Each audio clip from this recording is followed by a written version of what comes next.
grow up to be? Well, that depends on all of us. That's why, along with our groundbreaking medical care, Nemours Children's Health supports programs that address issues like food insecurity and the resources essential to learning. It's all part of creating a healthier future for all children. So, he can grow up to be whoever he wants to be. Nemours Children's Health, well beyond medicine.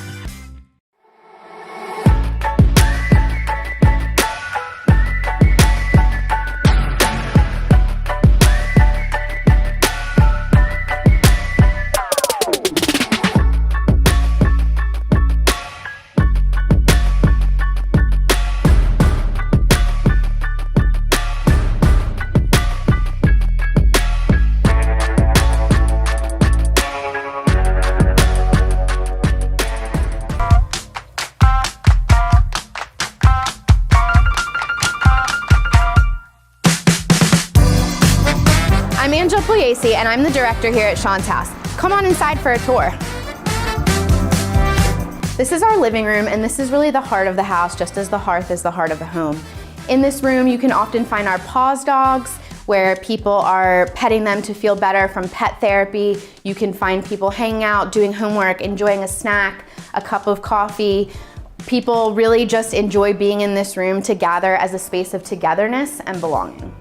This is our dining room. You'll often find many of our guests here working on homework or other assignments, also sharing a meal together. This is my favorite room in the house. This is our library. We have books over here on many different topics, not just psychological needs or self-care, but also we have a fiction section because we know that for some people, getting lost in a book is the best way to distract their mind from anything that may be troubling them.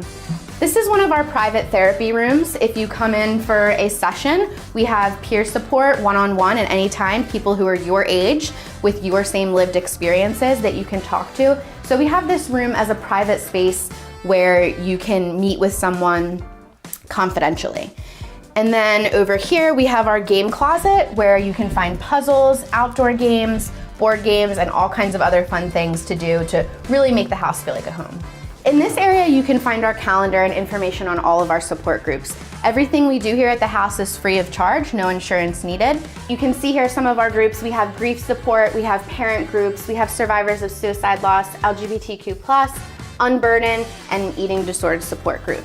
You can also find a calendar noting our Paws for People dogs that come to visit, as well as the different dinners that we host for different groups in the area, athletes, fraternities, sororities, everything free of charge.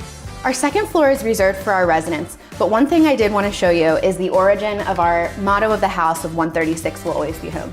Some people may be surprised to learn that Sean actually lived in this house during his college years with some of his friends.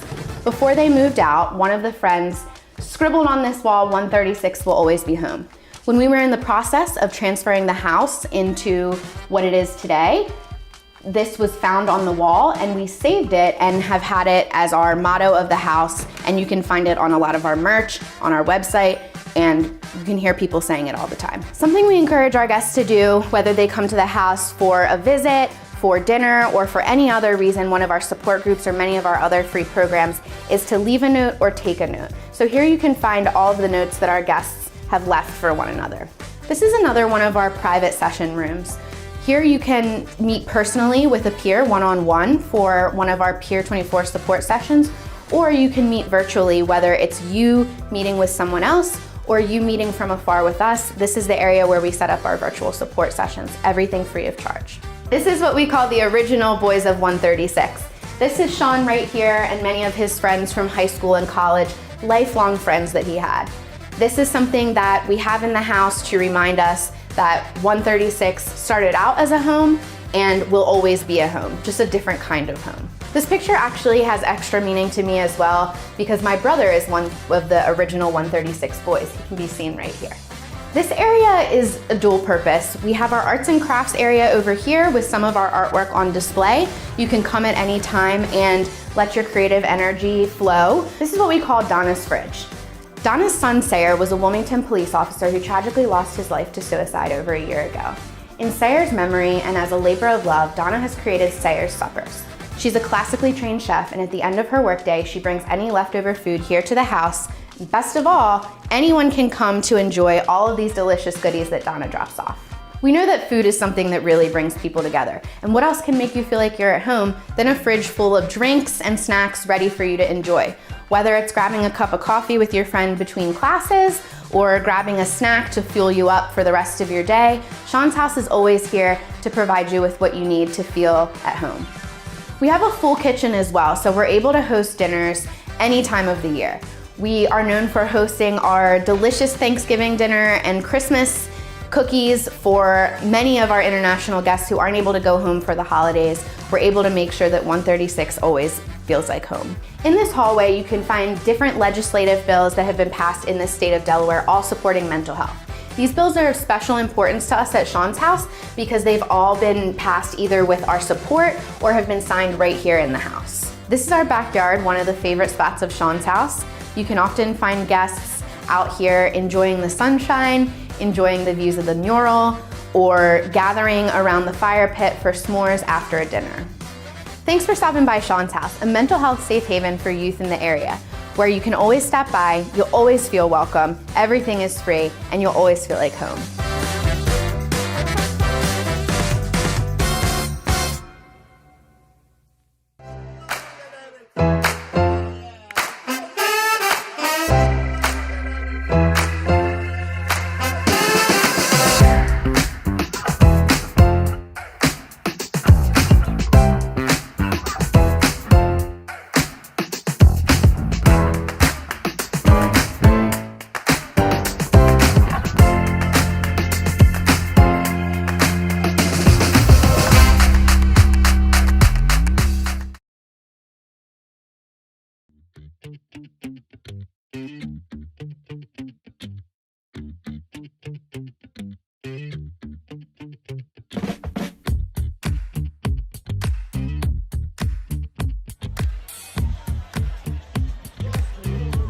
And we welcome you to the 6th annual SL24 Bug Set Light Volleyball Tournament here from the Lighthouse in Dewey Beach, Delaware. It is great to be back with you once again here on this beautiful Sunday afternoon and evening as we get set to crown a champion here in 2026. I'm Mike Corey, great to be with you, joined alongside to begin the day with Zach Ryan, the Executive Director of SL24. What's up, man? Nothing much, except just an amazing day, amazing weather, players, supporters, fans. It's awesome what's happening here today. It's been a great weekend so far. I got here yesterday, everybody's getting set up, ready to go, and then we had a ton of games beginning at 10 o'clock in the morning today. Yeah, we got out there and Coop just basically laid out the rules, told everybody about our commitment to Sussex, but he also talked about the players. He said that the level of play, especially in that amateur bracket, it stepped up. They might as well just be pros playing at 10 a.m. Yeah, well, you're watching right now the final game of pool play here between Lights Out Volleyball and Parents Night Off. Those are the two teams right now. And on the near side, it's Parents Night Off. The far side, Lights Out Volleyball, left to right, if you will. And it's 5-3 here early. This is the last game of pool play on the beach. The quarterfinals will be next here on the main court. And we're going to get ready for Lights Out here tonight. It's going to look awesome. Let me tell you, there's been so many fans. I mean, when you look out across the beach here, just lined with fans with beach chairs, but then beyond that, the boats. I mean, people are cramming in to see this volleyball action, but also hear the mental health message. We've had an outpouring of support. It's really amazing the effect of us kind of coming into Sussex in this more deliberate way, saying we are here. We owe it to you after 6 years of this to have a Sean's House Sussex, which we're so excited about. Well, that's the huge news this weekend that we were talking about last night in our meeting. It's going to be located at 1307 Savannah Road, and it's going to open this fall. When do we expect it for the opening of Sean's House here in Sussex? So we're looking at September and October, and the reason why is we want to make sure that we go into the community, because peer support is about peers working with peers. So the community needs to be heavily involved. So when we train Peer 24 support specialists and we recruit them, we're looking in this community to find a diverse group of young people with a lived experience with a mental health challenge that are willing to go through that accelerated training and be available for their peers. So we're kind of like working within that to make sure we've got the best team available with Coop to be able to kind of manage who's coming into the house. And that's where a lot of the proceeds and everything that not only the basketball tournament raises in February that we do every year, the 8th annual, we just had it this past February, 6th annual here with the Bump Set Light Volleyball Tournament. And I'll tell you what, man, great job of you and the entire staff of building this up to where it is today. I mean, if you think about it, we'll wait till later, but it's going to be close, if not over $1 million, you would think, raised between 2 tournaments in 1 year. That's phenomenal. Well, and I'll say this. We need every penny of that to expand these operations because we want to go statewide. So yeah, we are so grateful for the outpouring of support, and I think when we're looking at that $1 million, it is something that is going to fuel Sean's House in Newark, Sean's House Sussex, and our mental health scholarship program, so we can just help even more people in need. UnLockeTheLight.com/donate is the way for you to get involved. If you'd like to donate, just go to UnLockeTheLight.com/donate or GiveButter.com/BumpSetLight6 as we're in the 6th year here of the tournament. Big thanks, first and foremost, to the Lighthouse here in Dewey Beach. I mean, Drew DeFonso and what he's done with his staff, and it is first class here, and we just can't wait to be back year after year because they do such a great job. I mean, we're kings and queens. Yeah. I mean, when the red carpet is rolled out, I mean, we actually probably should literally put some on the sand because I feel that way every time I come here. The team is so responsive, and it goes just beyond the amazing food, the amazing environment, and just the hospitality they have. They care. You know, every team member, you know, they wear these SL24 shirts with pride because either, you know, themselves or somebody they know have struggled with a mental health challenge, and so they know that their piece of this event is really, really important. So that's what I really love about it, is they want to show that commitment to this community, the community's mental health as well. You're watching the last game of pool play here before we get to our quarterfinal bracket. We'll have 16 teams. 15 of them are the pro teams, and the amateur winner from earlier today, winning the amateur division, has been loaded into the bracket of 16, so they'll play as well, and then we'll battle it out to see who wins it here in 2026. You know, it's incredible. We always talk about the Cinderella story of the amateur bracket, and I mean, they fight through, and you know, we try to give them as much rest before that pool play, but those brave young people, much more athletic than me, they put their talents, you know, out there for everybody to see, and I'm so proud of them making it through that amateur bracket and then putting out there again, and they compete against these pros. Yeah, it's a long day. I mean, listen, and it's a little different than basketball, right, Zach, where we have a pretty much structured, you know, timing, everything. Hey, we're here at the beach, right? We're relaxing. We got an idea of when things are going to happen, but it's usually trickled over a little bit past the 6 o'clock hour, but then we'll get to it, and then tonight, close to 9:30 or so, the championship game. I was going to say, I feel like I get to relax a little bit, like watch it, but like not my team. They're running around. They're making sure everybody's happy. They're hearing our message. So yeah, it's really great. It's a 9-8 score here in this final game of pool play between Parents Night Off and Lights Out Volleyball. Just talking about these two teams here for one quick second. Let's start with Lights Out Volleyball. Two of the organizers, co-organizers really, of this event, Drew Smith and Tyler Coop, playing Coop right here holding the ball on the left side or the near side of this court, talking with Peyton Yamagata, who's on the team, along with Drew Smith and Earl Schultz. What a great job they did. This was just, let's have some fun. Let's play volleyball on the beach. Let's have a little bit of tournament and fun play. And then you guys came involved, and now 6 years of this. Look how much it stepped up. Well, and the thing that I have to say is, when we became involved, it's because they approached us, and so they brought that love of volleyball, and they said, okay, we know what you do with mental health with basketball, and people knew Sean, people knew people that struggled in their lives, and they said the intersection of sport and mental health, it's a great learning tool, and it's a great avenue for people to, look, everybody's having fun here, but they're going to hear from Kat, our co-founder. They're going to hear from me. They're going to hear from Coop. And that mental health message, there's so many conversations that are happening in these beach chairs, or happen on those boats, or in the circle here. It's really kind of amazing the impact that happens just even at a fun event like this. We want people to realize it's okay to not be okay, and that this is the environment actually where you can start the conversation about getting help.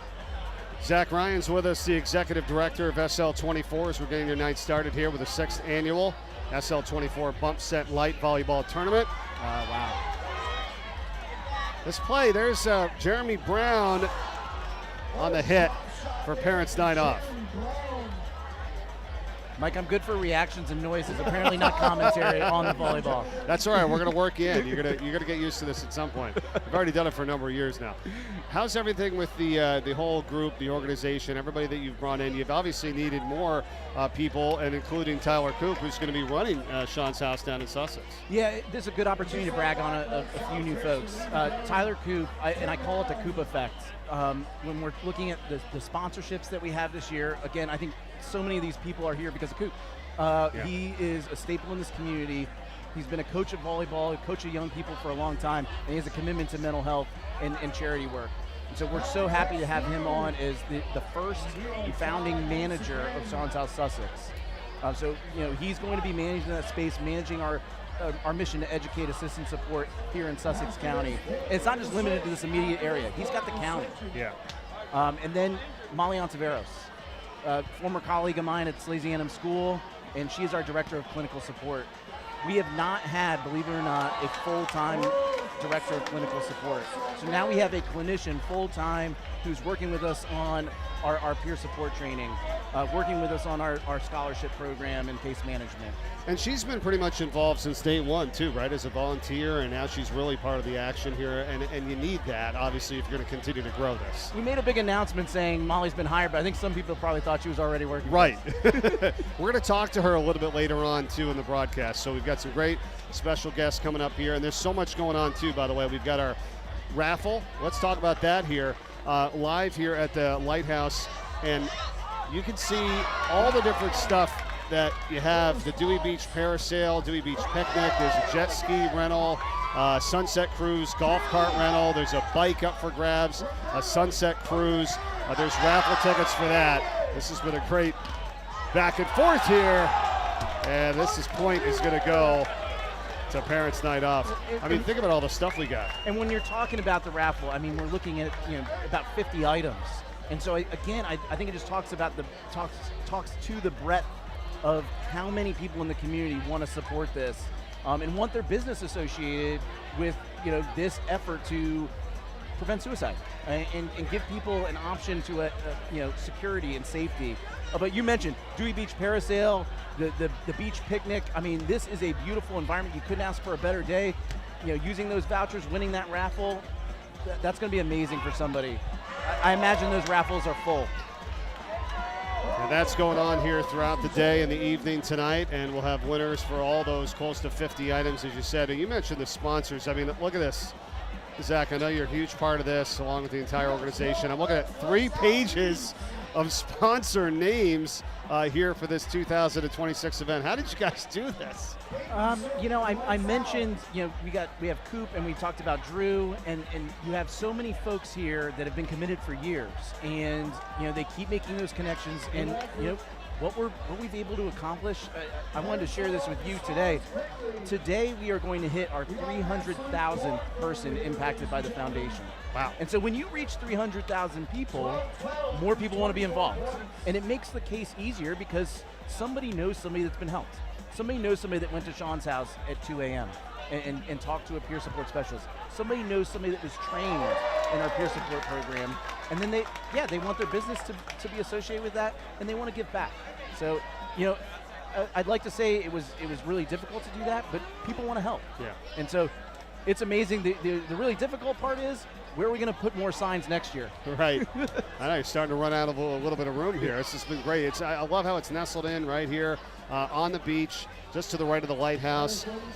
Zach Ryan with us, the executive director of SL24. It's a great shot right here from the corner up top of the court. Yeah. See all the boats out here. Beautiful day, too. This has just been awesome. Another great weekend in Dewey. Got a good match going on here. 14-12 right now, and here's Tyler Coop serving for Lights Out Volleyball. This is the last game in pool play, and then we'll have the quarterfinals. 16 teams seeded and ready to battle it out for the champion tonight.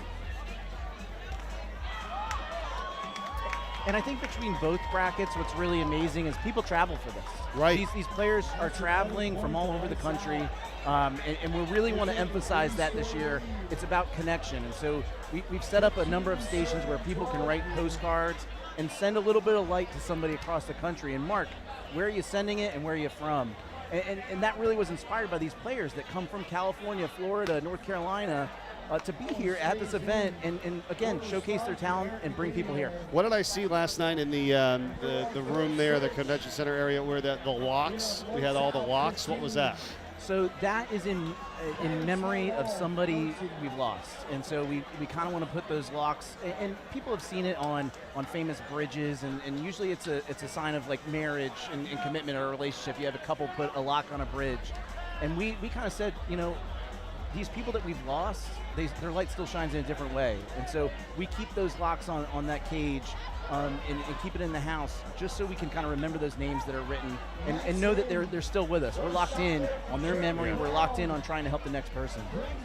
I think I heard the number last night, and correct me if I'm wrong, but up to, you don't want to be up any higher as you have to, but 219 people that were in very critical suicidal situations that were saved by coming to Sean's house. Yeah, Mike, it's really amazing. I think the studies have shown that a young person who's struggling with suicide and suicidal ideation, they're most likely to talk to a peer. And so that's why our peer training and peer support and spaces, third spaces like Sean's house and Sean's rooms, are so important, because that's where people might feel most comfortable going when they're struggling. And so yeah, 219 people are here today. 219 people are going to grad school, right, are with their families, are at that job because somebody else with a lived experience sat there and made that space and opened up that experience, listened non-judgmentally, and that person was allowed to get help, and they walked with that person in solidarity to get the help that they needed. So yeah, it's really profound. We've also seen an 80% increase in critical incidents. So that means people are coming in and they trust us in maybe some of their most challenging moments, or what we'd say is some of their darkest moments. They felt they were on that path alone, and there's definitely been an uptick in that. And you know, it's tough for us to see that, but we're also privileged to be there and be able to respond to that call. Well, and now you're going to have a house here in Sussex County, right? That's just like Sean's house up in Newark, where people are going to be able to come in and talk to their peers and get the help, you know, in person, you know, right here. Yeah, and I think it's exciting for us, too, to be able to respond to this community and listen. I think that, you know, that's what we do every day, but when we're creating support groups and programs, we need to make sure we're listening, too. Let's, we got a few things I want to go over with you before we got time here, obviously, as we're finishing up this pool play match, but let me ask you this. How does the two Sean's houses, when that gets open this fall, and then the Sean's rooms that you have in the high schools throughout the state, how does that all correlate and come together? So for us, it's like a wheel. So you know, the hub in each county is going to be our house, and that's like kind of the tent pole, place where training, support groups, and all those things originate. And it kind of has been a proof of concept for us. And then as that house has been successful in Newark, we've expanded to Sean's rooms, where during a lunch period, we have a Peer 24 support specialist, or after school, before school, or at a community center. And so we've been able to expand to multiple locations. We're actually going to open Hudson Votech, a Sean's room, in the fall as well. So it's going to be a busy fall for us. Yeah. And then I think once we feel really comfortable here in Sussex with the Sussex House programming, then we're going to look to expand, probably in a couple years, the rooms here. What communities maybe are a little out of reach of the house, where we want to make sure we have a place with them. You're watching the 6th annual SL24 Bump Set Light Volleyball Tournament here. We are at 20-15 right now, winner to 21. Serving Lights Out Volleyball right now. They are on top, 20-15.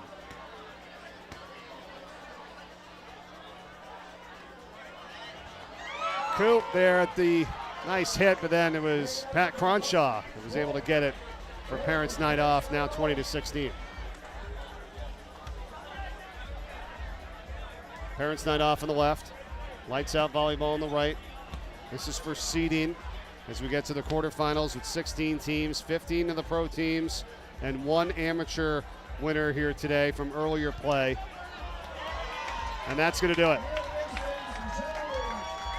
So Lights Out Volleyball wins this 21-16 over Parents Night Off.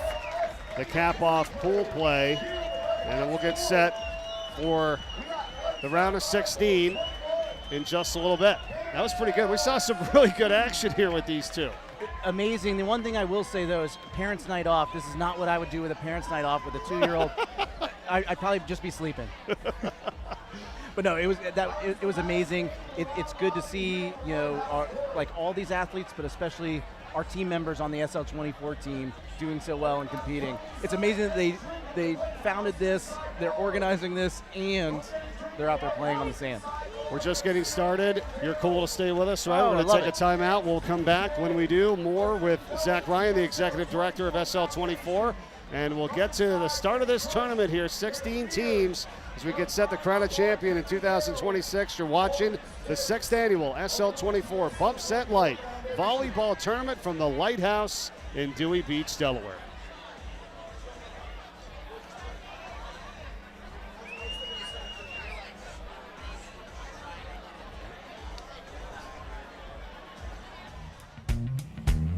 Who will he grow up to be?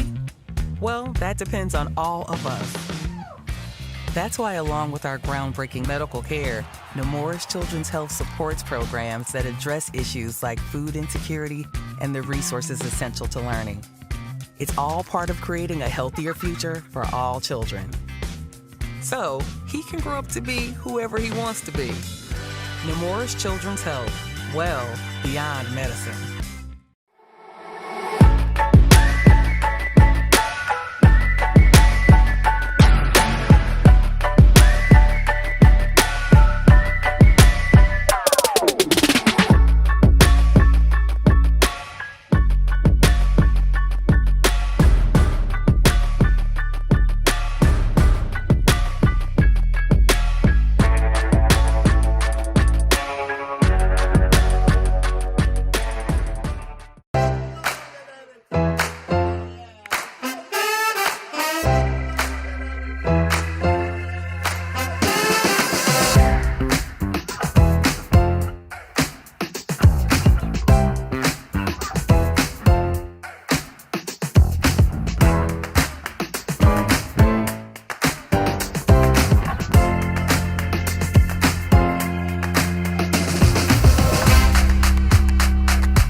We've all met people who are outstanding individuals, people that just vibrate with goodness.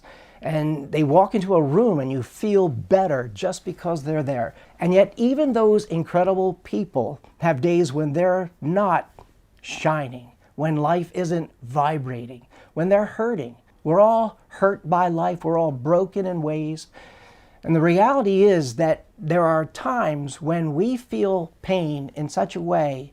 In this culture, we're not encouraged to then reach out and ask somebody for help. We're afraid of that word, that phrase, mental illness, because it has such a stigma attached to it.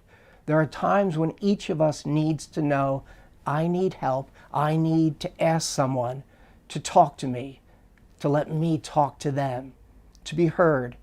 One of the great beauties of this place, this Sean's house, is the fact that anybody can come and knock on the door and they'll be welcomed by someone who is so present, so attentive to that individual, that person. They're so with them that they feel accepted. They feel, I'm being heard, and maybe I'm being cared for in a way that there is hope, that there is light that will continue to shine in my life.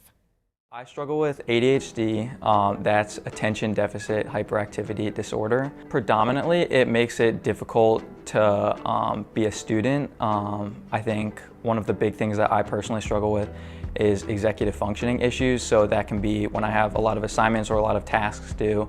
It can make it difficult to plan ahead or even just initiate those tasks. There's a term called ADHD paralysis, and sometimes it feels like whenever I feel overwhelmed with a lot of things that I have to do, it can feel very difficult just to start a task. And I do have some reading comprehension issues. It can be to the point where I can read an entire chapter of a book, get to the end, and then realize that I didn't comprehend a single word that I just read. Oftentimes it affects my social battery, it affects my mood, it affects my energy levels. So it can affect more than just the workplace and academics. It can affect my daily life as well. So the best way that I can describe ADHD paralysis is sometimes it can feel like all the tasks that you have to do, it feels like a little tornado that's swirling around your head, and it's difficult to just grab these tasks, grab these physical things, grab these, I guess, things that you have to do. One thing that I am able to do to kind of manage that is just to try and be as mindful and as present as I possibly can, and just to allow yourself to know that, and just to remind myself that it's okay, and I'm not perfect, and if I'm not going to be able to accomplish everything that I set my mind to in one day, then that's okay. I don't have to do everything or nothing. I can do one thing at a time, and I think that's okay. I got diagnosed with ADHD at a very young age. I was 7 years old. I often found that the teacher would give instructions to others to the class, and I would notice that other students would get started on it, know what they were doing with no problem. But for me, it was very difficult to initiate tasks that were given to me through verbal instruction. So I found myself getting very self-conscious, very overwhelmed. It definitely lowered my self-esteem, but I'm so grateful that I was able to get diagnosed with ADHD at a very young age, because once I was able to get medicated, once I was able to get accommodated for this, I felt like I had a bit more of a level playing field with other people, and I realized that I'm actually a really intelligent person, and it helped with my self-esteem a lot. Who will he grow up to be? Well, that depends on all of us. That's why, along with our groundbreaking medical care, Newark's Children's Health supports programs that address issues like food insecurity and the resources essential to learning. It's all part of creating a healthier future for all children. So, he can grow up to be whoever he wants to be. Newark's Children's Health, well beyond medicine.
Who will he grow up to be? Well, that depends on all of us.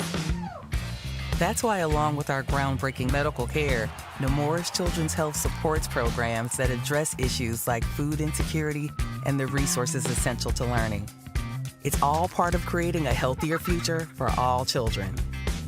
So, he can grow up to be whoever he wants to be. Newark's Children's Health, well beyond medicine.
saw the orange crushes there, Zach.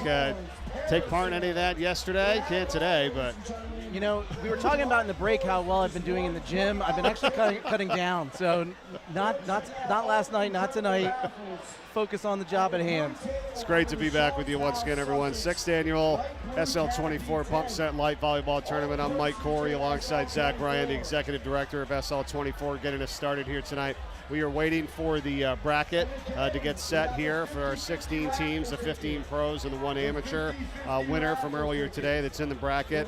So much going on right now. Let's talk. We had the raffle. We still have the raffle going on. All the merchandise. You get some really good new merchandise, which is obviously on sale here and online too as well. Yes.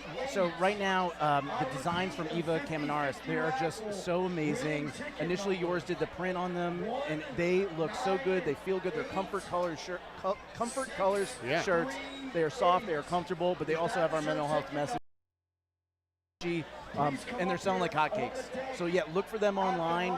We're probably going to be filling some back orders. Sure. So I'm happy to do that for the next couple of weeks and just get those out there. I mean, it is really amazing how many 24s you see out in this crowd, wearing that number really proudly and kind of honoring Sean's memory, but also it's honoring our mission and our message, and I think it's really powerful. You can see it in the airport, all around Delaware. It's incredible. Well, that's the thing. You said that last night at our meeting. I thought it was, it's a great point. It's like you're out there wearing this, and people are seeing it, and it just continues the conversation. Oh, what's that? Or I heard about that. I mean, you're absolutely right. I mean, that's the big thing about it, and I love the stuff I've had for years now, and I just got this and the hat, and we're going to continue to get it out there. 75% of mental health challenges manifest by the age 24.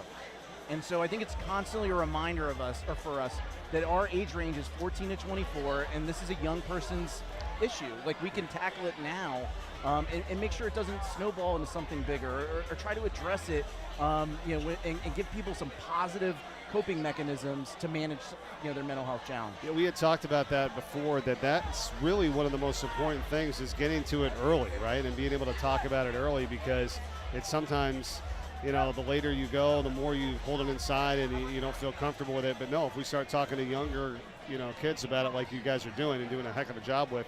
I remember interviewing some of them here on this stage last year that were like 14 or 15 years old, talking like a seasoned veteran, if you will, just in terms of how important this is to discuss what you're dealing with. Go talk to someone. I was like, wow, it sounded like I had an adult up here, and that shows you what your message has done so far to just some young people growing up. Well, Mike, better than an adult, right? Yeah. I mean, we've learned so much as a society from young people who I think are ahead of things in a lot of ways. I think sometimes they just need a trusted adult to help them with the next step, or to give them that encouragement and confirmation, like, no, this is right, you're on the right track. You guys are taking down that stigma that maybe you and I dealt with at school, or on our sports team, or at our dinner table, and they're having important conversations, and so whatever we can do to just keep advancing that, like, we're going to do it. And so, yeah, whenever I'm sitting next to, I have the same kind of feeling when I'm next to one of the Peer 24 support specialists. They know what they need, and they're advocating, and that's so powerful. And we are peer support. It is all about peers helping peers. We just saw her a few moments ago. She's going to join us a little bit after you. Sam Gould, who is the peer lead at Sean's house, been there for over a year, and how important are those to the mission and what you guys are doing? Yeah, and let me just say about Sam, one of the best traits I think somebody can have is a gentle strength, and she leads with gentleness. And so when you have a peer lead, you could be facing a crisis situation, and you need to have a cool head about you. You also need to be compassionate and patient, and be able to listen. And Sam, like so many other peer leads, all of our peer leads, exhibits that gentle strength, that somebody's going to be able to rely on and trust. Again, when we talked about, it could be somebody's darkest moment. They could be feeling so isolated. We know that connection is an issue young people have. They feel disconnected. And so, if you're entrenched in that isolation, you need a rock, but like somebody that's gentle enough to invite you to that foundation. Here in Dewey Beach, Delaware, at the Lighthouse main court, getting set for the tournament to begin with the 16 teams that remain here in just a little bit. We're working on the bracket as we speak. Zach Ryan's with us, the executive director of SL24. And, the camaraderie too, right? And seeing everybody together. I see a lot of these players. Sometimes they're all on the same team. Sometimes they've moved around to different teams. This is a big deal to them, here, and to be a part of this year after year. Yeah, you know what? I'm a big college football fan. It's tough to keep track of NIL these days and where players are transferring. I know. But I've gotten used to it here at Bumstead Light. We got some free agent movement. But right now there is a buzz because they're waiting for that point differential and like who they might face off against. It could be somebody they met in a tournament a couple months ago and they squared off against. It could be a teammate that they played with in California. Somebody that they played with in college. It's really exciting, and you can kind of sense it as they're talking here. Who do we got next? That's a tough team. It's going to be an interesting matchup. You can see the buzz. Yeah, and then not all the players, like we said, are all the same on teams from last year to this year for sure. But the GOAT squad was the one that won the title last year. They won it over the Bodega Cats in the third set. It was a really good match coming right down to the wire last year. Can't wait to see what happens here tonight. We'll also have the sunset, of course, the number reveal of how much money was raised at this year's tournament. And as we said before we went to break, the 3 pages of sponsorship that I have here, and want to at least right now just mention the presenting sponsors of the 6th annual SL24 Bumstead Light Volleyball Tournament. Big thanks to Alara Group, formerly CBM Insurance. Chris and Norma Locke, of course, leading the charge as they've been since day one. Urco, the Hyatt Place here at Dewey Beach, and the Lighthouse, just tremendous partners. Netstream Technology Incorporated, the BTL Foundation, huge supporters. HFM Advisors, Matt Haley Trust has been awesome with us for many years as well, and Nemours Children's Health. Thoughts on that group leading the way here with this tournament down at Dewey Beach? And I just mentioned foundation, and to me, every sponsor has a story, but when we're talking about those names, we are talking about foundational presenting sponsors, and their stories go deep, and that's usually why they have that kind of commitment. And again, every single one, the BTL Foundation, I've worked with them in a board capacity, and it's an honor of a patriarch of their family, Bangalore T. Lakshman, who was an amazing philanthropist. They reached out to us because they wanted to fund our mental health scholarship. And so they did it to the tune of $120,000. Wow. It's really amazing. And so that has allowed us to grow a fund that can grow in perpetuity to make sure that no young person who is uninsured or underinsured or has another barrier to getting the mental health, professional mental health they need, it's always available to them. I tell you what, that's one of the most important things, because seriously, you got an issue, you do want to talk to someone, well, that costs money, right? And that's usually the blocker. You think, well, I don't want to go talk to anybody, this is going to be a lot of money, I don't have the money, whatever. That's exactly what SL24 in Sean's house is trying to do. You're going to get that help, you're not going to have to pay anything, and thanks to you guys and the money raised here from the sponsors, from the programs, that can't be the deterrent for someone to, God forbid, go the other way because they don't have the money to get the support. That's what we're here for, to help give them the support. Yeah, love seeks union, and we try to seek union with anybody who is struggling. We'll find any way to do that, and I think that love and compassion, you see it, in Sean's house being open 24/7. You see it in how many peers that are constantly staffing the house, and then you see it in the compassionate donors who want to support this scholarship fund to make sure there's a continuum of care for everybody who needs it. And yet, nothing that we do at Sean's house, we charge for. And so if you need an extra level of care, we don't want that to be a barrier either. If you need to talk to a therapist, we are going to pay for that. So you talk about the scholarship program and how that reflects the mission, and also how about the Gather and Grow Youth Mental Health Summit? It's been an important annual event bringing students together from local high schools. What inspired the creation of that? Tell me a little bit more about that summit. So we are blessed with a number of educators on our team, and chief among them is Kat Locke Jones. Yep. She Teacher of the Year in Maryland, and I think for us, making sure as educators that we're constantly learning, and that's why we wanted to get young people in a room together, young people who are leaders at their school in mental health, part of these SL24 teams, which are essentially clubs on 20-some campuses in the state of Delaware. and to make sure that they can gather in one space and talk about what they're doing for mental health in their community. It's really kind of, it's an amazing effort. Emily Ryle is organizing that. We're hoping to go central into the state so we can gather more people into a central location.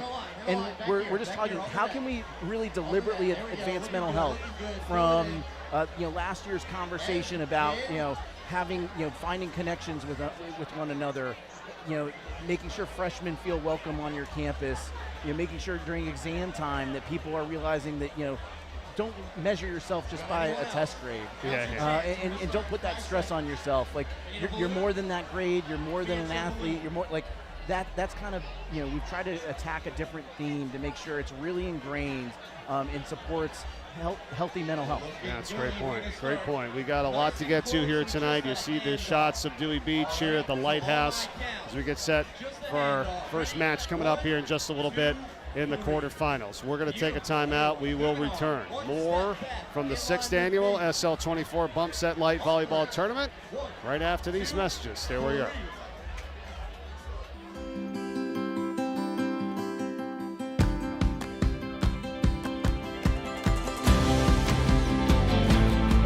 In many ways, Sean's Room is about creating a space in which students are able to discover both community, but also that safety of knowing I'm not okay, I'm not who I believe I'm supposed to be, and seek that healing, that strength, that compassion in and through others to get where they believe God's calling them to be. I would really say it's about the brotherhood here. We have a sense of belonging here. I just find Sean's Room to really be homey for me.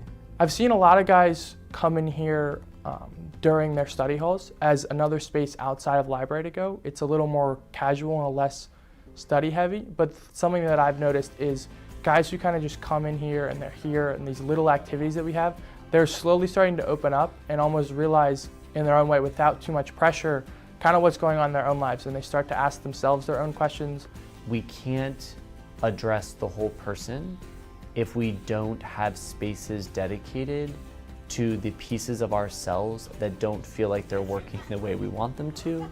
And I think that's why Sean's Room, but really any dedicated space for mental health is so important in schools today. Very frequently I will see people come in here kind of very obviously stressed about a class or coursework, and they'll come in here expecting to be doing it the entire time. And of course they can do their work if they want to, but they'll often get sucked into a puzzle we're doing, or just one of the games that the guys will have out and playing. They like to play Catan a lot.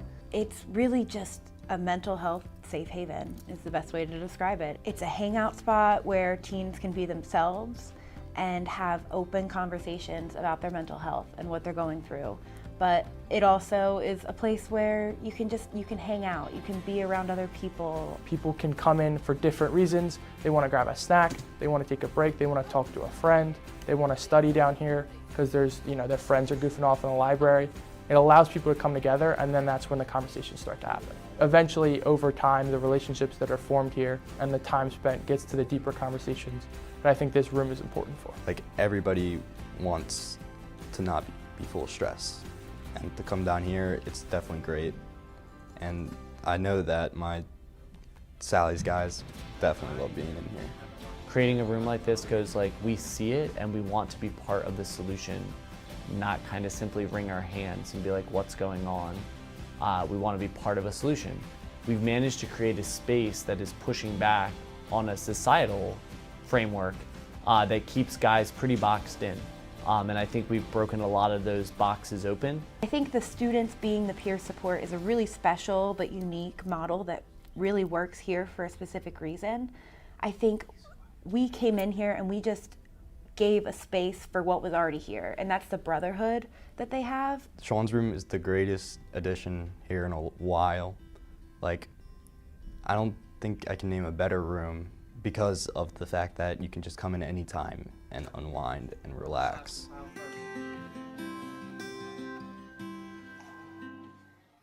I have a son who passed away July 2017, and for a long time I knew he had mental health issues. But for a mom, I always say 7 years later I was uneducated. We think depression, it's just about putting your big boy pants on and getting past it.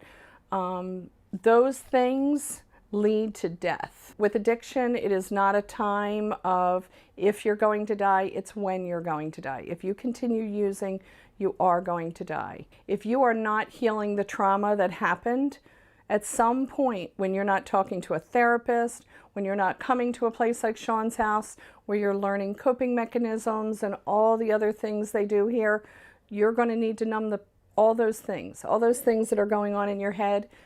And you're going to start out small because you think it's not going to happen to me. Everybody who thinks it's not going to happen to them, guess again, it is going to happen. If you had cancer, you would be happy to talk about it. You would put it out there. I have heart disease, I have leukemia. But the minute someone says, I have an addiction or my kid has an addiction, suddenly people are thinking, where did you go wrong? What's wrong with your child? Why didn't you help them? We need to come to places like this where there are resources that are beyond just the average parent. Reach out and get help. Welcome back to the 6th annual SL24 Pump Set Light Volleyball Tournament here from the Lighthouse in Dewey Beach, Delaware. We now have the seedings set, and in just a moment, we're going to get to the GOAT Squad versus the amateur winner, Triumph. And that is going to be the match right here on the Lighthouse court. GOAT Squad was the title winners last year. They are the 1 seed taking on the 16 seed, and Triumph, the amateur winners. Welcome back, Mike Corey, Zach Ryan from SL24. We're going to close things out with you here for a little bit, let you get around to doing everything else you got to do here tonight at this tournament. But a final kind of thought, message of what you want to get out there. I know there's a lot of them, but that you want people to know. Before we catch up with you later, too, by the way, we'll bring it back before the night's over. So I've said it on the sand when we started the day at 10 a.m., and then I said it a little bit ago before we started the pro brackets pool play. And that was, the work is just starting. Even though this is year 6, I think SL24 as a foundation owes it to this community for what they've done for 5 years and now in year 6. They've believed in us, and now our mission needs to come to them.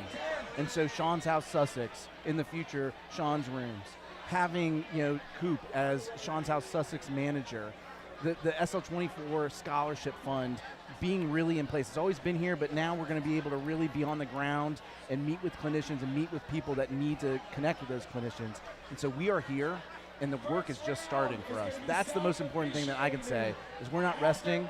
And we are here, and the work is just starting. Yeah, that's a great point. That was the message, and I remember you saying that last night too. It's like, of all the numbers and all the great things that we've done up to this point, hey, that's great.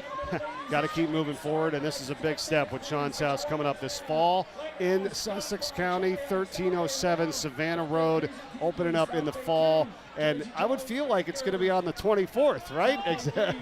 September, October, November, right? What do we? Yeah, you can set your calendar to that. Okay. I would say right. It's going to be in the fall, but look for a 24, okay. and that's when that e-bite is. That's what it's going to say.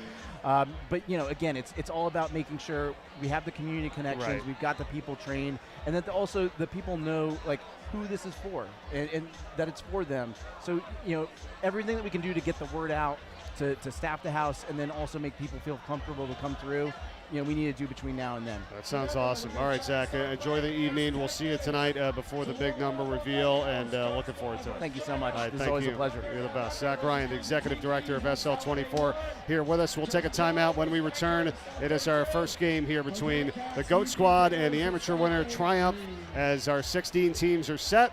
And back with more volleyball action and more with the SL24 Foundation right after this.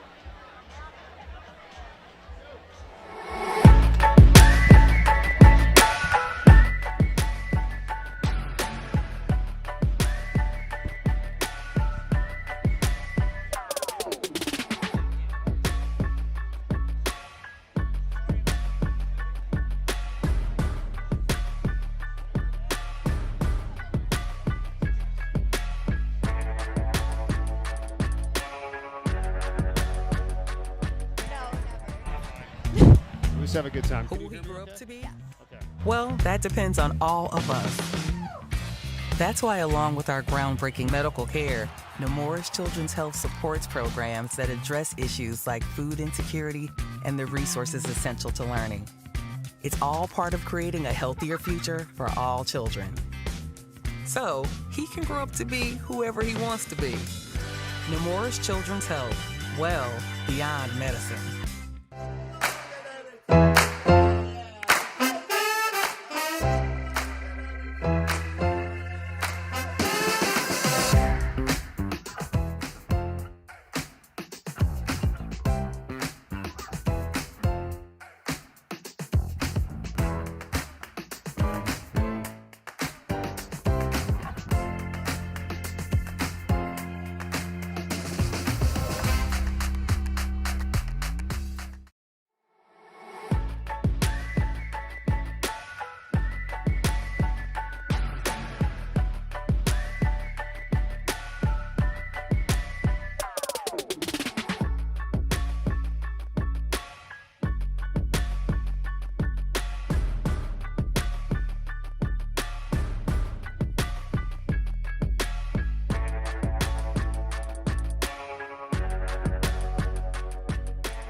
The Lighthouse in Dewey Beach, Delaware, looking at the main court here as we welcome you back to the 6th annual SL24 Bump Set Light Volleyball Tournament. And we're getting set for our first game here with the GOAT Squad and Triumph, who is the winner from the amateur bracket. They're warming up right now.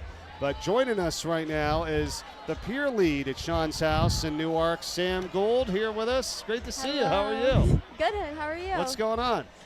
Not much. I'm enjoying the day. It's a long, but it's a really inspirational day, honestly. No doubt, no doubt. It's a great weekend. It's been awesome too, weather-wise, and look at all the people that we've had out here too. It's pretty amazing. I know. Even the people pulling up on their boats right. and everything, just to watch. It's amazing. And we'll have the sunset coming up in a little bit too, as well. And we're crowning a champion here tonight in the 6th annual event. Mm-hmm. You are going to be a senior at the University of Delaware, right? Yes. Coming up. How exciting is that? It goes by pretty fast, doesn't it? I know. I feel like yesterday I was getting lost on campus.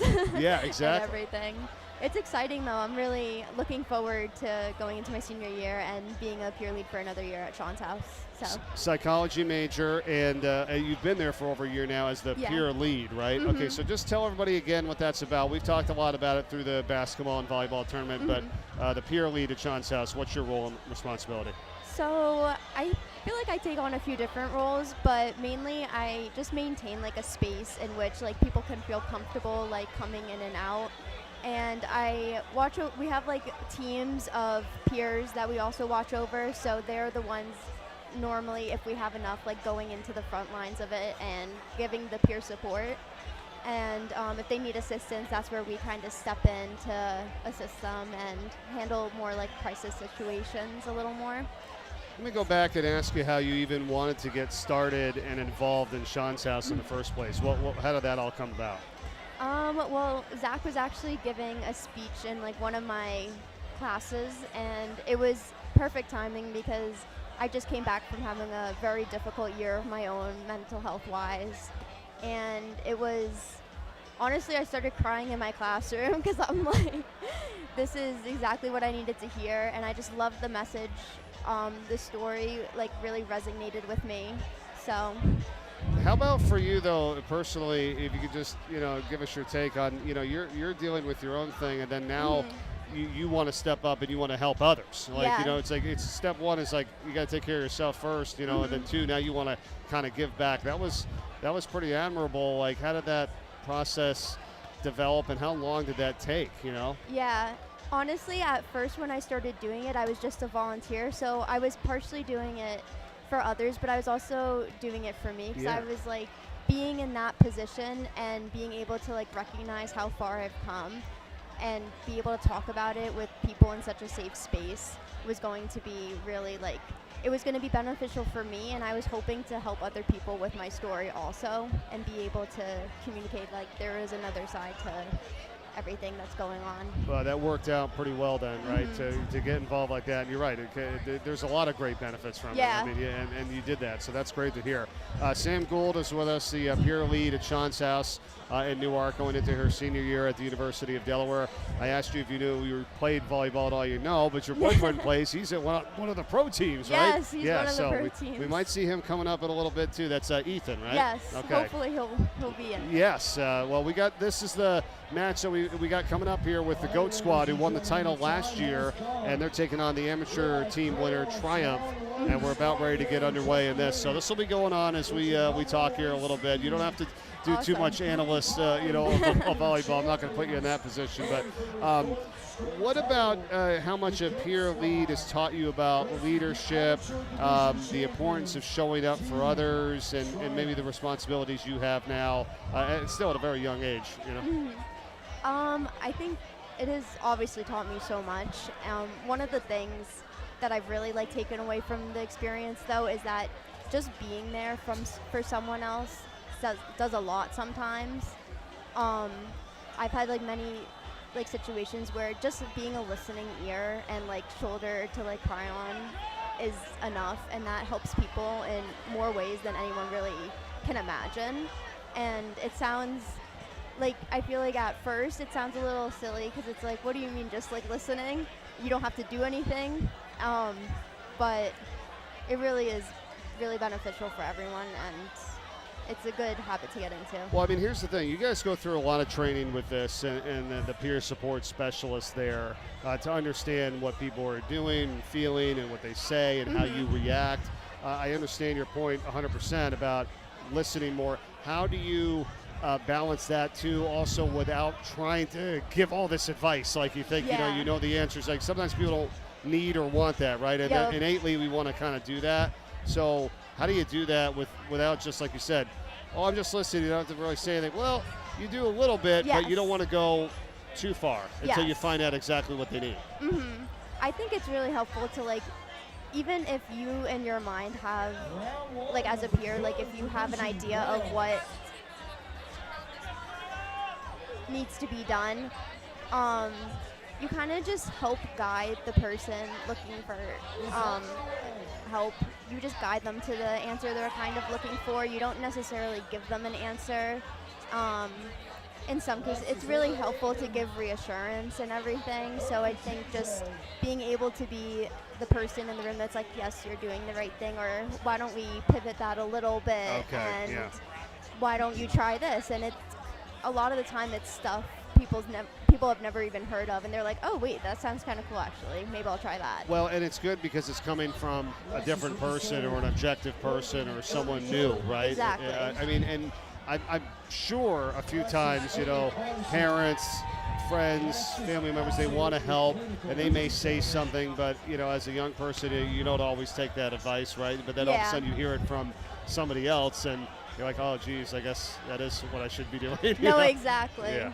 Just the outside perspective sometimes, and being able to say your story out loud for yourself and have another person who's completely objective just trying to help and give, say what they can to get you in the right direction is really beneficial.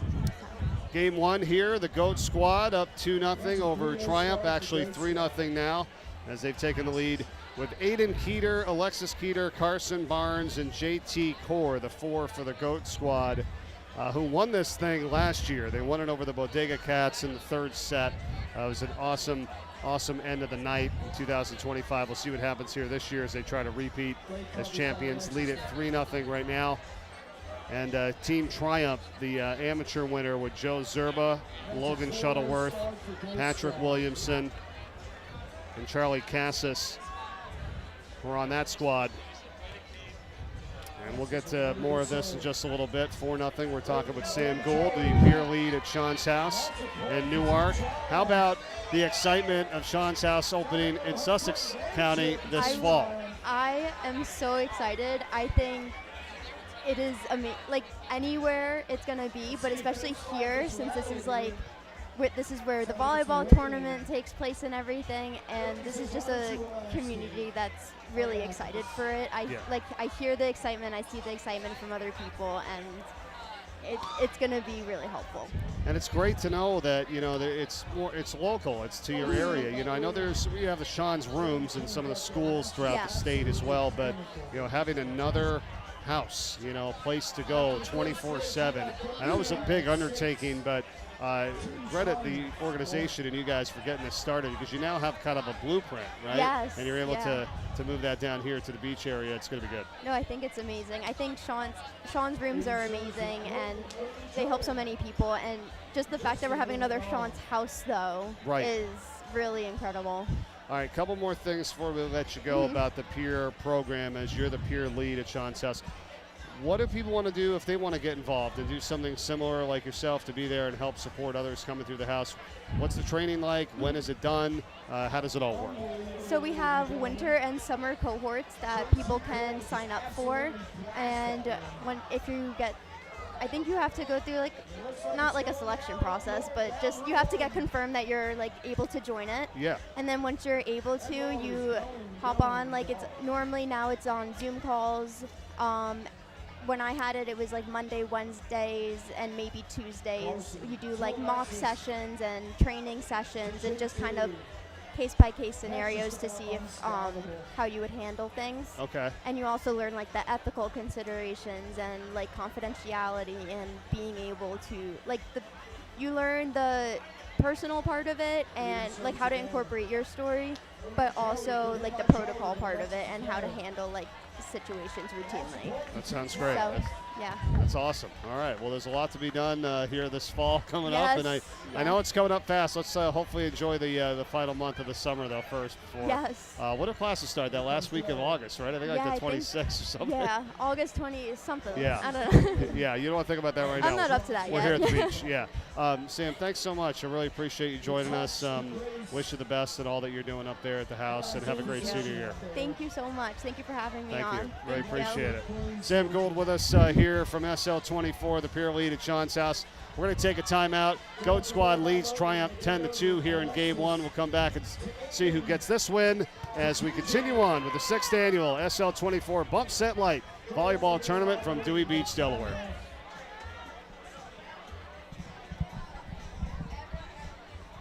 That's 11-2 Goat Squad through 13 points.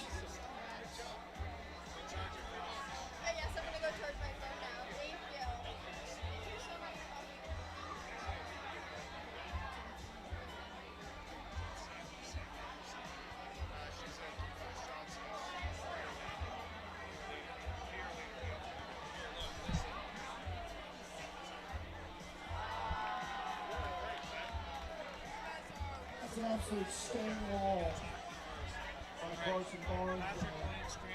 Joey, she doesn't know her last name, took over. He's in Elizabethtown Division III College. Charlie Cassis. So Charlie Cassis is home for Randy Lamb. He's got the sunglasses on. Tall guy. Let me on this side, with a blue shirt right here. With lightning bolt. He graduated in 2023 and won the state championship with Brady, who's not here anymore. He had to go home. Yeah. And he's in Hood College. Joey is the tallest. He has no shirt on. I know him from over there. He's in Elizabethtown Division III College. Yeah. No, that's Charlie. No, yeah, Joey's in Over Charlie, that's it. They're going to lose it. So it is first step. That's a point for Team Triumph. This is Triumph versus Good. Here comes Joey, a race up for Team Triumph with the serve.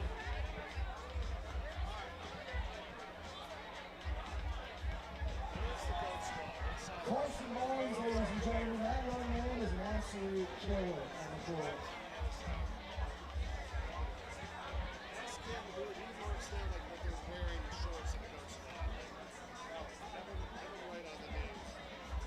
You can see how locked in Goat Squad is just by his facial expressions.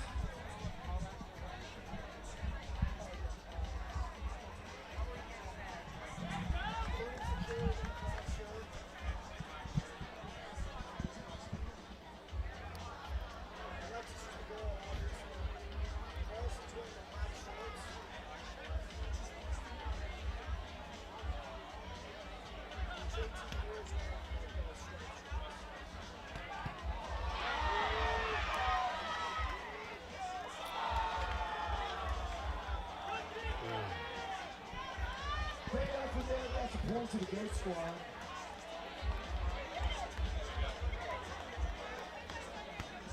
We got 15 serving 14. Alexis serving for Goat Squad.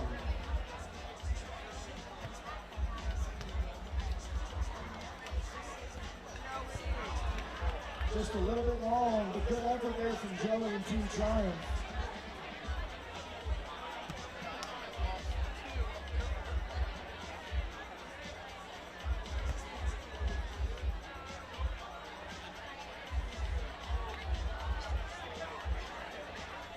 Switch.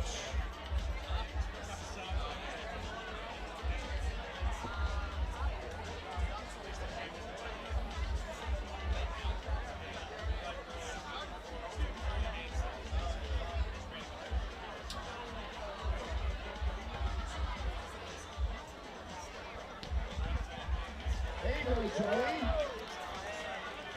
That's a point for Team Triumph.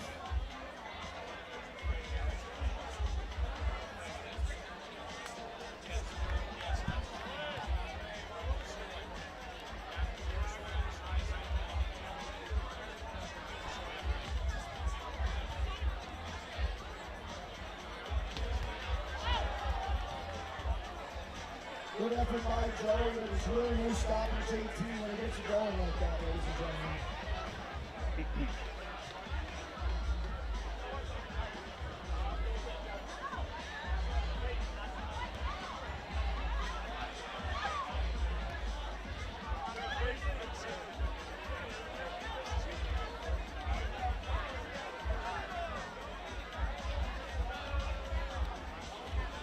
We got 19 serving 5, 19 serving 5.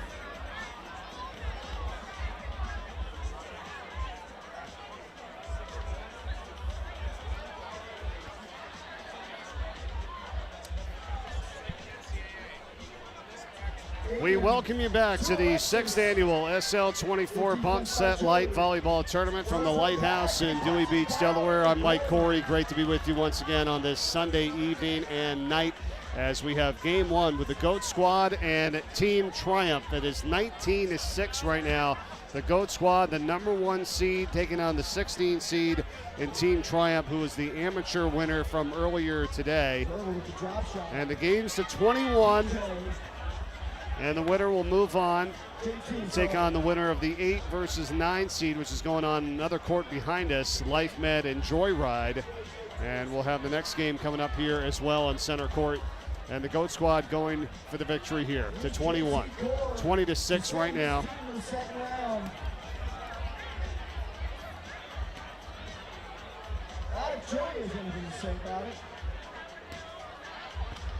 And that is out, so 20-7 right now. One more point still for the Goat Squad. Team Triumph stays alive.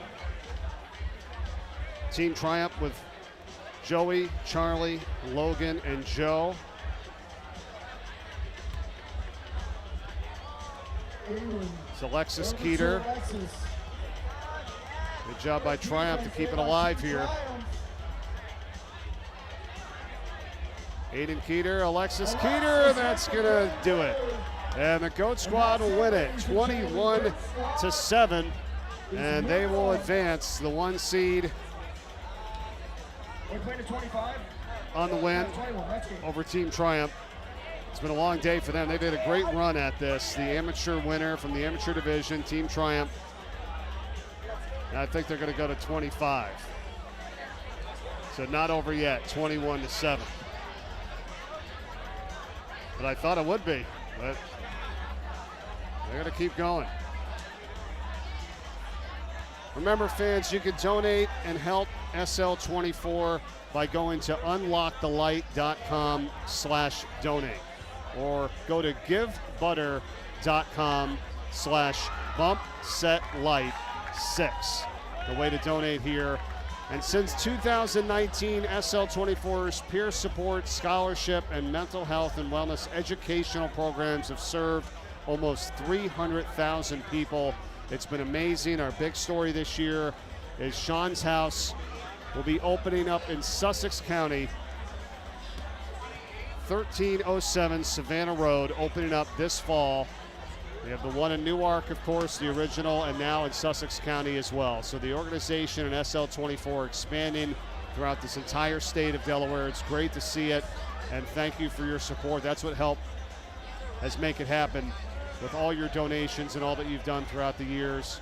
We'll have the number reveal later tonight of how much money is raised here from this tournament. Over $750,000 from the basketball tournament in early February. And now here at the beach on a beautiful summer Sunday.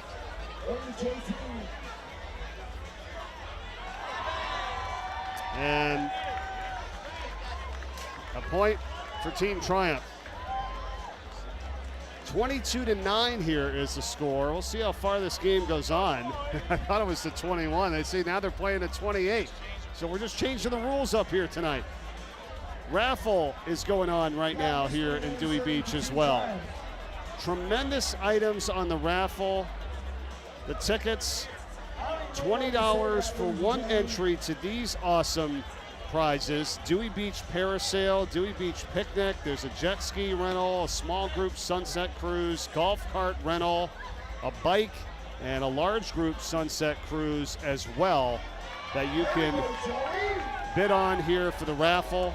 And the rest of the items, is about another 40 of them, are $20 for a ticket sheet of 20 tickets that you drop into the different things that you would want to try to win. And that's all happening here at the Lighthouse in Dewey Beach. The raffle plus the merchandise stands, one here at the Lighthouse main court, and then one behind us as well. Some brand new gear as well. You can also get it online at UnLockeTheLight.com.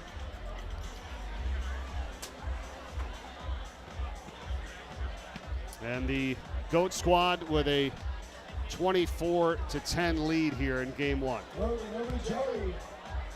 defense by JT.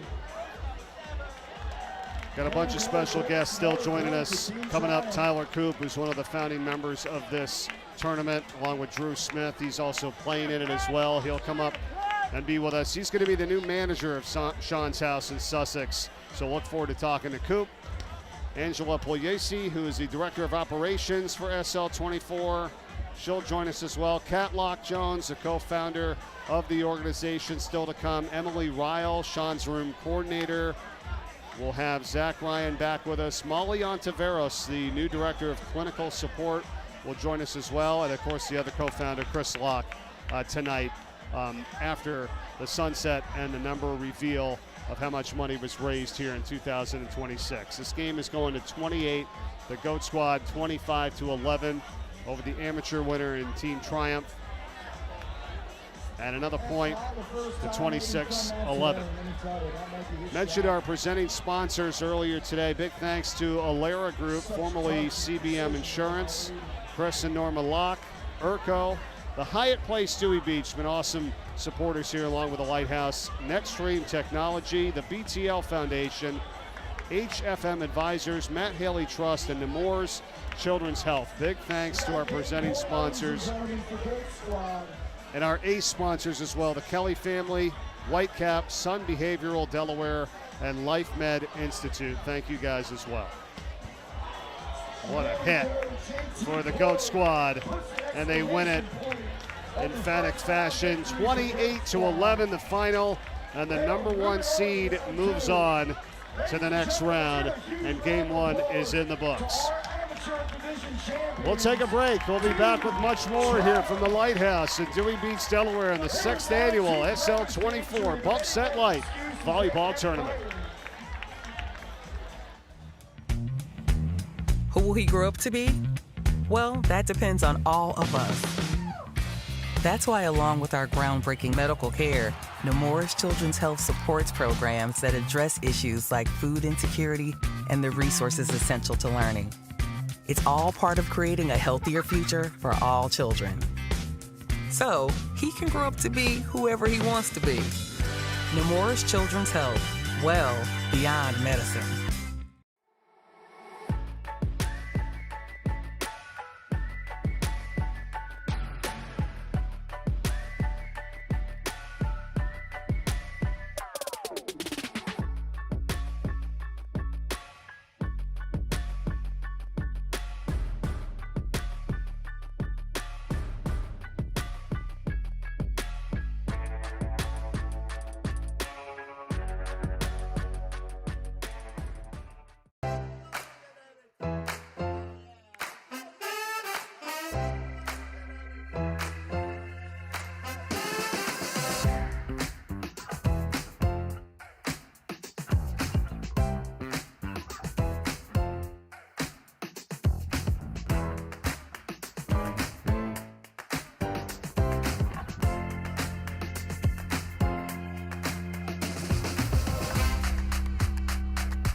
Welcome back to the Lighthouse here in Dewey Beach, Delaware, and time now to check in with Emily Brown, who is with one of the winning members of the GOAT Squad.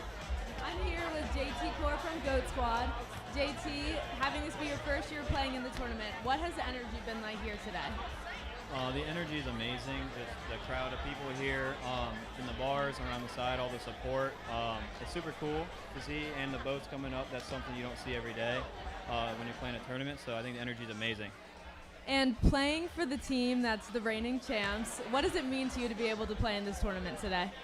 It means I got to give my all every game because I don't want to let the team down and not go for the four-peat, so I got to make sure I'm ready for every game to try to win. Thank you so much, and good luck in the second round. Thank you. All right, good stuff. Thanks, Emily. We appreciate it. And the GOAT Squad moving on to take on the winner of Life Med and Joyride. And coming up here on our main court right now, and this next match, we've got Lights Out Volleyball taking on Parents Night Off. You got Lights Out Volleyball with the two co-organizers of the event, Drew Smith and Tyler Coop, along with Peyton Yamagata and Earl Schultz, who's come from LA to play in this event here today.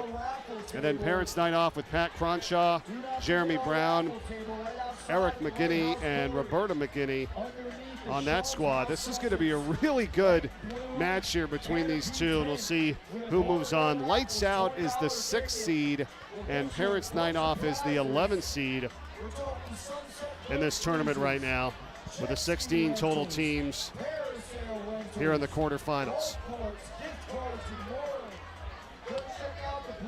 Main story is that SL24 this fall is opening up their second location, Sean's House in Sussex County, 1307 Savannah Road. Going to operate just like Sean's House in Newark, providing the space where young people ages 14 to 24 will be able to connect with trained peer 24 support specialists who understand the importance of being heard and supported through life's challenges. So that's all coming up this fall, and a huge part of what our fundraise here this year and for the past really 7 years has been with the SL24 Foundation, beginning in 2019, and it's been awesome with your support. Thank you for all that you've done. Remember, go to unlockthelight.com/donate or givebutter.com/bumpsetlight6 for your way to get involved here with the SL24 Foundation. Parents Night Off and Lights Out Volleyball. They're coming up next when we return. The 6th seed versus the 11th seed here in Game 2 from the Lighthouse Court in Dewey Beach, Delaware.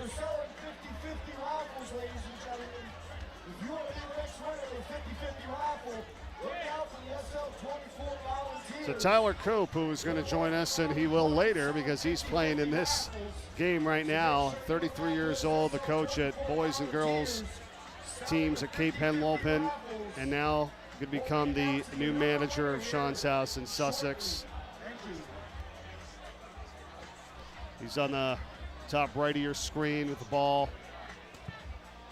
Big spike there by Earl Schultz. He's played in several AVP main draw events along with AVP qualifiers as well from LA. We got Peyton Yamagata and Drew Smith as well. Lights Out Volleyball, they're on the right side of the screen, and Parents Night Off on the left with Pat Cronshaw. 6'8", hard to miss him there right at the net with the ball. Just hit it back to Roberta McGinney along with Eric McGinney and Jeremy Brown in the black tank top, as we're about to get set up and started with these two. The winner of this is going to take on the winner of Jersey Joe's and the Spankers. That's the 3-14 matchup. This is the 6-11 matchup here tonight.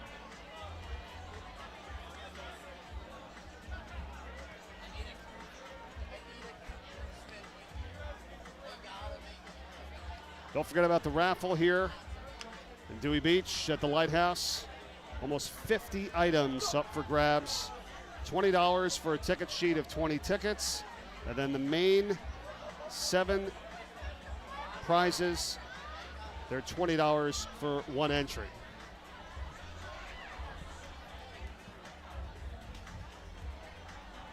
All right, so it's time now to continue on with our guests. Emily Riles going to join us here, Sean's Room coordinator since 2024, and founder of the SL24 teams.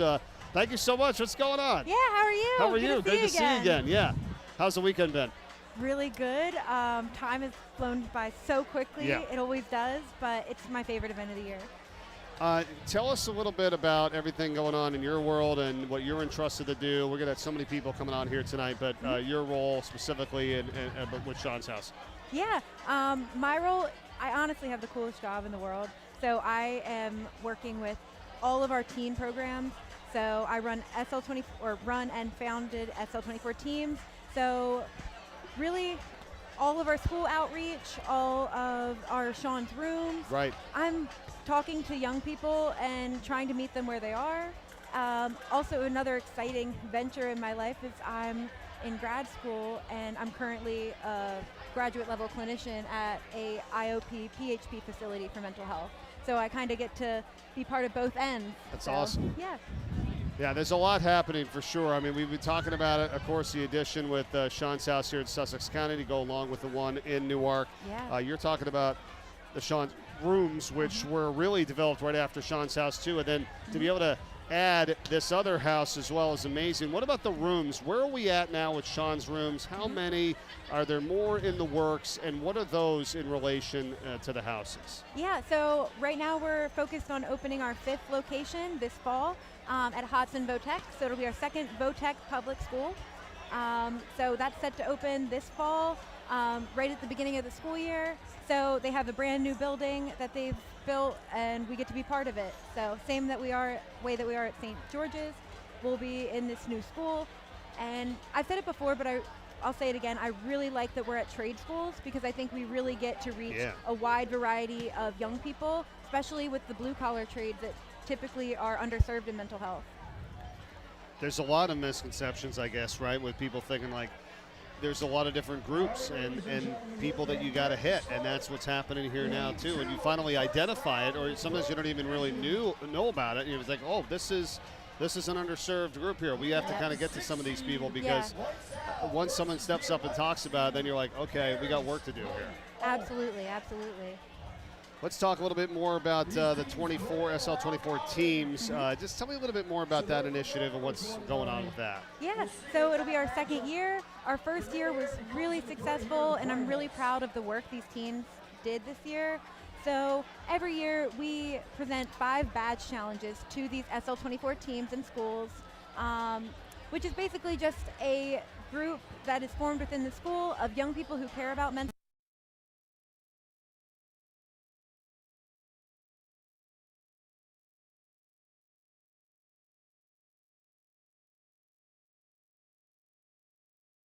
year we did New Fish in the Pond, which is, okay, create an initiative to make freshmen more comfortable next year. Or we did Up to the Test, where they creatively established different ways to support each other through exam stress. But it looked different at other schools, you know. Some of them were for the SATs, PSATs that you typically expect.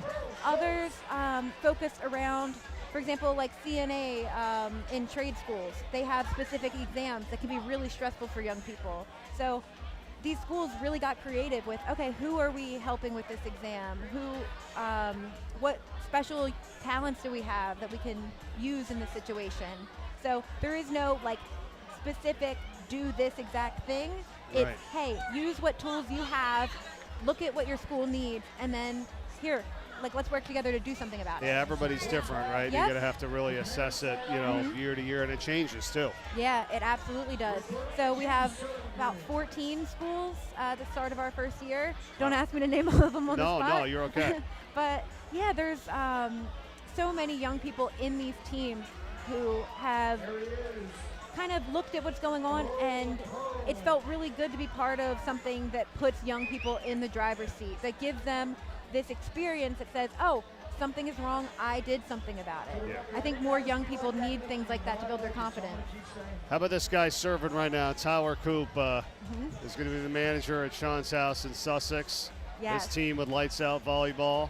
He's incredible. Yes. What a job he's done, right? I mean, it was just a fun tournament that you know him and Drew Smith had played in for years, and then NKMSL 24, and now look what we've got. Yep, and he's been working in the office with us in Newcastle County just to kind of get a feel for things until we're open. And one of my favorite things he says when everybody's stressed is it's PR, not ER. Yes. So I've stolen that quote many times, so here's my chance to attribute it to him. Yeah, that's a good point. Yeah, he's got a lot that he is entrusted with now. Yep. I mean, he's certainly been doing so much, for the organization over the years, and then it's definitely the right fit. Absolutely. He spoke last night at the dinner we all had. I thought he did an incredible job. He did.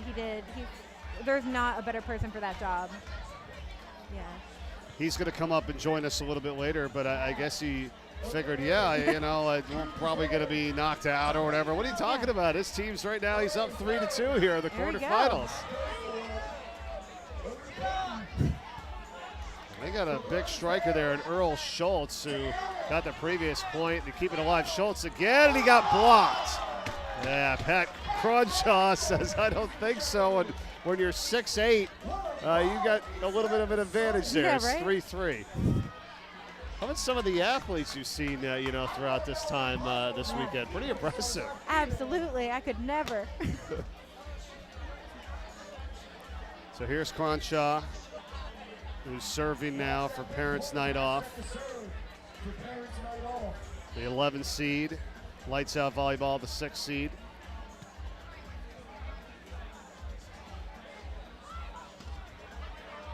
And another good job there by Schultz. Proving to me the man at the net here from LA. 4-3, Lights Out Volleyball as they switch sides. And Emily Riles with us here, Sean's room coordinator for the last couple of years. And, there is a lot that I know you were just saying, like with Tyler up there working with you guys, because you got to set that foundation for this new home here in Sussex County. Tell me a little bit about the undertaking that it took to kind of mirror what you guys have done such a great job with in Newark and bring it to another location. Well, I think having this event, and this being our 6th year, we had a foundation through the people of Sussex who show up for us every single year, who have shown interest in our foundation by attending things like this. So we're not starting completely new in an area we've never been before. Right. I think the people who show up for us here, the locals who have supported us through so much, I think they have also assisted with this foundation. And, it's really been kind of learning as we go as a new organization. But when you have great people who care, it's easy. You talk about the locals, but it's all across the state. I mean, if you just look at this, I have 3 pages of sponsorship names. I mean, talk about the amount of people that, believe in the organization and want to get involved. Absolutely. I mean, that just grows year after year. It does, yeah. And it all goes straight to supporting these young people. Yep. And I have the honor of seeing these benefits come to life and see the young people who benefit from it in person. And it's one of the greatest honors in my life.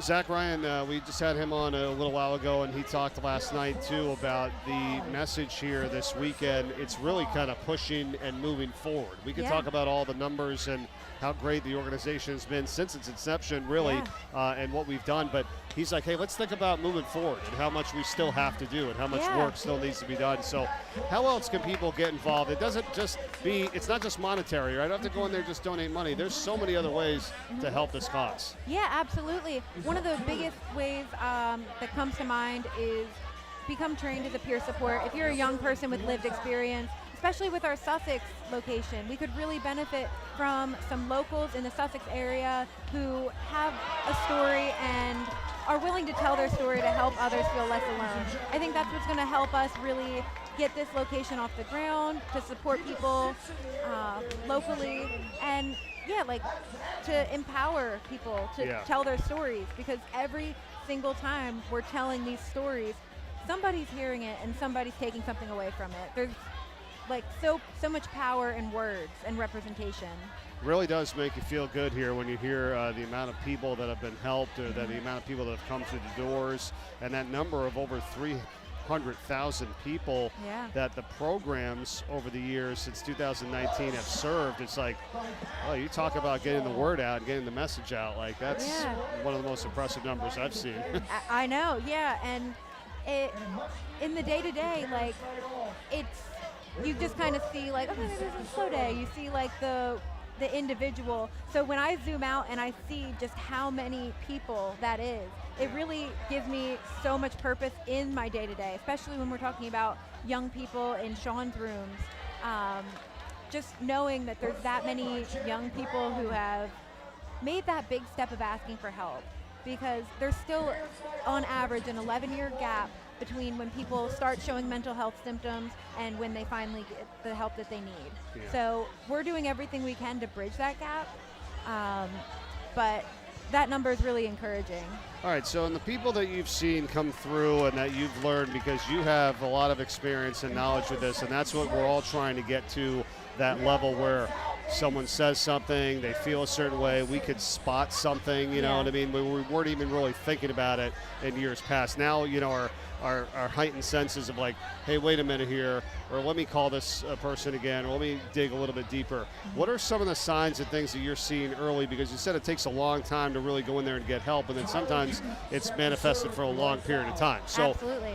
Are you saying, like, what happens in the first few years? So, like, give us an example to say, hey, just because you think this is no big deal, maybe it could be. Why don't you come in and talk to us? Like, how does that all happen? So it does look different from person to person, but one of the big things is, okay, are you not doing the things you love to do anymore?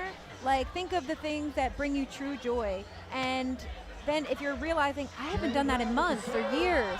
When's the last time I called my friend who it always feels good to talk to? When's the last time I took a day to actually look after myself? Like, when you find that the things that make your body feel good, make your mind and soul feel good, if you're not doing those things anymore, sometimes I like to say depression is sneaky. Yeah. Sometimes it's just a slow heaviness that creeps into people's lives. So it's really important to look at who you are and your values and what you enjoy. And when you find that starting to slip, that's when it's time to talk to somebody. And when I say somebody, it doesn't have to be necessarily professional if you're not comfortable yet. But Right. talk to another human being, talk to a loved one, somebody. And there's so much to be gained from being vulnerable with others. There's so much you have to benefit from. Well, that's really well said, and I'm glad, because that's what we're trying to do here. The more times we hear from you, Zach, Angela, all the people involved, you gain a little bit more knowledge, you learn a little bit more, and then it helps, because that's the whole point, is the first is to educate, right? So we're trying to get that out, and this is a big event to help do that. What a great game we got going on here with Lights Out and Parents Night Out.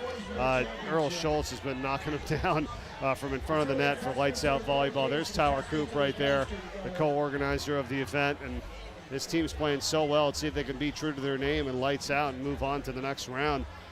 They will take on the winner, if they do pull it out, of Jersey Joe's and the Spankers. That's the 3-14 seed.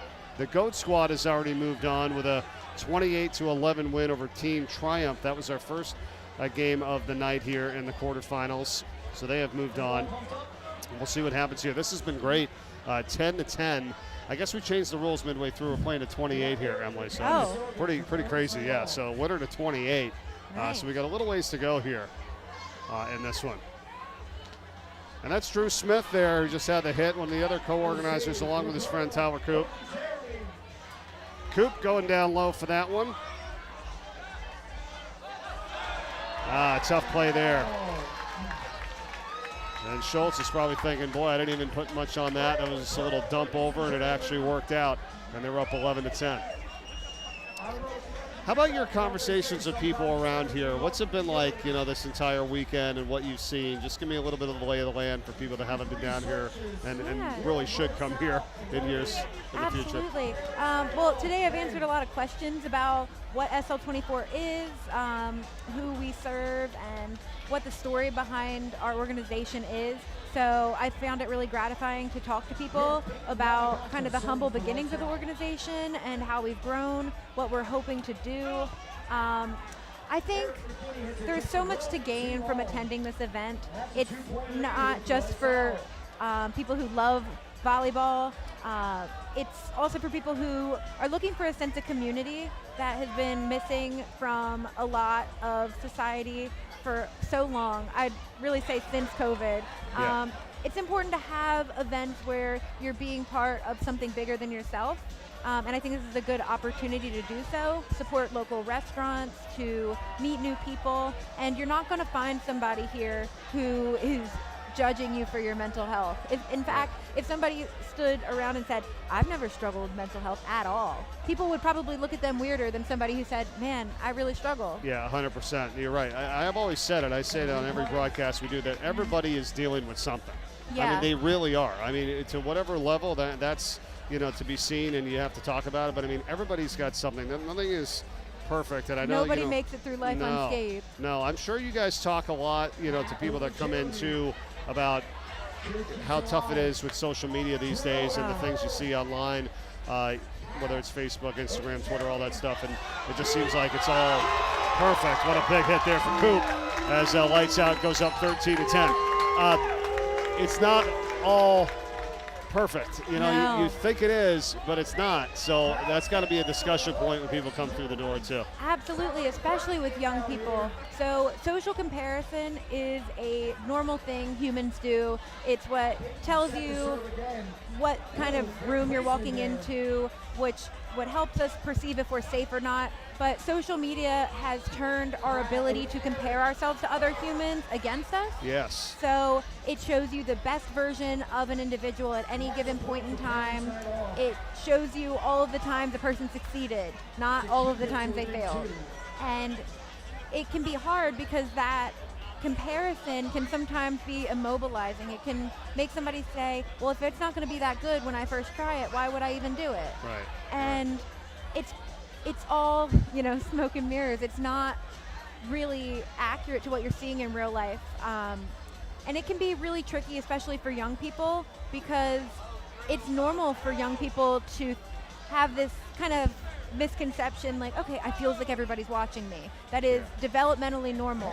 But when you give them this platform and you make them feel like people are actually watching you and you're performing, it can really get in young people's heads and give them a reason to not progress past that kind of thinking, to think the world is looking at me, and it creates a sense of anxiety. Well, yeah, and I'll say this too, I think, and maybe you've recognized this in your talks, with people that have come through the door, and this has been a great match here so far. Let's just see how this plays out. Good job there on the point for Parents Night Off.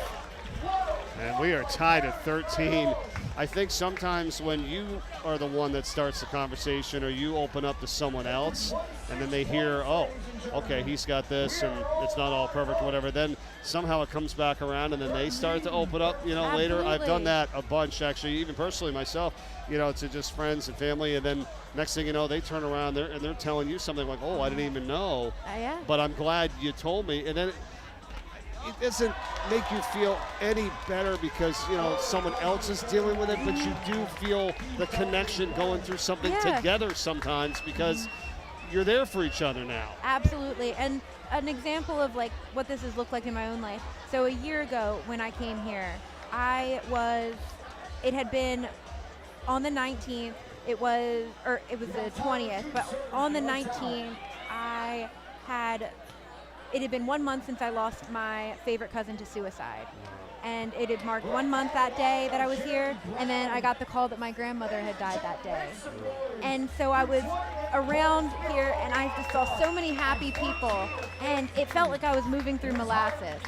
And I'm looking at all these smiling faces, I'm like, man, nobody sees, what's going on. I felt alone with that. But the second I talked to people about what's going on, they had something similar that they had been through. Okay. Maybe it might not have been that immediate moment, but as soon as I actually talked with people about what was going on, I didn't feel alone.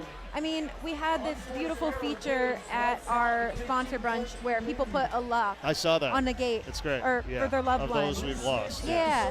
And grief is something that affects all of us, and mental health affects all of us. And so if you're finding yourself in that position where you feel alone, the best thing you can do is test out that feeling. Talk to other human beings, because I guarantee other people have experienced pain. It might be different, and there's no sense in comparing, oh, mine's worse, mine's not this. Like, it doesn't Right. get us anywhere. But as humans, we feel the same emotions, you know? No, that's a great point. Emily Ryle is with us here, Sean's room coordinator since 2024, as you're watching Lights Out versus Parents Night Out here, and the winner to move on into the semifinals. And this has been great, 16-14. That's just outside. And we're playing to 28, switching sides every 7 points. It's 17-14 now, as Lights Out leads it by 3.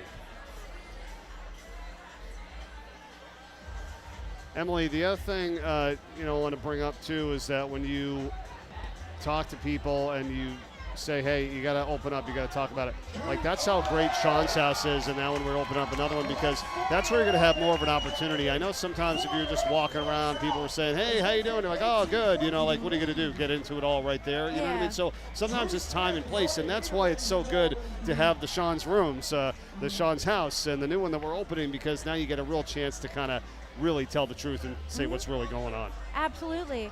And I'll even have teens come into the Sean's rooms, and maybe they're not ready to talk about it yet, or how they address their mental health isn't through talking about it, but it's through a quiet place to decompress. But when you're in Sean's room, or Sean's house, you're exposed to some kind of positive messaging about mental health. Yeah. You're seeing other people be vulnerable, and that's kind of what we're trying to model. We're not trying to make somebody do something they're not comfortable with yet, but no matter what addressing your mental health looks like, we're there to meet people. Like, that's why we have things like therapy dogs or resource libraries, or even sometimes just a home cooked meal. Yeah, some college kids get so homesick, and so we have Donna at Sean's house, who brings home cooked meals, warm meals for college kids who just want a little piece of home. I think that's pretty amazing, and that's just another way to get involved, everyone, too. Like you said, it's not always just donating money. You can also, help with food, supplies, being, a peer support specialist, and help the cause of people coming in. And there's I believe an Amazon list that you guys also have too. That's another thing you can get other items to the house. But and here at the tournament, merchandise, the raffle. You can also donate online by going to unlockthelight.com/donate or givebutter.com/bumpsetlight6, as we are here in the 6th annual SL24 Dewey Beach Volleyball Tournament. Bump Set Light here, looking to see who's going to win this one in 2026. And they almost kept it alive there, but once again, Schultz on the hit for Lights Out Volleyball. Let's see, is there a discussion here? Might be a violation, yes. They called it. That was Jeremy Brown going after it there in the black tank top, so now 19-16. Instead of a 5-point deficit, it's only 3. To bring them to a game 2. Good math there, guys. That's a switch. All right, Emily. Final take, thoughts on what people need to know before we let you go. Anything else that you want to get out message-wise here tonight? Yeah. I think one thing on broadcast, I like to leave just like a little message for whoever's listening. So I think today it's whoever you are is okay. There's nothing wrong with you. I think there can be this tendency to try to look for what's broken or what's wrong. And as humans, we're not broken. As someone who, so I now have clients, I'm practicing as a therapist, as I'm getting my hours, and I don't know, I have so many people who think that I'm there to fix them, but I'm not doing anything but pulling what's already inside them. You might not be able to immediately access what you're missing in that moment, but it's in you. You have everything you need in you. So I think people deserve to love themselves, and for anyone who's walking around feeling like you don't deserve good things, that is a sign that it's time to ask for help, because you deserve to live a good life. We all do. And when we walk around in a state of depression and in this cloud, Nobody deserves that, you know, and the world is always better with you here. I think I've said that one before, but the motto we picked for SL24 teams is better with you here. Oh, yeah. With a little world on it. And it's because I want everyone to know that. Like, you have something to contribute to the world, and the world is better with you here.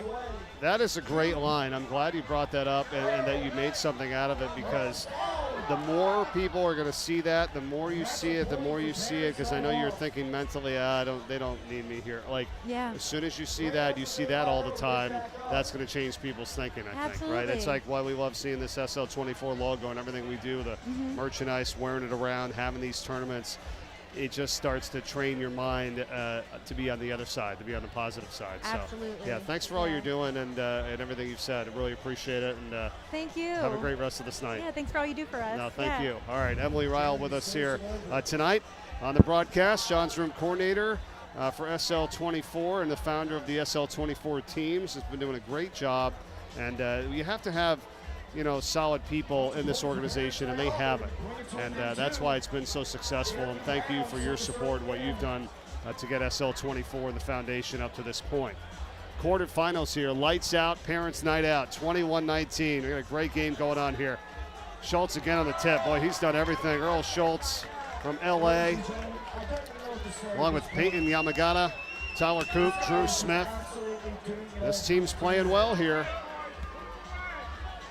Lights Out Volleyball, their name is from Lights Out. The mission is to provide volleyball exposure and instruction to underprivileged and underserved serviced areas nationwide. So a part of that organization. That's where they get their name here for this tournament this weekend. Drew Smith serving. And that's right there on the line. Jeremy Brown on the hit that time. For parents' night off. We're going to 28. Another switch. 22-20. Lights Out leads it as the sun starts to set here tonight in Dewey Beach, Delaware. Beautiful shot from above the Hyatt Place here at the Lighthouse. Pat Cronshaw now from Delaware. Went to school with Sean Locke at Sally's. Played volleyball with Drew and Tyler, who are on the other team. Nice block here. Great defense, great effort, but goes out, and that's going to be a point for Lights Out. Once again, SL24 in memory of Sean Locke, who we lost in the summer of 2018, who I know is probably looking down on this and saying, wow. The impact that he had while he was here and the impact he's going to have for the rest of time, it's amazing. McGinney, nice hit there. Eric McGinney and his wife Roberta, who's playing with them. We've got 3 kids together. He's a teacher, used to lifeguard. He's been playing for 25 plus years. And Eric and Roberta and battling the Pottstown Rumble, the biggest grass tournament in the nation in Pottstown, Pennsylvania. Roberta has won the title 3 times for the women's side, and Eric's won the 40-plus division of the Pottstown Rumble twice. They've had a lot of experience, and we're at a 3-point game here, 24-21. We're going to 28.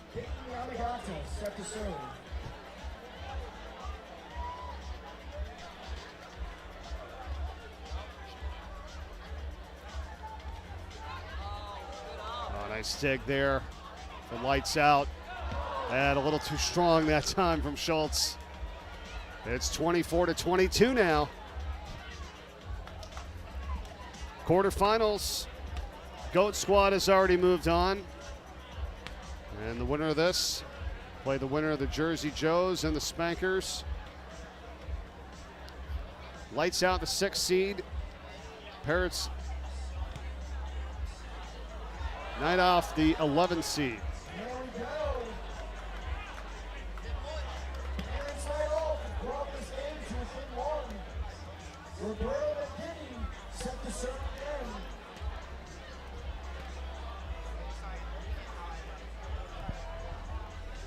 24-23.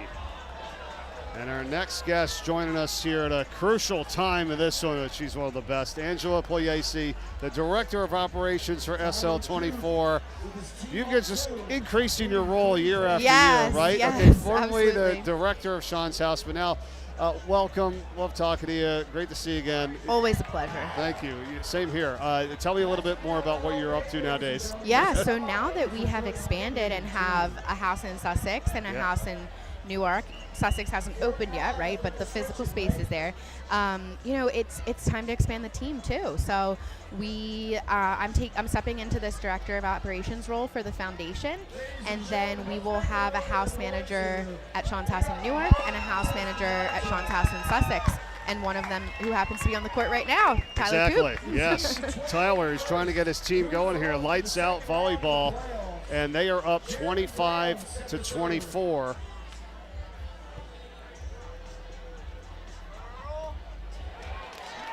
And he has been called upon all night long. Earl the Pearl Schultz, ladies and gentlemen.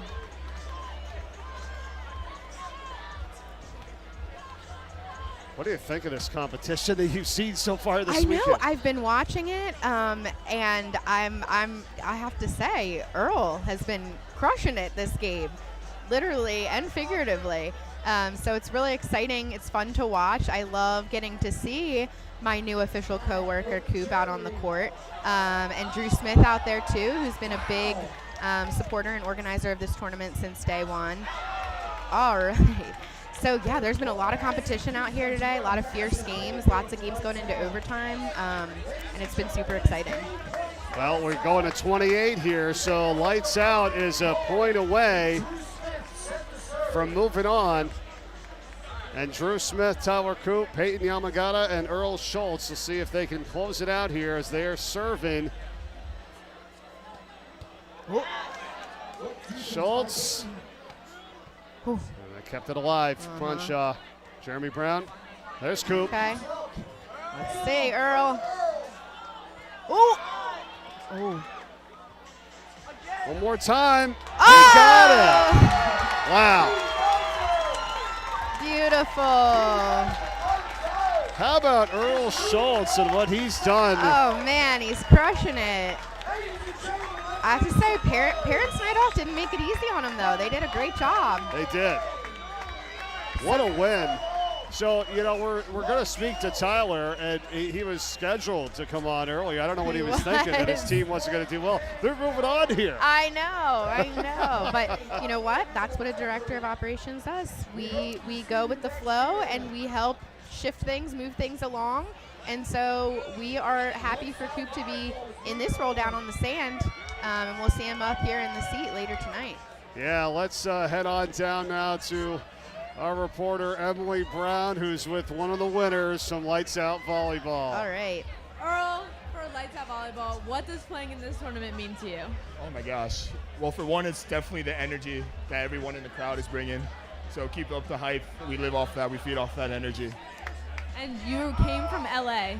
So what sort of environment in Dewey, Delaware today are you enjoying about this tournament? The thing I feel the most is just how tight-knit this community is.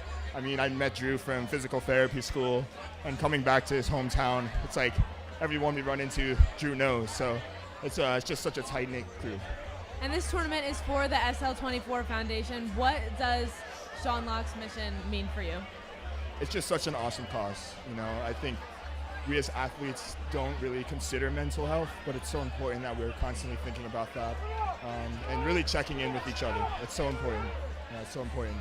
Thank you so much, and good luck in the rest of the tournament. Thank you so much. Yeah, appreciate it. All right, how about that? Earl Schultz and Lights Out Volleyball moving on. A big win over Parents Night Off, and the 6th seed moves on. Angela, we're just getting started with you. We're going to take a timeout. We'll come back and we'll talk more in a little bit, okay? Sounds good. All right, we'll be right back. You're watching the 6th annual SL24 Bump Set Light Volleyball Tournament from the Lighthouse in Dewey Beach, Delaware.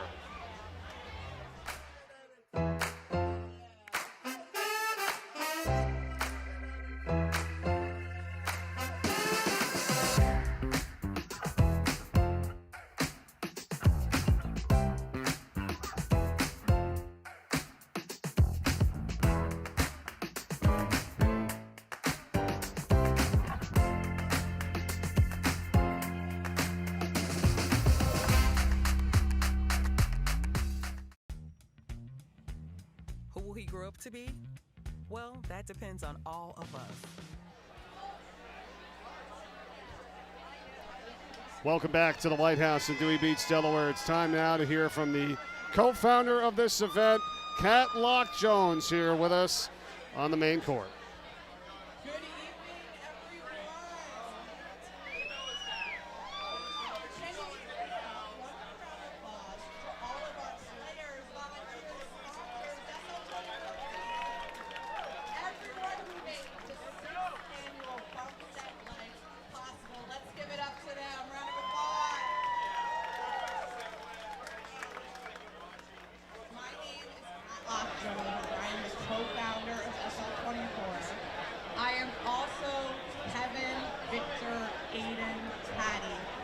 and Sean's older sister. Sean was the kind of person who never met a stranger. He was a Division I University of Delaware basketball player. He was the guy who could make any room fill up with laughter, and he knew every word to every Justin Bieber song. If you met him once, you probably walked away feeling like you know him for years. But, like so many young people, why is she mad? Sean was carrying struggles that many of us didn't see. In 2018, a few weeks before his 24th birthday, we lost Sean to darkness and he took his own life. After Sean died, my family and I, we made a promise. If his light could no longer shine through him, we'd spend the rest of ours helping other young people find their light through the SL24 Foundation.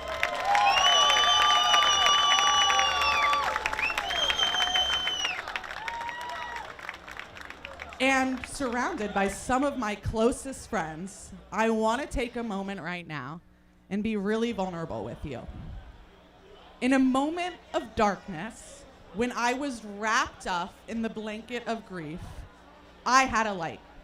I had a friend who sent me a text message, and that friend's name is Drew Smith.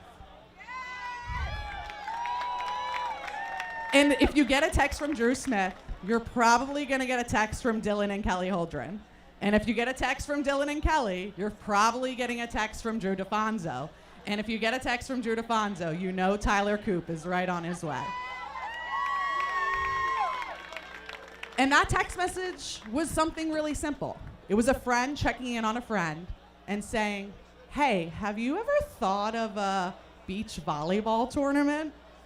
And I have to be honest with you, I don't know a lot about volleyball. In fact, if you have any questions about the rule, please ask Drew, do not ask me.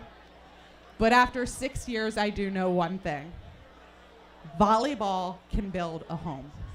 Not with lumber, not with bricks, but with people.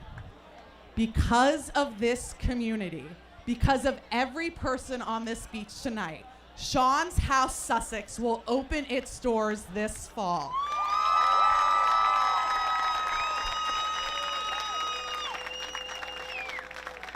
Earlier today, the first and founding manager of Sean's House Sussex, Tyler Coop, challenged all, yeah, give it up to Coop! Our guy. He challenged all of us to think, who is this house really for? And tonight, I want to do something along those lines. If you have your phone with you, could you please take it out? Take your phone out right now. If you are under the age of 24, could you please turn your flashlight on and hold it up like this? This house is for you. If Sussex County is your home, if this is where your Mondays begin and your Wednesdays are lived, hold your light up. This house is for you. If you've ever worked in a restaurant, on the boardwalk, at a hotel, in retail, lifeguarded on these beaches, or served this community, hold your light up. This light is for you. This house is for you. And finally, if you've ever struggled, if you've ever worried about someone you loved, If you've ever needed a place where you could simply walk in and know that you belong, hold your light up. This house is for you. Now take a look around, look at all of these lights. Every single one of them represents a story, it represents a family member, a friend, a cousin, a little brother, and it represents a reason to stay. This is the light that will hold up 1307 Savannah Road. And I want to be clear, it's not all the way dark right now, and that's the whole point. You do not have to be in a place of darkness to ask for help. You do not need to be in a place of crisis to get support. This light is what will make Sean's House Sussex a home. This is what is coming this upcoming fall. And when you drive by Sean's House Sussex, I hope you remember that before there was a house, there was a community. Before there was walls, there was light. And before anyone walked through those doors, there was each and every one of you. Thank you for believing in SL24. Thank you for believing in this community. We love you.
Who will he grow up to be? Well, that depends on all of us. That's why, along with our groundbreaking medical care, Newark's Children's Health supports programs that address issues like food insecurity and the resources essential to learning. It's all part of creating a healthier future for all children. So, he can grow up to be whoever he wants to be. Newark's Children's Health, well beyond medicine.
We've all met people who are outstanding individuals, people that just vibrate with goodness.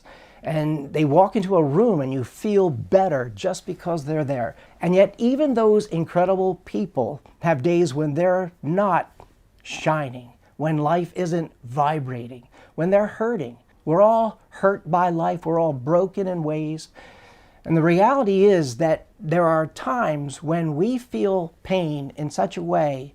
In this culture, we're not encouraged to then reach out and ask somebody for help. We're afraid of that word, that phrase, mental illness, because it has such a stigma attached to it. There are times when each of us needs to know, I need help, I need to ask someone to talk to me, to let me talk to them, to be heard.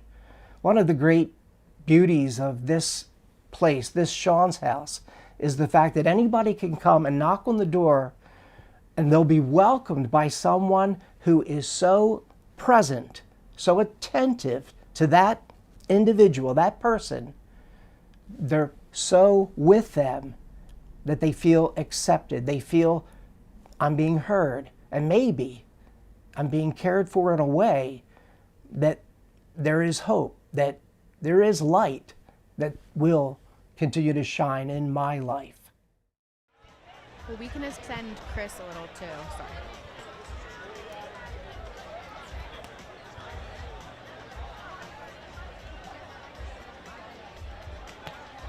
Welcome back.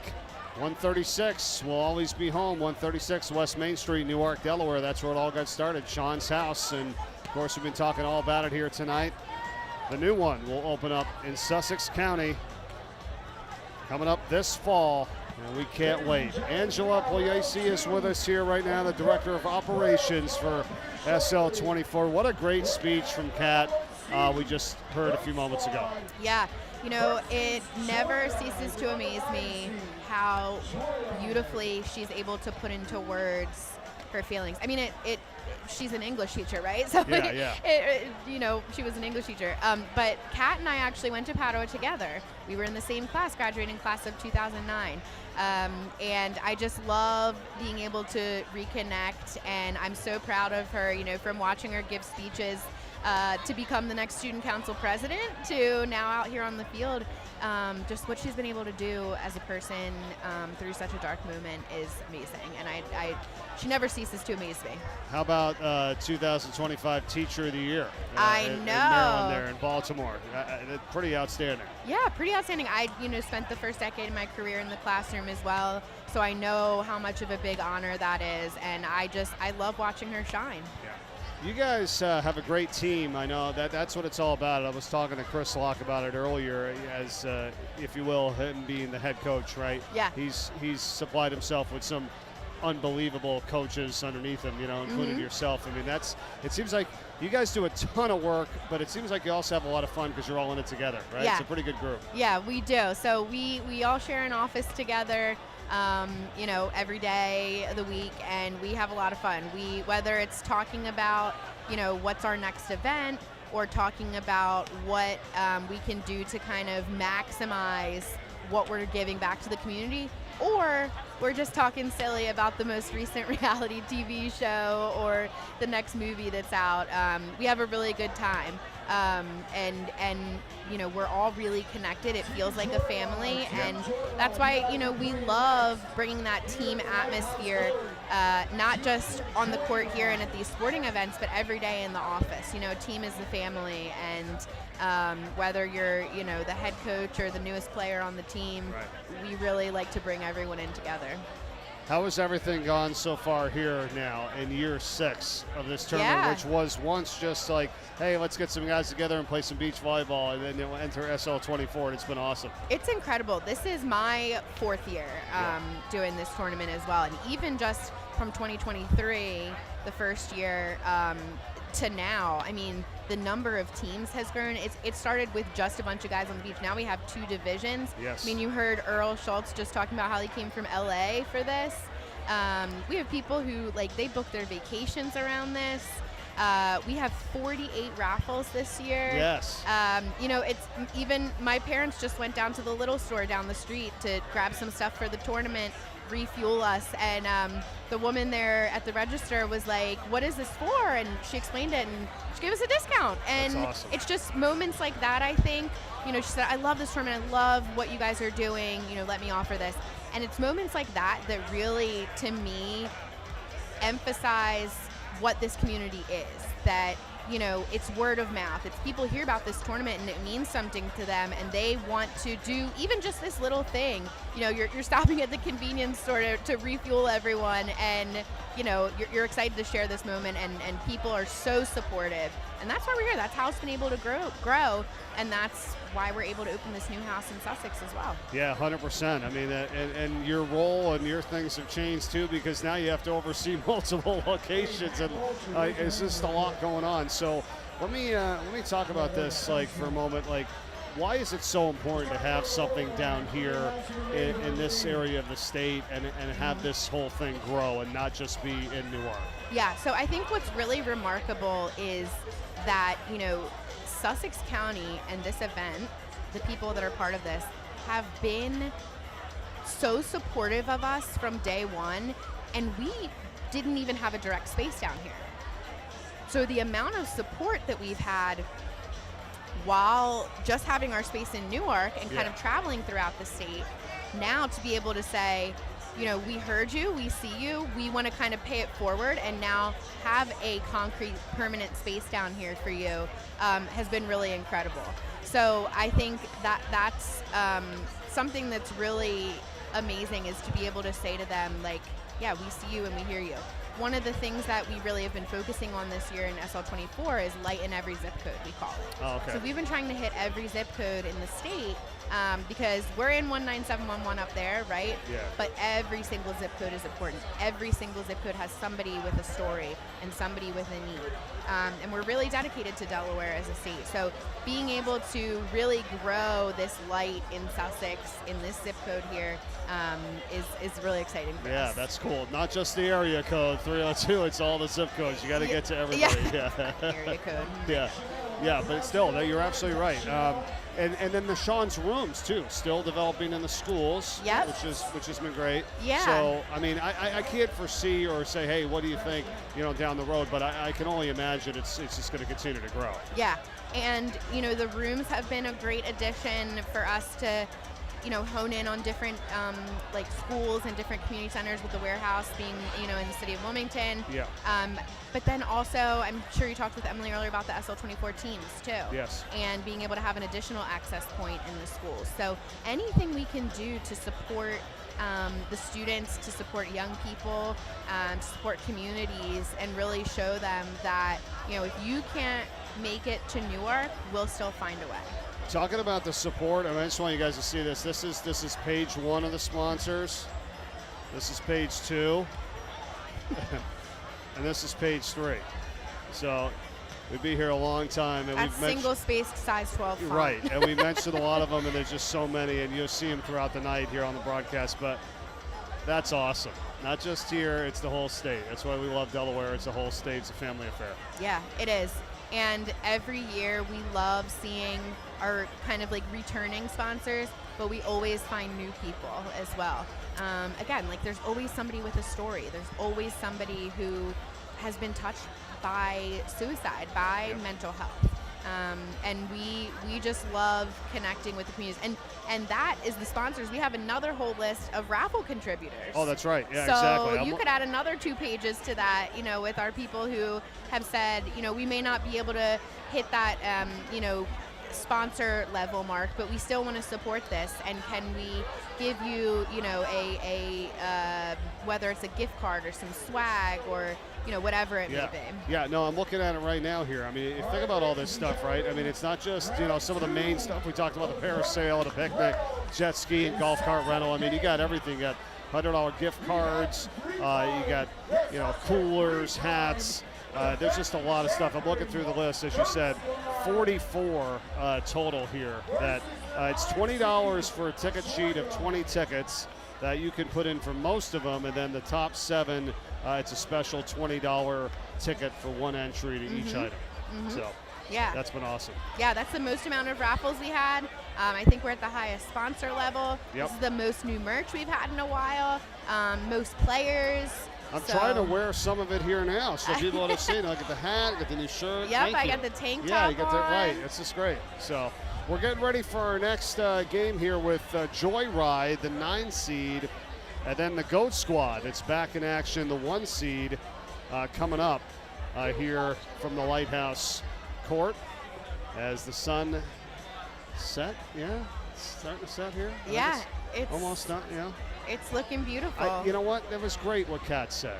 it doesn't have to be completely dark. It was a great point. It's like, no, we don't want to wait till it gets to that level before we have to help. That's where you're in a tough spot, you know what I mean? And not that you can't come out of it because you saved over 200 people in critical suicidal situations, but I'm just saying, I thought that was a great idea because I see her out there and I'm saying, well, boy, the sun hasn't set yet. It's not really night. And then she brings that up and I'm like, wow, that's just another great point. It amazes me, too, how many more things that they say that resonate. Just a really good point. We always say that at Sean's house, we're here for you for the big things, you know, the crisis moments, the suicidal ideation, the, disclosures that are really big and really heavy, but also the small moments. Things that you may be thinking, well, I'm just really upset about this test that I took, but, I don't know if it's worth talking to someone. If it's important to them, it's important to us. Right. So it's not, don't wait for the crisis moments. And the other thing I want to really emphasize about Sean's house, Sean's rooms, is that it is a house, too.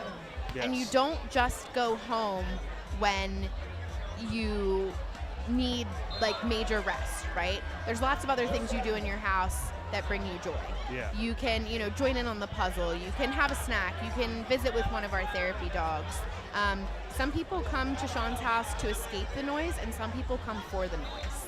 So there's people that are coming there because maybe their house is really busy and loud, or they're in a dorm that feels really loud, and they want some quiet, and they might go in the library, put their headphones on, do some quiet studying. But then we also have people who it does feel really quiet, and they want to come there to be around other people, to hear that noise, to remember that there's other people that are here with them. Yeah, that's a good point, too. Like, everybody needs something a little different, so it's not and a lot of the hard part, which you guys are doing in terms of the number one goal, which is educate, is realizing that not everybody needs the same thing, and what you need isn't always what everybody else needs. So you got to learn everybody's tendencies and what they need for help. Yeah. And that's what you guys are there to do. And it doesn't have to be, a grand gesture or some, big act that you do. It's all about meeting people where they are. So even if you have somebody that you feel like is struggling, you've said to them, I'm worried, or you don't seem like yourself, and try to open up this conversation, and maybe they're not ready to talk yet. Doing something small that brightens their day can be a game changer. Yep. The number one preventative factor against suicide is connection. So any way you can connect with someone, even if they're not ready to share and talk, it is going to positively benefit their mental health. Okay. Goat Squad leads it 4-3 over Joyride. So the Goat Squad, the number one seed, with 4 right now. Joyride with 3. This is the quarterfinals. Goat Squad with an earlier win. They won the title last year. And Joyride, the 9 seed. Alexis, Carson.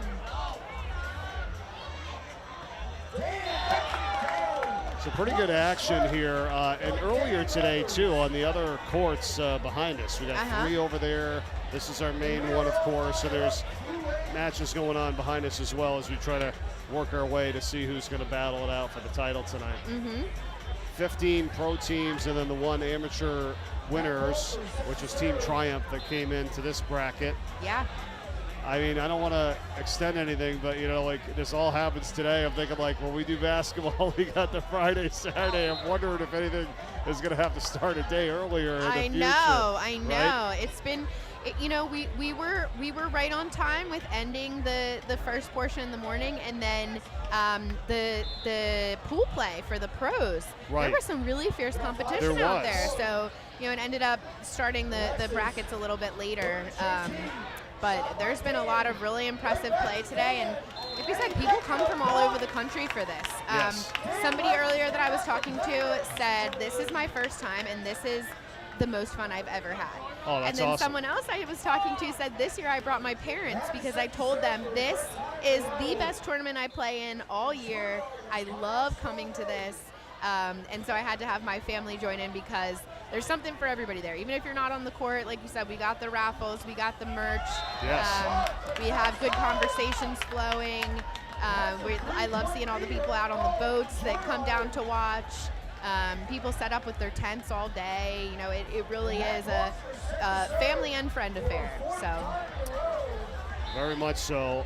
Let's talk about just other ways people can support other than just giving money, because there's a lot of different ways. Yeah, absolutely. So one of the things that I feel really blessed about with Sean's house is that it was built on volunteerism. So when it was, you know, turned from the college house into what it is today, that was all volunteers stepping in to break down drywall, to paint walls, donating their time, their materials, you know, the furniture, the books. So even just donating items goes a long way for us. We do have an Amazon wish list on our website. We're going to get that Sussex House wish list up soon as well. But that's one way you can contribute and participate. Another way, something that has been really fun this summer, we've had a lot of people stopping by with baked goods. Okay. And, you know, if your physical needs aren't met, your mental health needs can't be met. Yeah. So even just making a treat or dropping off something in the fridge, you know, a lasagna, I'm Italian, so, you know, Yes. drop off some pasta or lasagna, you're feeding the whole village. That's and awesome. you're making the house smell good. So Yeah. there's small ways like that that people give. Volunteering, you know, whether it's I just want to come and clean, or you know, I have this special talent that I build this, or I really like gardening, can I stop by and plant some flowers? Oh, cool. We have so many people in the community with so many talents that are just so willing to give their time and their energy. And so the house is built on volunteerism and continues to run on volunteerism and donations. So even if you're not, you know, in a financial space to give, you're giving us your heart, you're giving us your time, and you can feel it when you're in the space. Well, think about all the people that are here, all probably contributing in a different way, one way or the other, whether it's playing, like you said, donating, buying some merchandise, just here wearing the shirts and the, you know, the support. I mean, the more you see it, the more you talk about it. I know some of the local businesses have this streamed on their TVs in their locations right now. Yeah, shout out to all the local businesses that are streaming. It means a lot to us.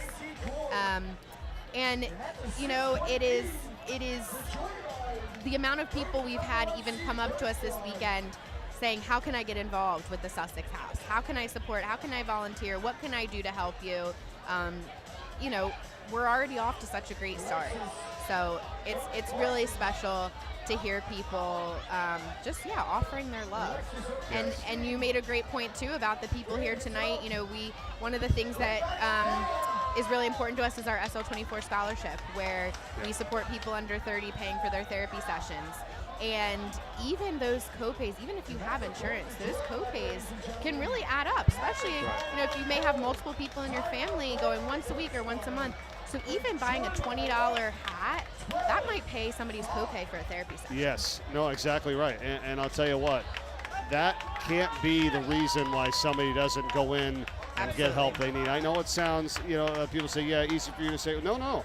It's for anybody that if you can't afford it, like that's what you're there to help do. So if that was in your mind or a stipulation, oh, I'm not going to be able to pay for therapy, please get that out of there, because that's what we're here doing at the SL24 Foundation and Sean's house. We'll take care of that for you so you get to where you need to be. I mean, it's like, you know, we're not going to get at a big discussion about, but it's like the healthcare, you know, it's like, hey, you shouldn't feel I can't go and take care of myself. If you don't have your health, you have nothing. You know, so it's like you got to get the help that you need. So it's been great what you guys are doing and expanding. And you see the support. We just showed you from all the sponsors, and that's a big part of it too. Anything else? Give me some of the other events that we're not doing full board, but support SL24. There's like a 5K, I believe, or a golf tournament. What else is going on? So the Klondike Cates Golf Tournament will be on Thursday, September 10th this year. Okay. The sponsorship form is up there. The registration to play in the tournament and a foursome is up there. Klondike Cates is a great partner of us, Marticelli Restaurant Group. So the golf tournament is a lot of fun. We've been doing these spotlight games where they're local high school sporting events. We'll go out, we'll have young people speak. You know, part of our mission is amplifying youth voices. So the athletes, before they play, one member of each team will go out and talk about their mental health journey. And we have resources available. Sometimes we'll do raffles or have merch. And then, we'll be getting ready also for our Gather and Grow Youth Summit, which we do every year with young people. That's a big event for us. And then, there's always smaller local community events that people invite us to. We're very lucky to have so many people who recognize and understand how important mental health is. And one thing I love about Delaware and the many organizations exist is that we are all partners. Yeah. There is not a lot of that competition there. We're all in the same game of supporting each other. So we work with other organizations, like DJ's Alliance, like Face the Facts, like Impact Life, like American Foundation for Suicide Prevention, the Delaware chapter. So we have all these organizations that we all work together towards that same goal, and we love supporting one another. Yeah, that's the thing. Once you get involved with them and they want to support you, help them too, like it goes on. You know what I mean? Like you're added. That's why like you see that list of people. It's like because you guys spent all this time throughout the whole year building this up. Absolutely. The relationships are the most important thing to us, and that's so much of what this event too is. Building connections with people and these players that we see year after year. We may only see them once a year at this tournament, but it's like a fun little family reunion when we get to see them again out here on the sand. Joyride leading the GOAT squad right now, 14-7. Joyride is the 9 seed in this tournament, and the GOAT squad, the number 1 seed. Winners of this whole thing last year.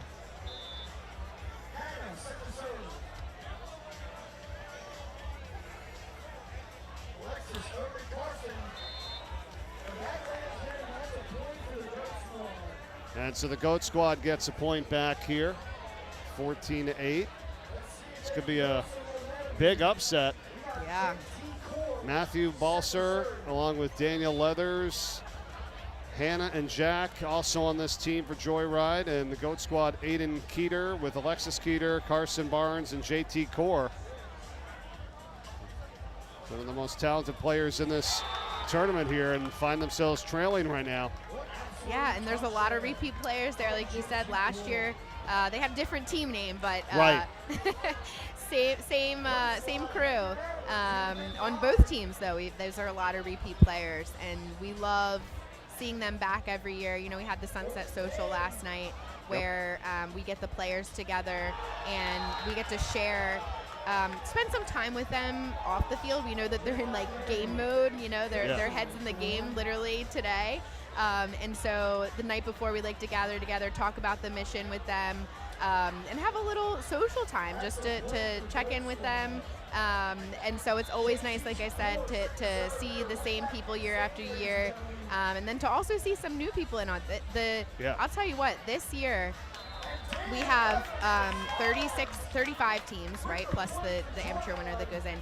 And I would say within 4 days, the roster was completely full. Oh, it's sold out. Yeah, I know. That's the thing. And I remember that, too, in terms of, your volunteer list. I ran into a couple people here that said they came down to the event because they want to be here, they want to support. They're like, I actually put in a volunteer, but they already had enough people. Yeah. I was we like, had a wait list for volunteers, yeah. a wait list for teams. I was like, okay, yeah. It's a good problem to have. It is. We're very lucky, and it speaks volumes to everyone who's a part of this organization, whether it's our staff on kind of our admin team, our peer leads, our peer volunteers, our people that work in the rooms, and just people who advocate for us all around, that people want to be a part of this, and building those relationships and those connections year after year, adding more people to our team has been just incredible to watch. Yeah, it's been awesome. Angela Pugliese is with us here, Director of Operations for SL24, as we're watching this quarterfinal round game between Joyride and the GOAT squad. 16-11 now in favor of Joyride, trying to pull off the upset. We're going to 21 here. Joyride beat Life Med, which is another outstanding team here in this tournament, 28-27, or 29-27. They were going to 28, got to win by 2, and they won 29-27 to advance to this game here. and take on the number 1 seed. Well, you were talking about the first tournament, and LifeMed was Yes. the first winners of the very first tournament, and I think they won the second year as well. And they've been a really wonderful sponsor and supporter for us as well. And yeah, so we love being able to see people back again, past winners that are still, in the mix. Yeah, it's a good group of people too. LifeMed. It was Casey Menard with Mitchell McDowell, Nate Miller, and Ellie Millaway. His sister's also playing here as well. But yeah, Great people. Staple of the tournament and players that have been here for many years, which is great. 17-12 now. Joyride again, 2:21. We're excited. Speaking of the past winners, something that Coop set up for us. Going into, planning for this Sussex house is he had this plaque created that has our Bumstead Light logo in the middle of it, and then it has engraved the names of the winning teams each year. Sweet. And that's going to go up in the Sussex house. So it kind of your name is etched into there for that's eternity. Perfect. It's going to be one of the first things we hang on the walls. Also to remind us where we started. Yes. 136 will always be home really became the mantra at Sean's house because of that, etched into the wall when Sean and his friends lived there. And now, the volleyball tournament is going to be kind of etched into the Sussex house to remind us where that all started. That's really cool. So you have everybody from the first 5 years, as this is the 6th year, and then we'll etch their names in as well. So Absolutely. That's cool. Yeah, that's great. So Triumph, Yeah. they're already going to be engraved in there, and we'll see, really cool. who becomes the other team tonight. Yep. We're getting close to it.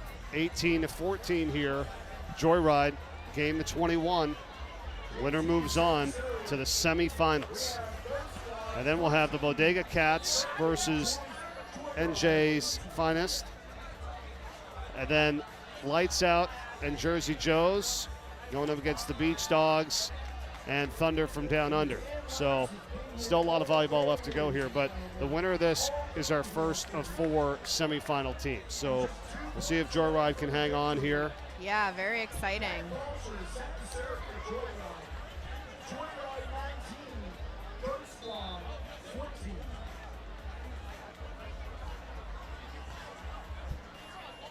I love this time of night too, and it starts to get a little darker, and you can really see, those bright lights from some of the boats out on the bay, some of the other, people that have glow sticks and things like that, and it really makes for a beautiful setting. It's here pretty on the cool. beach as It's well. awesome.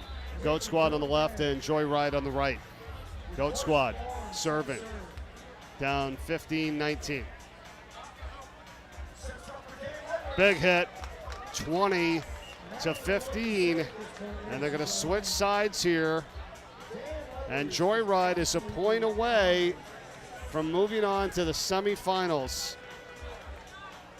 Matthew Balser, Daniel Leathers, Jack and Hannah.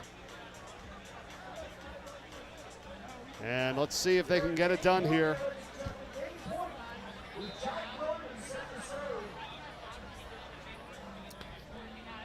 Jack Williams serving. See.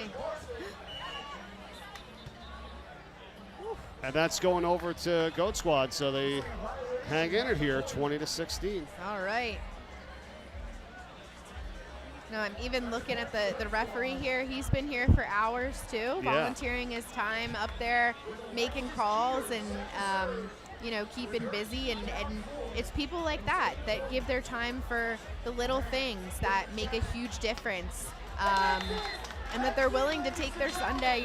For some of them, it's their one day off. A lot of people here work in hospitality, and they're choosing to spend their time off with us. And I think that, again, just says a lot about the community and the people involved. Great cause for sure, and a great win from Joyride, knocking off the defending champs and the Goat Squad. And they win it 21-16. Wow. What a win, what a victory. They move on to the semifinals. And it's time to hear from one of the winning members of their team and Joyride. Here's Emily Brown. I'm here with Matt, who just defeated the reigning champions. What does it mean to you today to be able to be here at this tournament? It means a lot. We've been coming for a couple of years, and Drew, Coop does a great job putting on the show, and our company came out to play, so it's awesome. And what does it mean to you to be able to spread SL24's mission through the sport of volleyball?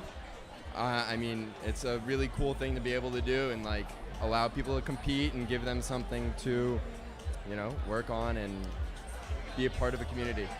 Thank you so much and good luck. Thank you. All right, it's a joyride. Moving on with the win. Great job, Emily. It's our newest edition here on the SL24 Bump Set Light Volleyball Tournament in our 6th annual.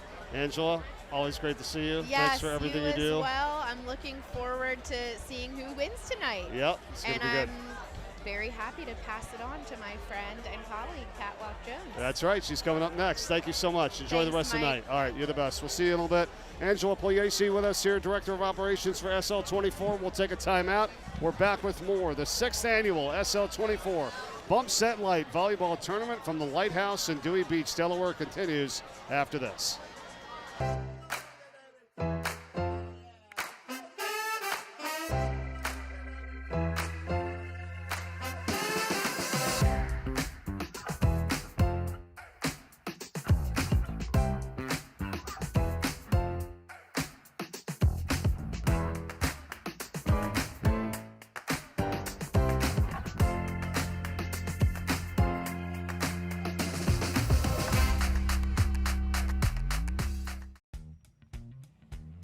Who will he grow up to be?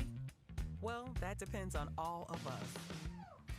That's why, along with our groundbreaking medical care, Nemours Children's Health supports programs that address issues like food insecurity and the resources essential to learning. It's all part of creating a healthier future for all children. So, he can grow up to be whoever he wants to be. Nemours Children's Health, well beyond medicine.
Who will he grow up to be? Well, that depends on all of us. That's why, along with our groundbreaking medical care, Nemours Children's Health supports programs that address issues like food insecurity and the resources essential to learning. It's all part of creating a healthier future for all children. So, he can grow up to be whoever he wants to be. Nemours Children's Health, well beyond medicine.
Who will he grow up to be?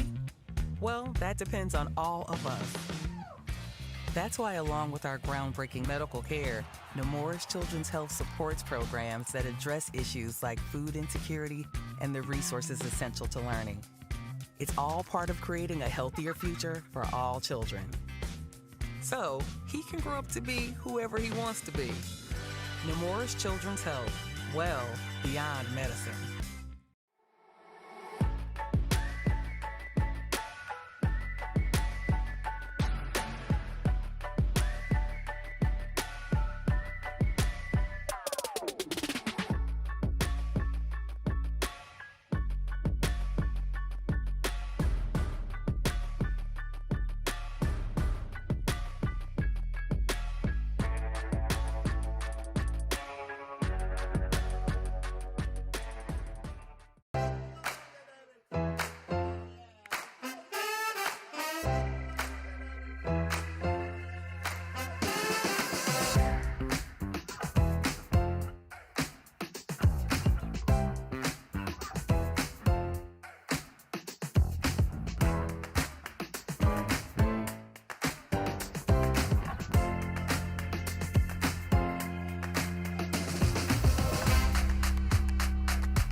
Who will he grow up to be?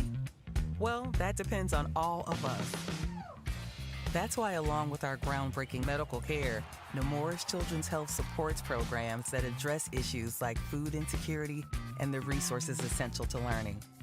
It's all part of creating a healthier future for all children. So he can grow up to be whoever he wants to be. Nemours Children's Health, well beyond medicine.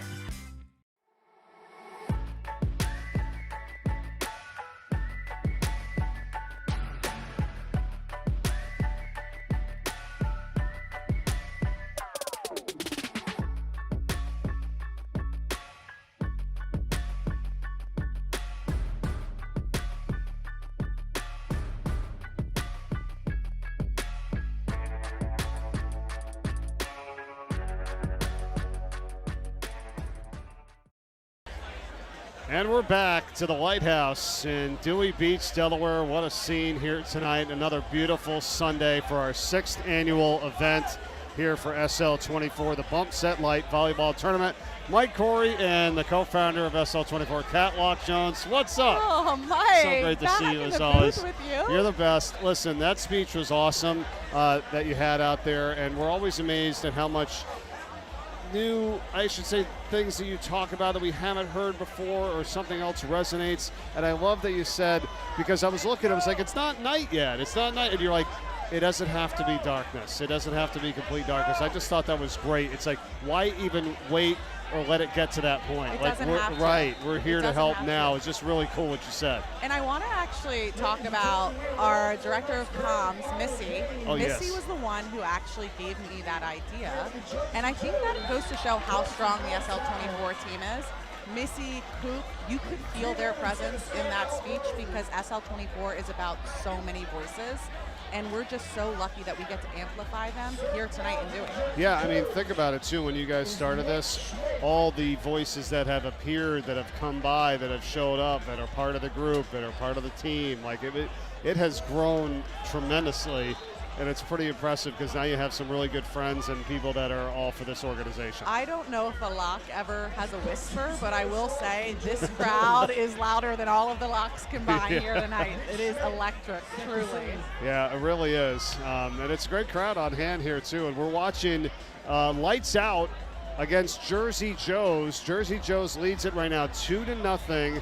And there's our guy Tyler Coop, who, which is funny because we're going to joke with him when he comes on later, whenever that is, because his team's still playing. You had him as one of the early speakers or guests for me, and I'm like, he's still playing. I know. His team's on fire. And I think it's largely part to Earl Schultz, who they recruited from L.A. How lucky are we to have Earl all the way from California here with us today? Here he is right now. And is that in? Yes, they get the point. Their first of the game. 3-1 now, Jersey Joe's here in the quarterfinals. And the winner goes to the semis. We already have Joyride and the Bodega Cats that are in. And we'll have this winner and one more that will come in from the other top half of the bracket to join them. So a lot here at stake. And we will have a new champion because the GOAT squad just lost in the last game. Unbelievable. And we can talk about Coop's volleyball career later, but I have to talk about how excited we are to have him join the SL24 team as the first and founding manager of Sean's House Sussex. It's unbelievable.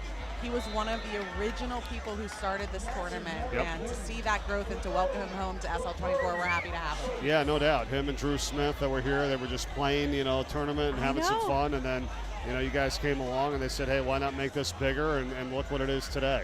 It really is amazing, and it's a testament to this community. Your light is only as bright as the people that feed it, and Sussex County knows how to show up and show out. Well, and we're thrilled because the whole message of tonight is moving forward and continuing to do more work and having Sean's House in Sussex County this fall. We've talked a lot about it with a lot of people. I want to hear from you and why this is so important to expand this throughout the state so not everybody feels like, well, I got to go up there or I'm not near it. think I had a conversation with Zach, and we're so lucky to have him lead the SL24 team, but he really made a great point. The race starts today. We're starting a new chapter. To quote Natasha Bedingfield, it's unwritten. And it's really one of those moments where everything starts from this movement forward, and to have Zach lead that and have that mindset for our team, we're extremely lucky. Yeah, and speaking of the team, it's cool because now everybody's role it not only changes because, we just talked to Angela, who is formerly the director of Sean's House. Now she's director of operations because you're going to have two Sean's Houses. I know. So she's going to oversee what the job they've done to get that house to where it is today. You're going to try to mirror that in Sussex, and now they can work with other people on making that happen because she can't do it all. I know she can't, but I feel like Ange can do it all. But I'll say one thing about her is no matter what role she's in, it's always about a conversation. It's always about community. You have a conversation with Ange, you feel like you've known her your entire life, and we want everyone to feel that way when they walk through Sean's house, whether it's in Newark or at Sussex. Yes, for sure. What do you think that's going to do for the people, the families in this area, and what kind of vision you have for it? Yeah, so it's interesting because we talk a lot about local light, and I have to confess, Sean and we were not locals. We're a couple Newark townies. We came down here for vacation, but we would leave on Sunday. And I really think Sean's House Sussex, it is for people who come here in the summer, but it's also for the people who stay here on Mondays, who are on Wednesdays. It is their life. They make us feel like neighbors for a week in the summer, and we want to make them feel loved every single day of the year. Well, and the good thing is, you're right, it's not like we're just coming down here once a year, and hey, thanks. But no, we're staying here, we're here, we have people here. And I gotta say, I really feel like the Sussex community manifested this. The first day we had the tournament, all those years ago, they were like, we're having a Sean's House Sussex, and we're like, I don't know, I think one is good. And they were like, no, we are having a Sean's House Sussex. They manifested it. We owe it to them. We owe it to show up to the people who show up for us. Well, and I think it's great because we all know how important this state is and how many people benefit, and your friends, you know everybody, you feel like everybody knows you. We're taking care of Delaware. Yeah, we're taking care of our own. It's important. Yeah.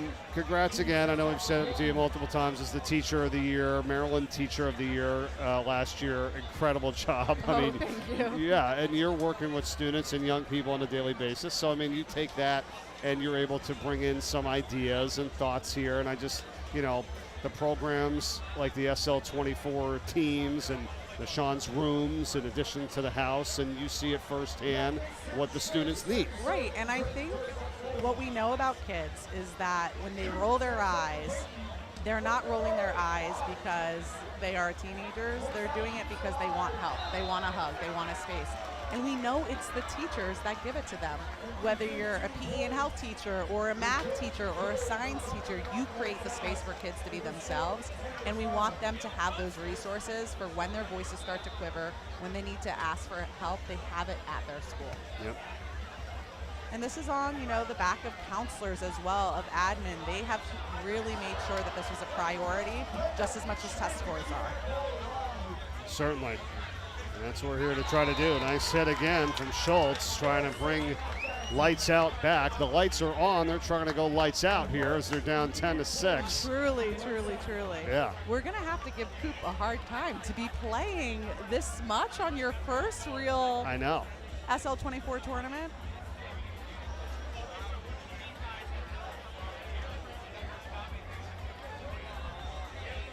Now I have to ask, what do we think is the best seat in the house? Is it up here on the lighthouse deck? Is it on the boat? Is it on the sideline? I mean, I know, right? the energy is immaculate. Yeah, I like having the boats coming up here. I mean, they got a great spot. I mean, they're right there in the middle.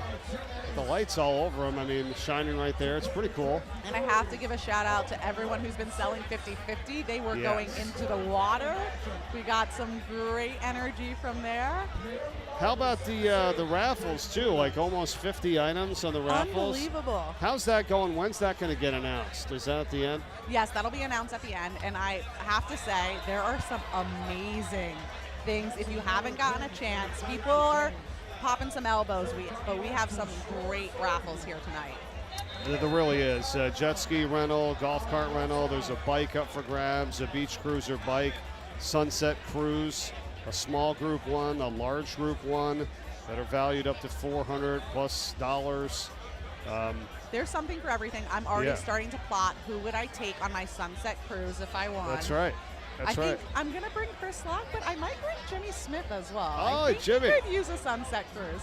Big shout out to Jimmy, our producer here of the event, and doing a great job. We'll credit everyone close to the end of the show. We got a lot of people that have been helping us out here, and I know you do too. And the volunteers, we were just talking with Angela. I mean, it sells out, if you will. Like you've maxed out at people that want to help. And people still show up, Yeah. and I think it is so special.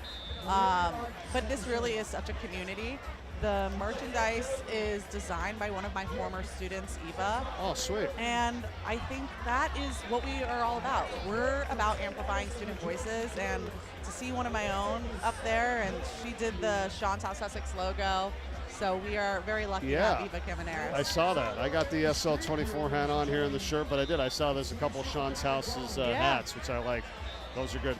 Fans, you can donate by going to unlockthelight.com/donate or givebutter.com/bumpsetlight6 as we are in the 6th year of the SL24 Bump Set Light Volleyball Tournament. Watching this from the Lighthouse in Dewey Beach, Delaware. Jersey Joes, up 13-7 over Lights Out. Now 13-8. Jersey Joes with Timothy Ennis, Daniel Ennis, Nick Schmidt, and Naomi Legas. Younger group, Timothy and Daniel, 20 and 18 years old respectively. Nick Schmidt is 21, Naomi's 18. Playing well here, up 13-8. It's unbelievable. I am so excited to watch the volleyball get better and better each and every year. We have some people who have been here with us all 6 years. Yeah. And then to still have new players who are excited about the mission. I mean, we are extremely lucky. Our heart is full of gratitude, and it's full of light as well. And it's packed, it's full of people too. Look Oh at my this. This is gosh. a great shot right here, seeing everybody that's in attendance right now. We are over the moon.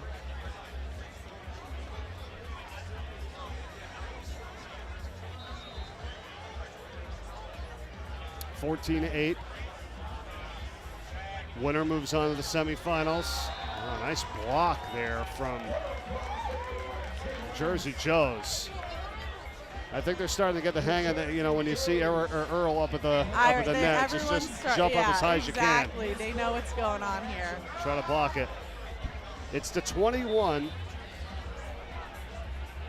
Jersey Joes serving. And while it is the 6th tournament, I was thinking, how many SL24 broadcasts have you done? What does this mean for you? This is really so special to have you with us here. Thank you. I love doing it. I think it's great. I mean, I was telling somebody the other day, and, you know, you could go back to COVID because that's kind of a benchmark of a lot of things, so a lot of things changing. And it's not all bad because of COVID, we weren't able to have fans in the 2021. You guys did it in 2020 right before everything got shut down. But then when I talked to your father, Chris, and he was like, yeah, this is tough. We're not even going to be able to have any fans there. Then we thought, well, maybe we could put this, you know, on the internet. We could stream it, and that's what it started. I'm so thankful. I love it. We love doing this. It's so much fun. And so 21, 22, 23, 24, 25, 26, 6 years of basketball of the 8, and now 4 of the 6 you've done the volleyball. So I mean, it's pretty cool. Yeah. We are, I always feel like when I get to have a conversation with you, it is a moment where I get to really remember my brother. Yeah. And to have that with someone who knew him, with someone that understood his energy, it is, we trust you to tell our story, and you do it so well. And so we're so thankful to have you. Oh, thank you. You guys are great. Great family, you know, and I tell everybody about it when I say I'm back and I'm doing this tournament for mental health, and we're on the air with the volleyball and the basketball, and they just think, wow, I mean, that's impressive. And as impressive as it is the money we raise too, which is off the charts, but they know because this affects everybody, you know what I mean? So it's not like, you know, it's just easy to get behind because everybody is dealing with something. My dad, Chris, will often say things that it's the next generation that will change how mental health is treated and how it's stored. And I agree with him, but as an eldest daughter, I like to push back a little bit and say that the fact that people my dad's age are willing to listen and to create spaces and make sure it's okay not to be okay, that's amazing. Big point there for Lights Out. And they got the crowd behind him here, too. I don't know if you're ever going to get Coop on the live stream. I don't know if we're going to. He might be in the championship. What a Cinderella story if that is the case. Well, they're going to have to make a comeback here, down 16-11. Yeah, I think what you said is true about all generations. Like, we had some younger students and individuals on last year. I remember here the broadcast, I'm like, wow. How about them coming out at a younger age talking about it and telling their friends? That's huge. Your dad, right, and some, you know, people who've been around a little bit longer that realize, oh, I've got to change how I operate or hear people, and he's learned so much, and he's been such a valuable resource and asset to everybody he's come in contact with. And I can't thank him enough because I teach the class, as you know, at University of Delaware. He'll be joining us again. I've had him every semester now. He's amazing. It's important for everybody to hear. It really is. And I think, too, you know, it's important. Sometimes we don't know what to say, and so we don't say anything at all. And my advice to that is it's okay if you don't say anything at all, as long as you listen. And if you create a place where kids can be heard and you listen to them, that matters more than a Hallmark greeting card. No doubt. Nice tick here for Jersey Joes, and they get the point. That is in, 18-12. Now, they're playing well here tonight. And the slunks, I mean, they are looking amazing. The shorts that Jersey Joes are wearing. It has become such a trademark of the volleyball tournament, having the slunks each year, and we love watching players wear them all over. And so we see them in Delaware, we see them in Europe, in California. It's so great. We watch athletes trade slunks with one another. And so it's like, you know, Flat Stanley, but for volleyball shorts. Yeah, that's cool. You have to have the literary reference in there. All right, so here's Drew Smith, as you said earlier, one of the co-organizers of this event with Tyler Coop, and their team Lights Out, down by 5, trying to make a comeback here. Yeah, they'll get a point on that one. 18-14 now. And I've known Drew since I think he was in 8th grade, and he has always just been one of the most thoughtful, caring people. Wow. And so every single person here, I think, knows Drew Smith. And so we always joke, is this the 6th annual BSL or is it a Drew Smith homecoming party? But I think both work. Both create a lot of light and a lot of energy. Well, you've known him for a long time then. That's really cool. Does physical therapy, he lives out in San Diego. You know, he comes here for this. He comes here. Right, which is pretty awesome. And I think it's a testament to Dewey, it's a testament to this community. If someone's willing to travel, to give up their summer, to come back home because they care so much, wow, their values are just full of honor and integrity, honestly. 2 points away here, Jersey Joes, so moving on to the semifinals. They lead at 19-14. That's not going to work. Good job there by Drew, as he was the one that hit that one over. Yeah, I mean, just like the World Cup, you can't use your foot here, though. Your feet here, though. Well, this could be quite the comeback here if they're able to get it done. But Jersey Joes, with Timothy Ennis, Daniel Ennis, Nick Schmidt, Naomi Ligas right now leading by 4. Lights out serving.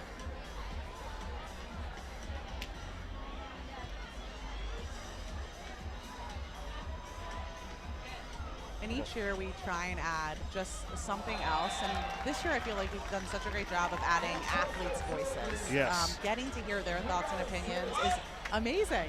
I'm really excited about that. That's something we were able to get done here for this tournament. We're going to continue doing Emily Brown with us, doing a great job as our sideline reporter. She'll interview a winning player from the winning team, and will that be Jersey Joes here? We'll see. They're up 20-15.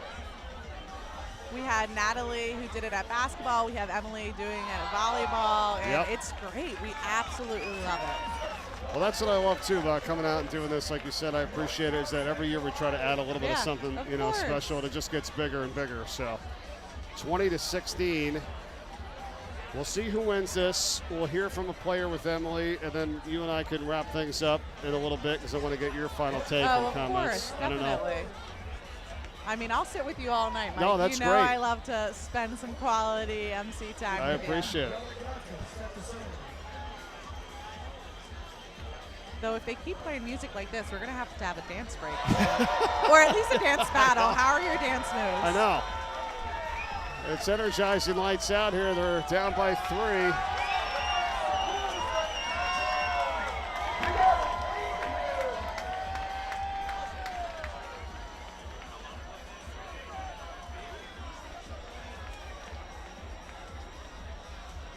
Lights out serving. Peyton Yamagata.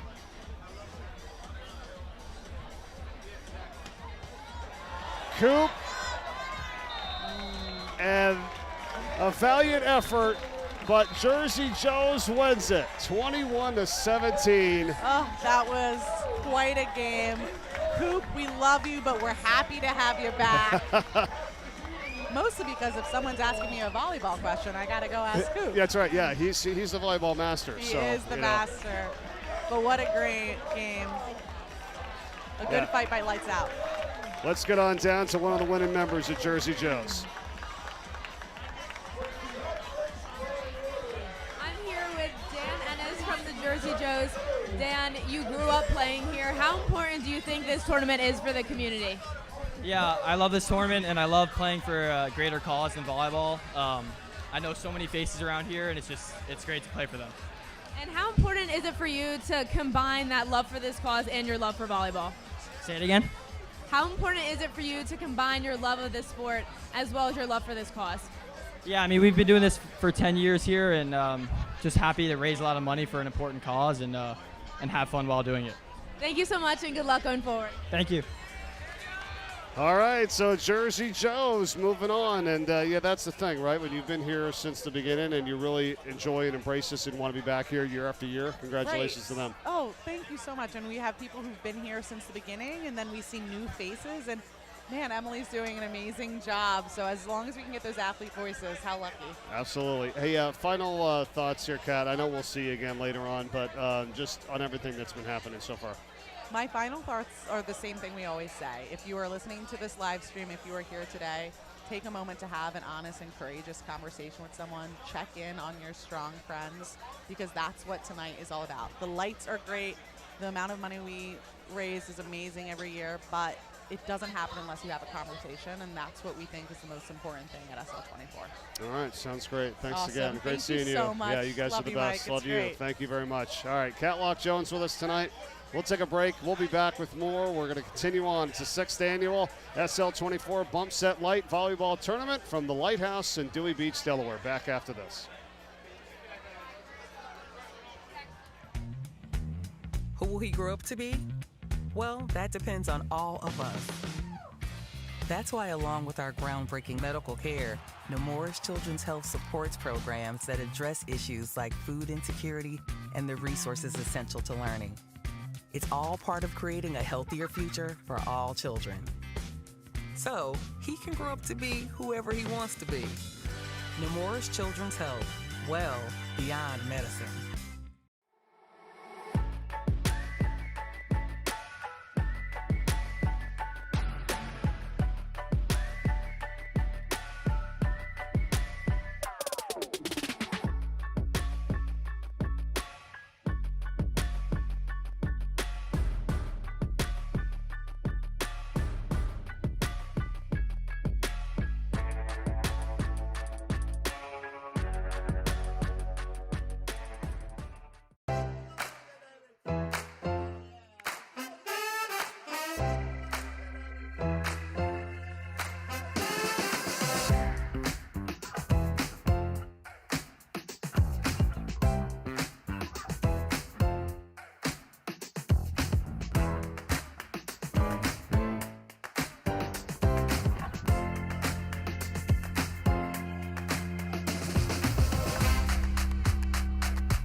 Who will he grow up to be?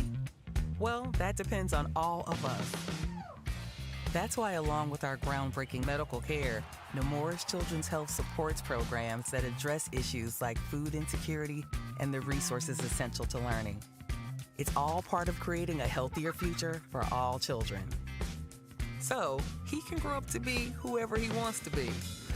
Nemours Children's Health, well beyond medicine.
Who will he grow up to be? Well, that depends on all of us. That's why, along with our groundbreaking medical care, Nemours Children's Health supports programs that address issues like food insecurity and the resources essential to learning. It's all part of creating a healthier future for all children. So he can grow up to be whoever he wants to be. Nemours Children's Health, well beyond medicine.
Who will he grow up to be?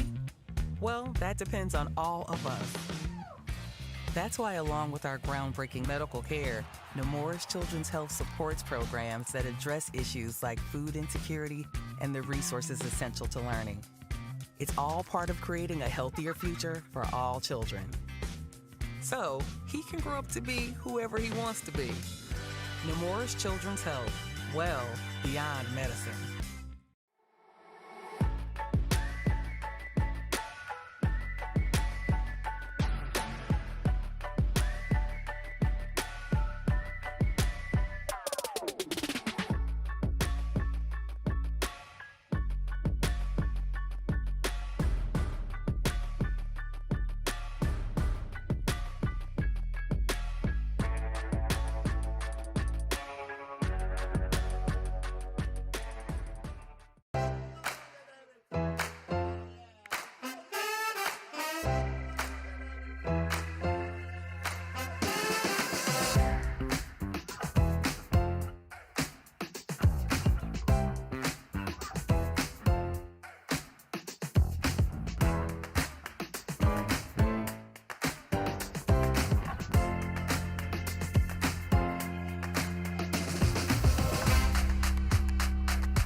will he grow up to be? Well, that depends on all of us.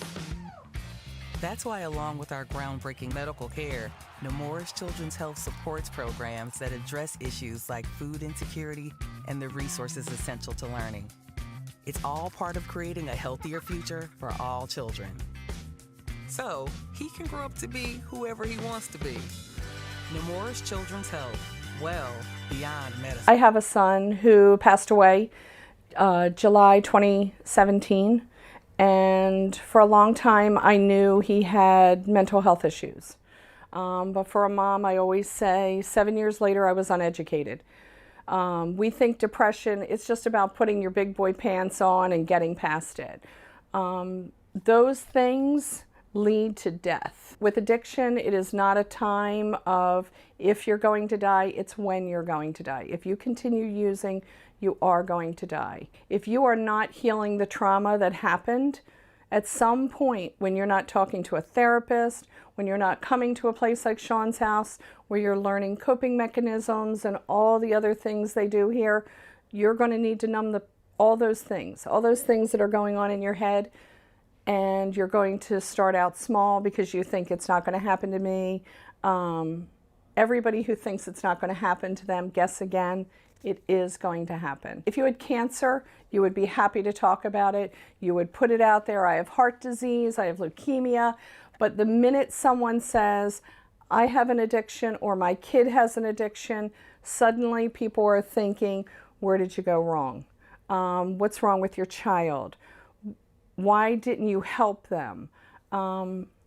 We need to come to places like this where there are resources that are beyond just the average parent. Reach out and get help.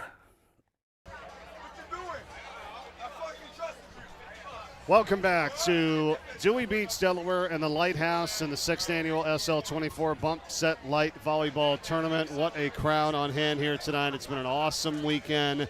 Beautiful night. It's packed. We're down to our final four, the semifinals here. And in just a little bit, we'll get to Joyride and Bodega Cats. But, boy, we've been waiting for this moment for a long time. You know, I don't know why they scheduled you early on, like, hey, you know, he'll probably be out. It was a small shot earlier. When they gave us a rundown, I was like, hey, there's a small chance. Like, we could still be playing. That's what I'm saying. Give me a little credit. Give the teammates I'm with way more credit than me. Man, I'll tell you what, Ty, you did awesome. Telecoops with us here, whose team was playing awesome. Lights out. You almost turned the lights out. I mean, you guys. We tried. Earl was a great addition. Earl has been the star of this whole tournament. Yeah. Right? So Earl's here from LA. The first time meeting him today was around 1 p.m. Our first game was at 4:20, and he's just like that dude. Right? He's charismatic. He's got good energy. He's got good spirit. I've been fighting for bucket hats to be sold at merch stand. I think after today, we all decided we should get visors with Earl hair. Yeah, and that's I know. He's so recognizable. Here he is walking down the end, man. I just, like, what an athlete, too, you know? I mean, just watching how he moves is so effortless. And it was just like, but like after every play, when we scored, we didn't score, he's the same. And he kept his composure, he was chill, he had the same can-do spirit, same attitude. I was like, you're the ideal player and teammate. Because you have the skills and you have like the charisma. You're who I want to be around. Reminds me of like either an NBA or an NFL player or something. I can't just picture soars. it, but he just soars. Like, it's that sand and he's jumping like it's nothing. Yeah, I know. It was awesome. Now, you guys played great. That must have been a lot of fun. It was awesome. Right? Drew Smith, our teammate, he said, well, Drew and I have been playing together for about 6 years. And Drew was like, that's by far one of the most fun days overall I've had out here. And I couldn't agree with him more. Yeah, it was super fun. Listen, you guys, you started this thing way the heck back, right? What was it, maybe 2015, right? 2015 is our first year. Yeah. Yeah, we started. It's much more like just a recreational, all of us kind of hospitality friends that want to keep playing at things. And from there to be just, you know, some local dudes and gals playing fun late at night. And then for us to go and have a chance to make this kind of impact, this foundation, it's just absolutely massive. And how crazy for you, right? And how where life takes you, you have no idea, right? Yeah. And now all of a sudden we fast forward here to 2026. You've been involved in this organization for a long time.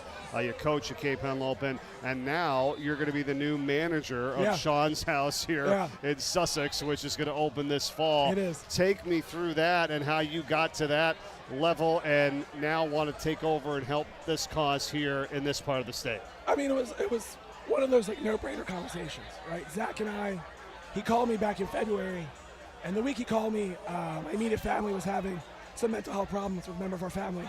And, Zach reaches out. It's a coincidence. He's saying he's in town doing an outreach with a local high school. So I thought he just wanted to get lunch, talk about the tournament, do a little prep, get ready. And we're sitting there, and we sit for like an hour and a half. We talk. And he mentions, Division of Sussex. And, the finish line is visible now, and we got to play now. And as soon as he mentioned it, at minute 5, I was like, well, no, duh, that's what we're going to do. But I didn't let him keep going. And I was like, look, give me a little more explanation, realistically, written down what you expect of me. But the timing for my family to go through what we were going through, and then for that question to come up in the same week, I was like, duh. Wow. Just makes sense. That's awesome, man. That's really cool. Now, so tell me what's going to happen, because you're coaching what, boys and girls, right? Yeah, coach girls and boys. So our boys season just ended, second to last week in May. We lost in the state finals in a great 5-set match, and we were stoked on it. And then we started our girls' summer practices about 2.5 weeks ago. Okay. So we're kind of in the thralls of that. And we'll start that season back up again. But one of the first things I did tell Zach in that first meeting, I was like, hey, dude, before we go any further, I got to keep coaching. Yeah. Right? I was like, I'm not going to give that up. Right. It's such an important part of my life. Yes. And he was like, there's no way we want you to give it up. He was like, it's such an immediate connector for you within our community. And then for you to be around high school age athletes, it just makes sense to keep those connections going. And that's what we're doing. That's great. We're going to keep talking about this in a second. Let's get this match set up here. Joyride, right? Yep. Leading 6-2 over the Bodega Cats. And this was what's crazy. This is Joyride's second time playing. A lot of those guys came up last year, which is awesome. And then the girl in the tank in the red, they had an issue where Joyride's girl, they originally planned to have, was playing in a different tournament, different state. She ends up advancing pretty far yesterday and basically tells them last night, I got to play on Sunday, I can't come. So we, in a scramble of connections, end up finding Hannah Kelly, and we're just absolutely stoked to have her. And that's why I pulled her aside. I know her loosely through the Delaware volleyball community. She's from up north.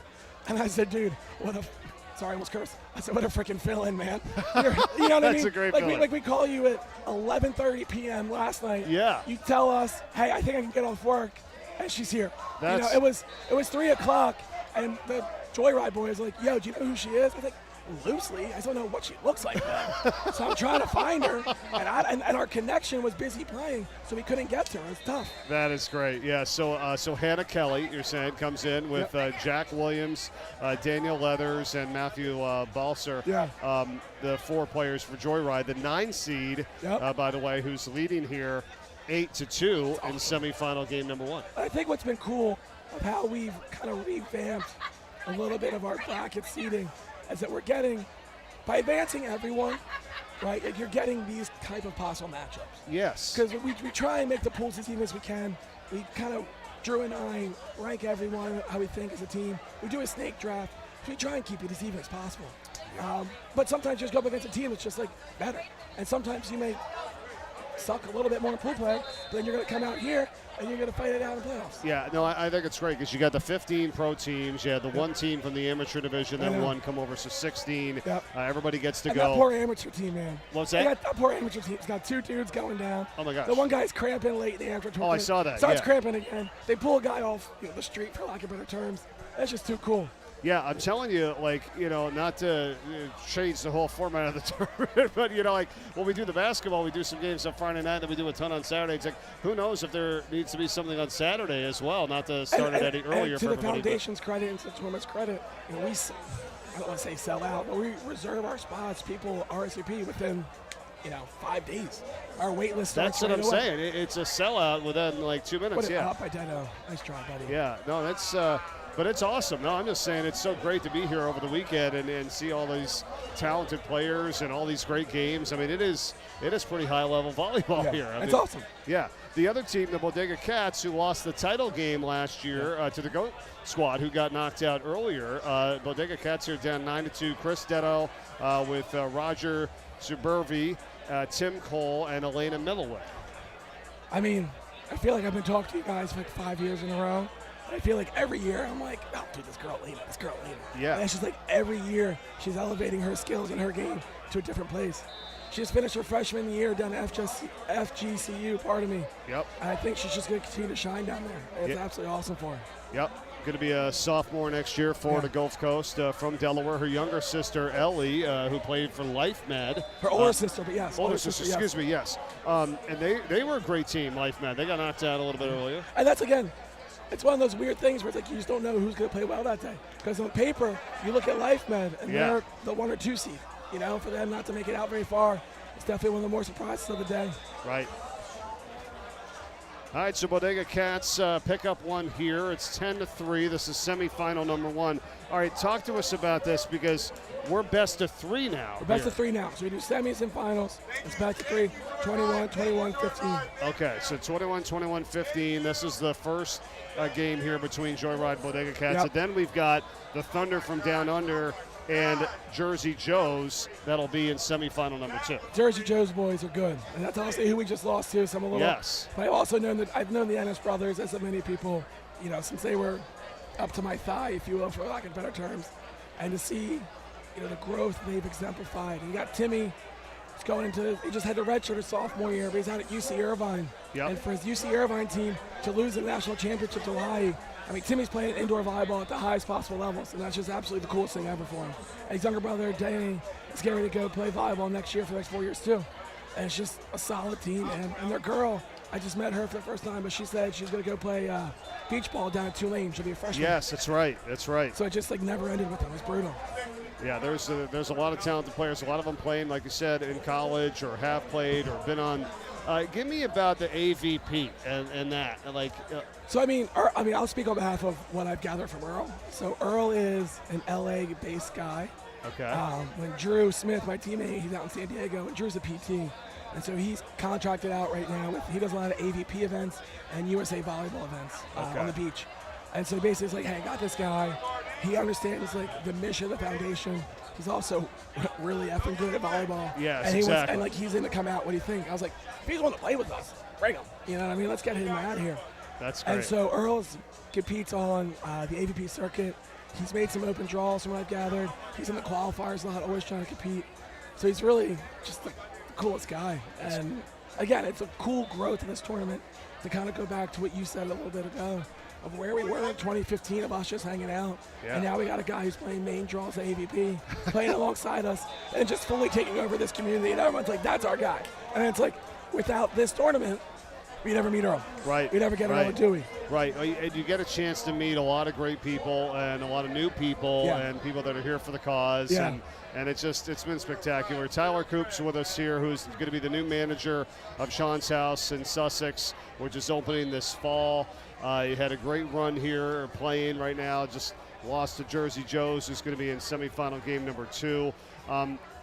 As we're watching this here with Joyride really kind of leading the charge here, let me get to your point about this new house in Sussex. I know it's probably a little overwhelming too, as exciting as it is too, but there's a lot going on. Like, what's the first kind of things that you're going to be doing and your push to tell everybody, hey, we need your help? I think one of them, there's obviously layers to that, right? There's layers of what matters most. And for me, I think one of the more important pieces that I tried to explain to our team up in Newark, Sussex County is unique in a positive way, where we're positively, competitively territorial. Yeah. If that makes sense. Yeah. Right? We're bigger than Newcastle County by mass, our square footage surface area. Like there's more town pride everywhere you go. So I really want to make sure, yes, we're close to Cape Henlopen High School where the house is. It's in Lewis. Yeah. But we're not Cape Henlopen's house. Right? We are Sean's House Sussex. And we are really here to serve this entire community from east to west, from north to south. So I think making sure as many people within our community as a whole county are aware that this is for them. Right? I don't want anyone to think, oh, I can't go there. That's over in Lewis. That's not my responsibility. That's not my place. I want them to know, yes, it's located in Lewis. Our doors are for you. Yeah. No matter who you are, we want you to come see us when you need help. 100%. Same thing about Sean's House in Newark. It's not just all because you go to University of Delaware or you live in Newark. No. This is the if whole that's where you need to base. go there. Yeah. And that's what kind of message Kat shared tonight, and I touched it a little bit earlier. You know, and that's what's going to be, I think, cool for us that Newark won't experience, is that how many people come here to visit, whether it be spring break, whether it be summer break, whether it be an extended holiday break. anytime any of those, any of those young adults, 14, 24 are here, that's their house. Right, we're for them. You're from Baltimore, the house is for you. Yeah. You're from Wilmington, the house for, no matter who's in this area, the house is for you. But that really encompasses the beach community. Right. Right. Like the beach community is very much our arms are open. We want you to come with us, come to us, and we'll celebrate and enjoy the ride together. Yeah, it's going to be way bigger, obviously, during the summer months, right? Of course, is what you're just talking about. But then, when it's not, hey, who's here is here, and you're welcome anytime. But yeah, hey, just because you come in from out of town or you're here for a couple months, same thing applies. It's the doors are open. It's going to be very exciting. Now, how many people do you have that are going to be there? We talked about the programs and the peer support and all that stuff. So we just announced within the last 7 days, Molly, who's our new head of clinical support. Yes. Molly developed a new kind of advanced training program. Okay. So right now we run 2 training cohorts, and they're about 7 weeks, right? So it's about 13 and a half, 14 hours total, if I'm not mistaken. And so the summer cohort just ended 2 weeks ago. We didn't get many Cape kids or many Sussex County area kids as involved as we wanted, but also timed they started their training before we announced our house. Right. So it's kind of hard to recruit to something that we haven't yet announced. So Molly, so much thanks to her and so much credit to her and the rest of Ange and the team and Emily for really devising, Zach, a plan of how to come up with something a little more accelerated. So we're going to run a 3-day kind of accelerated training program August 10th, 11th, 12th. And then we're going to do another one in September. Same premise, 3 days, about 3.5, 4 hours each session. That way try and draw a few more people in now that we're out there within branding, within our name recognition. Hopefully you get people to come in and do that training with us. So that's, you just asked a minute ago, what's our priority list? Priority 1, make sure everyone knows we're open to you. Priority 1A, get the peer leads ready and get the That's a good point. I mean, and it's that's a big discussion because you're right. Is it something that somebody could join in when they decide they want to do it, but they don't have the program yet? Maybe there's an online, or maybe you work and there's multiple days where you could show up and get some more training. It was pretty cool last night in our social hour, where a couple of my alums in my program, 2 kids go to Hood College in Frederick, Maryland, and 1 young lady's at UNC. And they kind of made comments like, hey, could we, when we're here on breaks, could we be peers?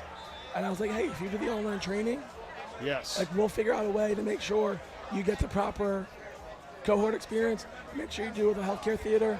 Make sure you understand how to have, not say your audition, but make sure you pass your one-on-one with a test subject, and then we can get you. If you're home for 5.5 weeks or we're going to break, and you want to come volunteer, we'll get you on schedule. Yeah, you're home for, your 2.5, 3 months in the summer, we'll get you on our schedule.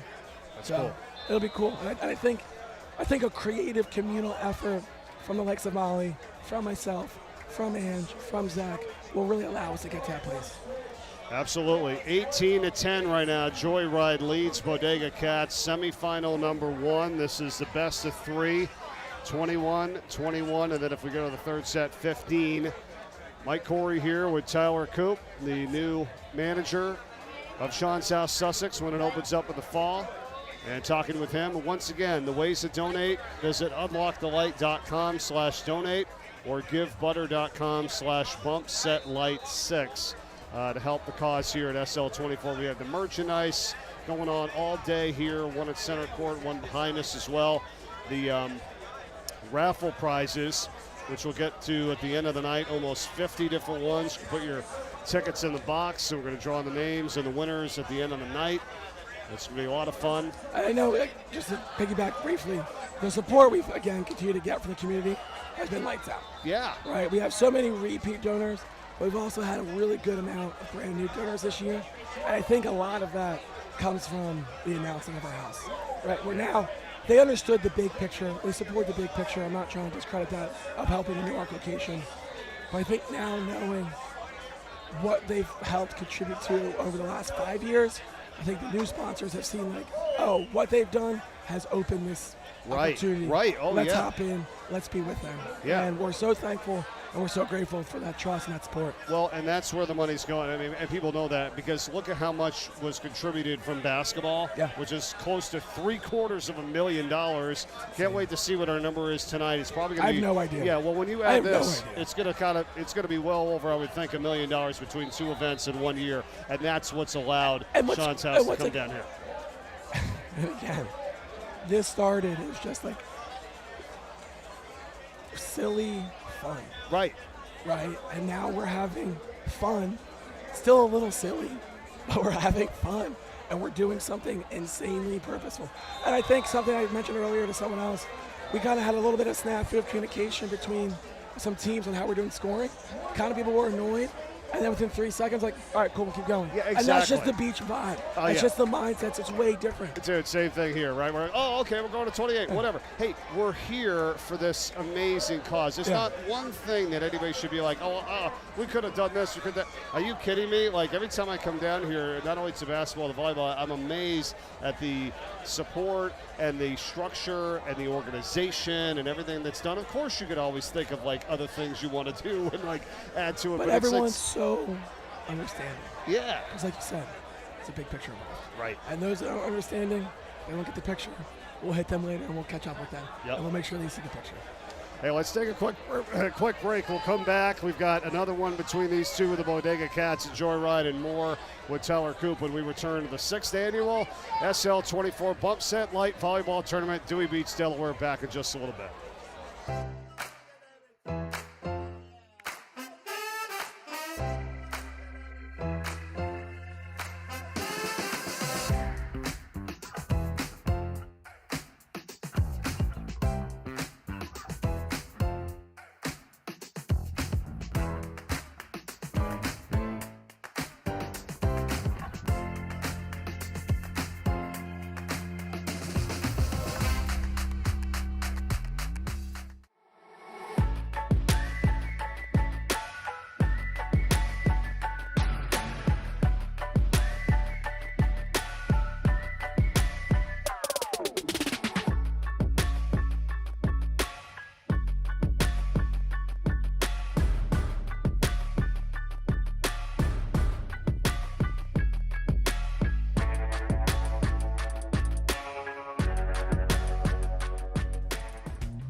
Who will he grow up to be? Well, that depends on all of us. That's why, along with our groundbreaking medical care, Nemours Children's Health supports programs that address issues like food insecurity and the resources essential to learning. It's all part of creating a healthier future for all children. So, he can grow up to be whoever he wants to be. Nemours Children's Health, well beyond medicine.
All right, welcome back. Semifinal 1 of 2 here, and it's Joyride and Bodega Cats. Joyride won the first, 21-12, and if they win this, they'll move on to the championship. Mike Corey, Tyler Coop here with you as we figure out who's going to move on. And Joyride is looking pretty darn good here. They were. I mean, I don't doubt Joyride winning in 2. I do doubt that the score would reflect that again. I don't think you're going to see it like that. I think that, again, there are, now Bodega Cats are up 3-2. I just don't envision a blowout like that again. Bodega Cats, they lost the title game last year to the Goat Squad in 3 sets. They are the 4 seed right now. Joyride, the 9 seed in this tournament here this year. Bodega Cats serving up 3-2. Good ball. They're just so smooth. Yeah. Right? Like, I honestly can't jump, like for lack of words, but to have to watch other guys and girls who can just do things so naturally, like standing behind Earl for the last 7 hours. Gosh. Yeah. I'm just like, what's that like for your body? Just to, through hard work, I'm not denying it, through natural talents, I get it, but just to watch your body just so effortlessly go into the sky is nuts. It's so cool. It's a lot of athleticism here. Yeah. Let's break down Bodega here for a second. You talked about Chris Detto, Roger Suburvi, who's new here this year, his first year in the event from Brooklyn, Tim Cole, and then Elena Milloway. I mean, they're our close side to us here. Set by Elena there. I mean, again, it's just like what Elena does on that play goes underseen. Right, you see the dig first, that's really cool, that's what catches your eye. And then you see the point score, and you're like, oh man, that's so awesome. Like, he got like that second contact really dictates how hard that third contact's gonna have to be in regards to that athlete, right? Are they gonna have to work really hard, or are they gonna work a little hard until they do it? And her ability to put her 3 guys in a position to succeed, and she does it effortlessly, it's like she's barely trying. 5-4 now, Joyride with the advantage. Again, 5-4, they're up 1-0, and they have their 4th player. Didn't know she was playing 23 hours ago. Right. Hannah Kelly. Hannah Kelly. Here she is. And I think that's such a cool testament to the level of athleticism she has, the skill she has. And I think it's awesome for her guys too. The fact that they didn't look at her and say, oh hey, boo this. We got this random chick we don't know. Like, they've embraced her, they've accepted her, they've kept her going, they've encouraged her. Yeah. So cool. Such a cool story. Just made the play right there, too. Yeah. Hannah Kelly's in the red. Yeah, Jack Williams with Joyride. He's wearing the hat, about to serve. Daniel Leathers and Matthew Balser. Balser's up at the front of the net.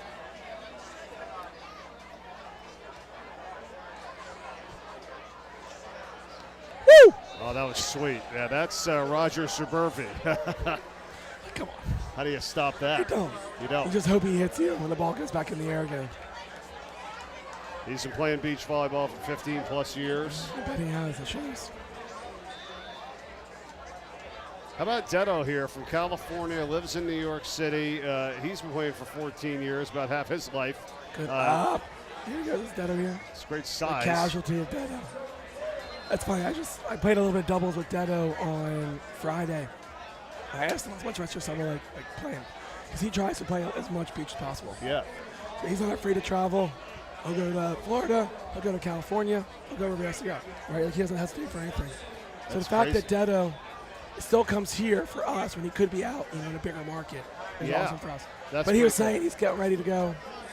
I think in the next 3 weeks he's got the Manhattan 6-man, which is arguably kind of a vibe like this, less of the nonprofit like rah-rah vibe, but is like it's a 6v6 sand game where outfits are encouraged, obscene celebrations are encouraged. Oh, wow. Your teams are dressing up in goofy themed outfits, and like the 6-man is just like the coolest tournament.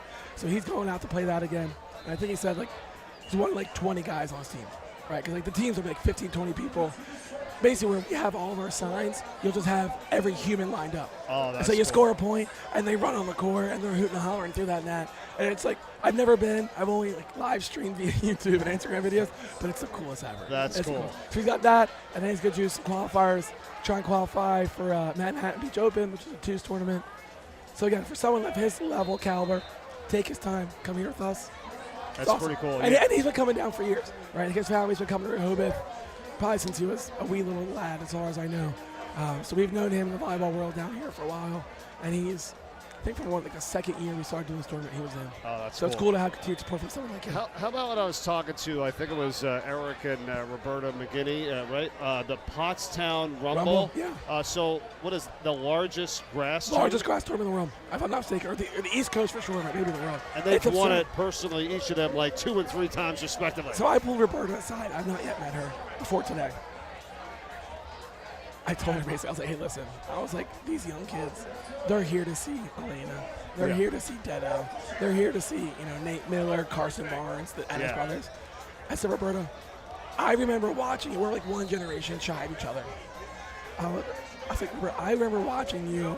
She was the starting libero at Penn State. At Penn State when they won 2 national Well, championships. they won 4 in a row, and she started it. She was 1 and 2. Wow. And I was like, Roberta, I'm not trying to be weird, fanboy you right now. I was like, you're the coolest person here. Oh, that's cool. Right? I was like, you've played this sport at arguably the highest level possible outside of professional ball, but of collegiate volleyball. That dynasty of Penn State is unlike anything like that sport's ever seen. And the fact that she was playing.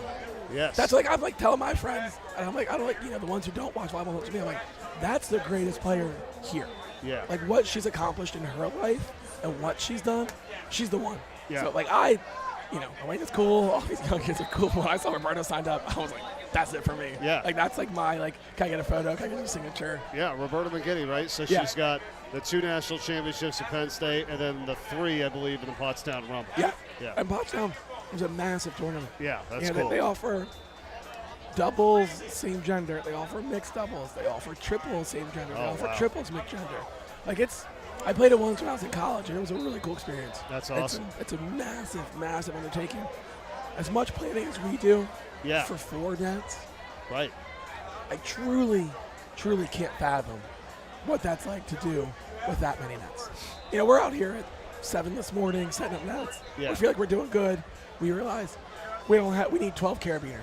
Yeah. And I was like, having Mr. Carabiners. I'll get true. I'm like, having Mr. Carabiners. That's such a simple part that we missed. Yeah. Think about it. So the fact that they're setting up hundreds of nets. Right. Oh, I know. I'm like, what the hell? I know. What the hell? Joyride with an 11-9 lead here in Game 2. So you're right, Tyler. There's no doubt about it. They won 21-12 in the first one.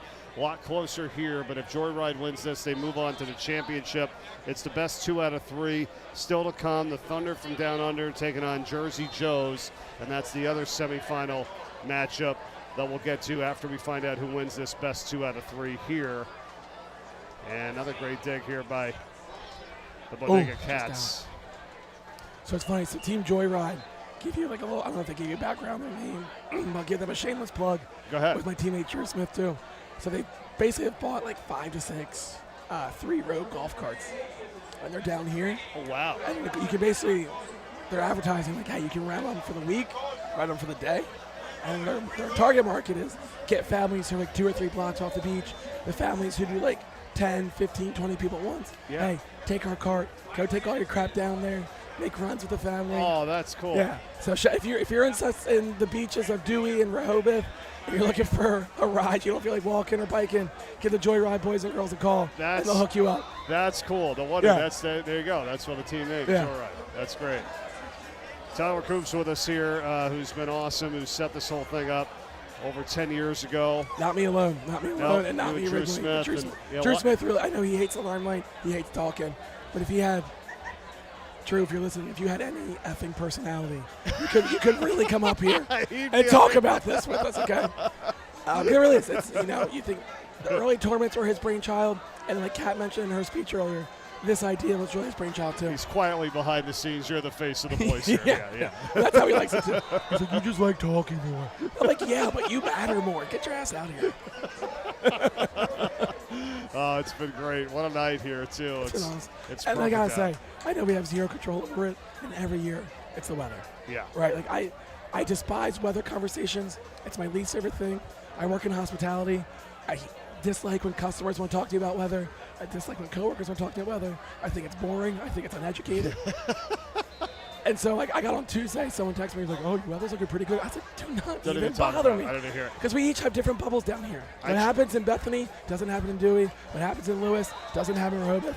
Like, everything's different. I'm You just gotta like wait and you. see. I'm like you. I don't really like to talk about it or get into it. And I travel for work, obviously, in all these broadcasts. And it's like the last thing I look at before I'm ready to go on a trip, which most people would do. The first was, oh, let me check the weather. I I'm wake like, up oh, every no, morning. now I need a jacket. It's like, it's so simple and so dumb. I know. wake up, I brush my teeth, I walk outside while brushing my teeth on my porch.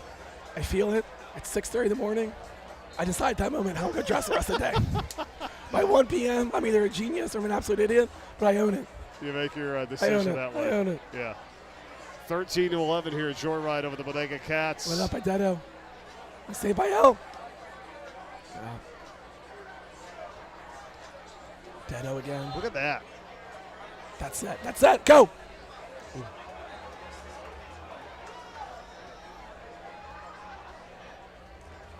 Smooth.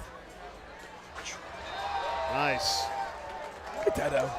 The dude just never stops his energy. Like he's like a little spark plug, just keeps going and going and going and going and going. They're still in it here. They got to win this, though, as Joyride won the first 21-12.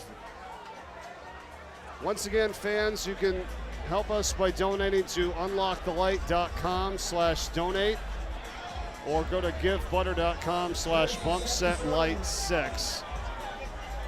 Thank you to everyone who has. You know, it's whether you've donated today, whether you've donated in the weeks and months leading up to this, thank you. Because the impact you're helping our community with is it's indescribable. And it's just going to keep growing. And we're so thankful. We're so happy. It's the outpouring of support. I mean, we talked about all the sponsors we had from this. It's 3 pages, Ty. I mean, I go through the whole thing. It's crazy. Also, wild for you to call me Ty. Yeah. No one today's called me Ty or Tyler. It's been Coop the whole day. A lot of volleyball still left to go here tonight, too. This is game 2 of the best of 3. Good pass. Tied at 13. Good up, Dedo. Look at that. That's my boy. See again. Look at him. Look at him. He's fired up. He's awesome. I love him. That dude just keeps going. Doesn't care. Just keeps going. But again, like I kind of told you, Joyride has they have plenty of skill. They can win this thing too. But I knew, like, they're not going to lose like that again. And Bodega's showing it. We'll take a timeout. We'll come back. It's a break here between these two, and it's a 14-13 lead now for the Bodega Cats as they try to make a comeback here in the best of 2 out of 3. They lost the first one. We'll see if they can win this one and force a third set. Back with more of the SL24 6th Annual Bump Set Light Volleyball Tournament after this.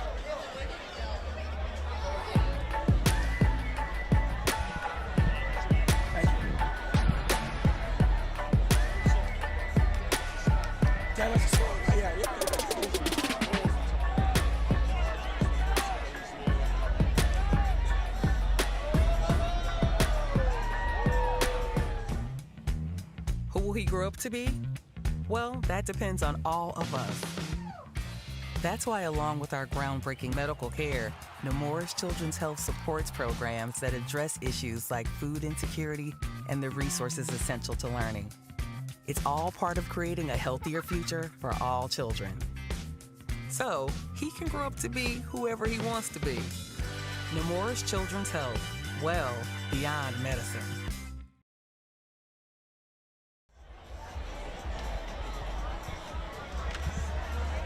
Back at Dewey Beach, the Lighthouse, on this Sunday night. It's an awesome view. That's a great view, yep. 6th Annual Tournament, that's from the Hyatt Place right behind us here. Again, what outstanding support from the Hyatt Place and the Lighthouse. It's insane.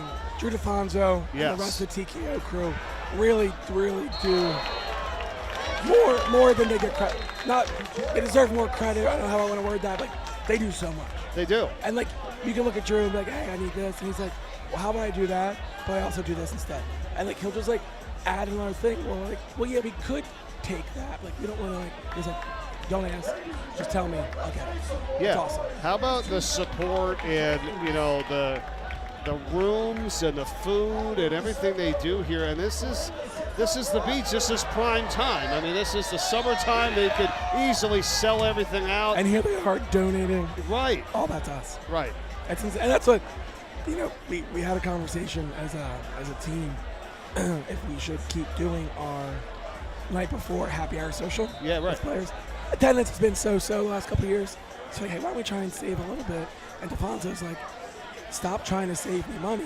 We're gonna pay for us no matter what. Like, we want to do it. That's great. Let us just do it. And we're like, you know, I'm a hospitality guy, so I'm like, yeah, but like, if it's gonna cost you this much, and if we're not getting the attendance we think's worth it, like, and he's like, shut up. Yeah, Like, that's awesome. And then this year, of course, I think all but 6 teams came. Yeah. So last night's event was awesome. There was a lot of people. It was really great. It's also great too, because last night Chris Locke spoke, Yep. and you know he's got such an ability to keep the room, you know, drawn to him, and the fact that he was able to speak to that many players means a lot to him. Well, let me say right back at you, because I thought you had a really, really nice speech last night in front of everybody too. You did. You came right out.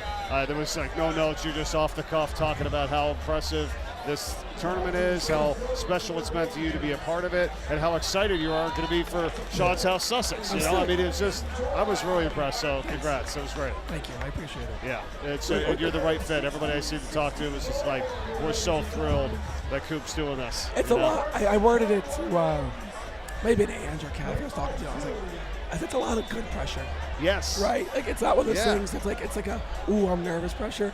It's very much, I'm like, yeah, like, buckle up, let's go. Right. Like, I want you people, like, if you're this excited to hear what we're going to do, I want to make sure we deliver to you. I want to make sure every kid in this county is aware of what's going on. I want to make sure our services are available, our services are known. I want to make sure we have a great organization. That's pretty awesome, because you're right. The cause is amazing. It's not, you know, we're not working at the convenience store, and no offense to anybody that does that. Yeah. This is life and death. It is. It really is. It really is. And that's impressive. So you go in every day, you think every day about how many lives you're changing and how much effect you're having on people. Yeah, that's going to get you going. It does. Yeah. And you want to make sure you're reaching, you know, the one thing Zach and the foundation talk about a lot, part of me, is, you know, how many critical incidents they had. Oh, right. And, you know, we keep a lot of tabs what's going on. And I think for me, you know, I obviously want us available.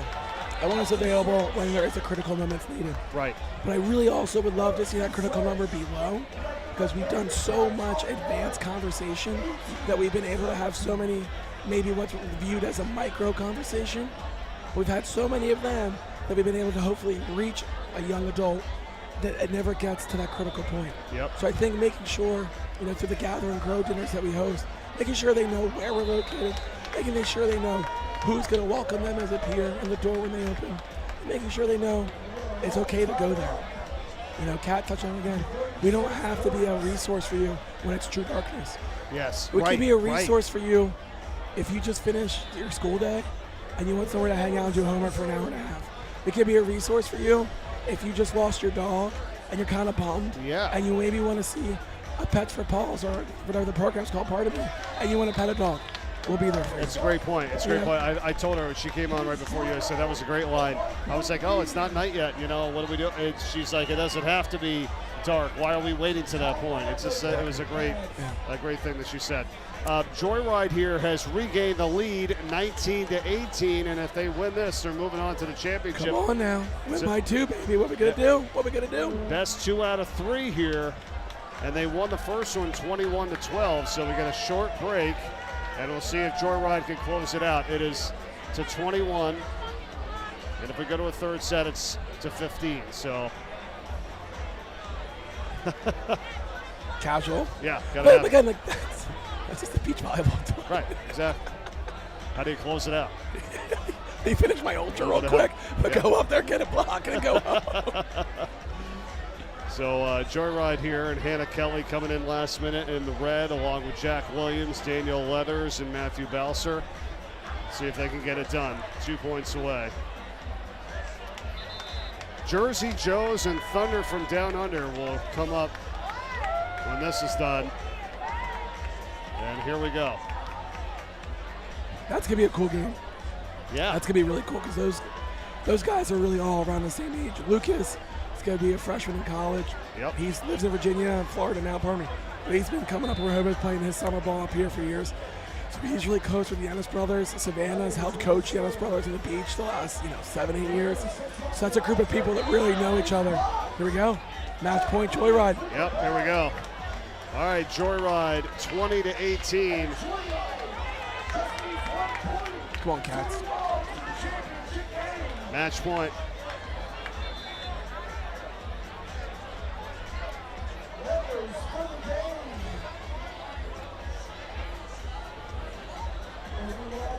Good ball. Oh, nice. That's a hard ball to hit.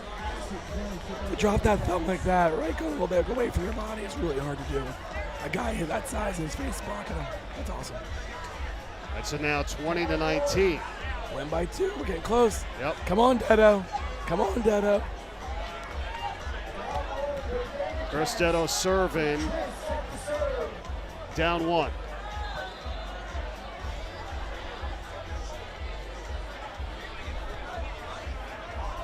Good serve out of system a little bit. Tight set. Got him. Wow. That's it. Wow. That's so cool. That's so cool for Hannah. That's so cool for Hannah. How awesome. How awesome. 21-19 though. We knew it wasn't going to be a blowout like that first set. Yep. And that's so cool for them to do that back. Great job by the Cats.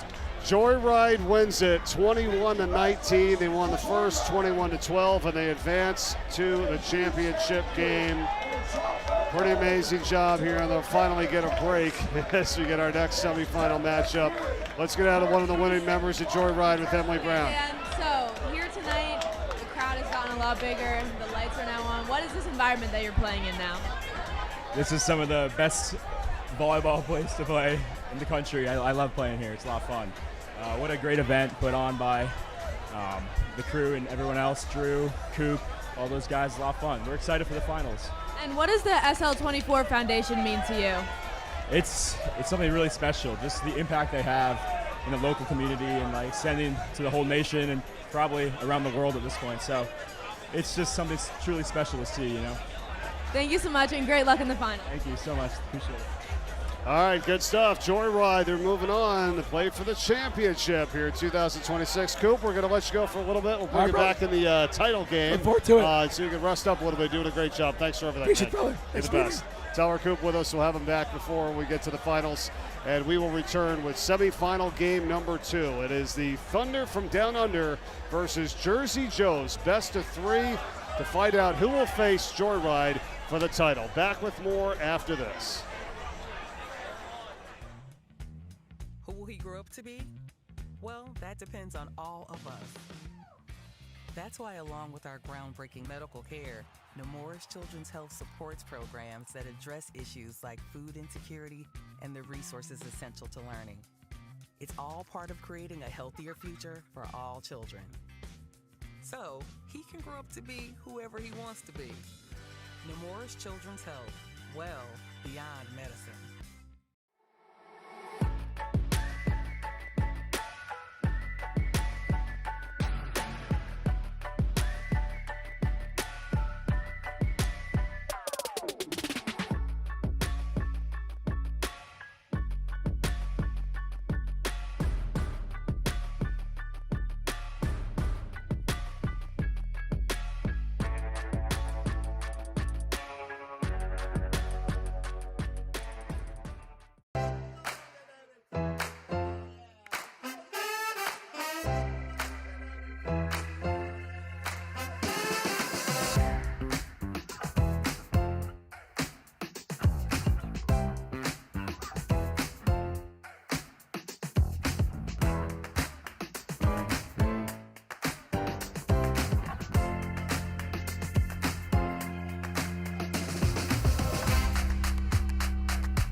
Who will he grow up to be?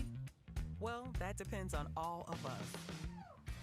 That's why, along with our groundbreaking medical care, Nemours Children's Health supports programs that address issues like food insecurity and the resources essential to learning. It's all part of creating a healthier future for all children. So he can grow up to be whoever he wants to be. Nemours Children's Health, well beyond medical.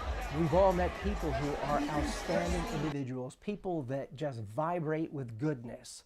And they walk into a room and you feel better just because they're there. And yet even those incredible people have days when they're not shining, when life isn't vibrating, when they're hurting. We're all hurt by life. We're all broken in ways.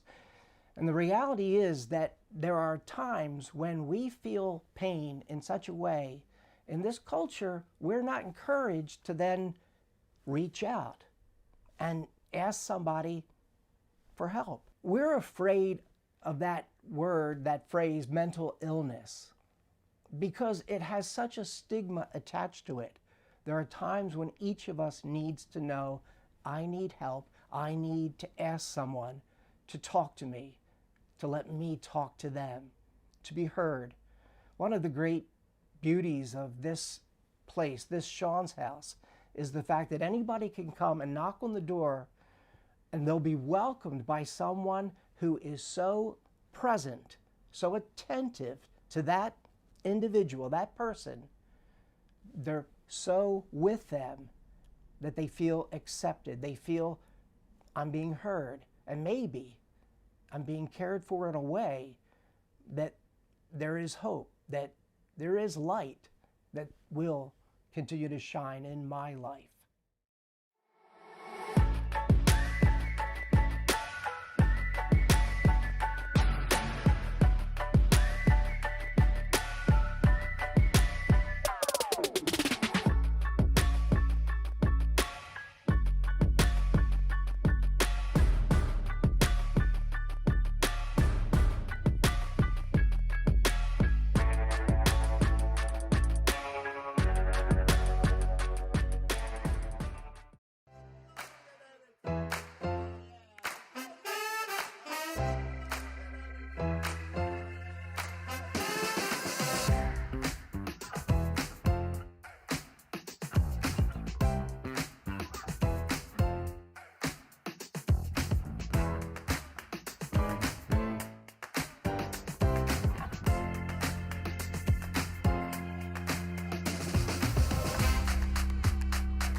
Who will he grow up to be? Well, that depends on all of us. That's why, along with our groundbreaking medical care, Nemours Children's Health supports programs that address issues like food insecurity and the resources essential to learning. It's all part of creating a healthier future for all children. So he can grow up to be whoever he wants to be. Nemours Children's Health, well beyond medicine. All right, now, yeah, I'll just ask you.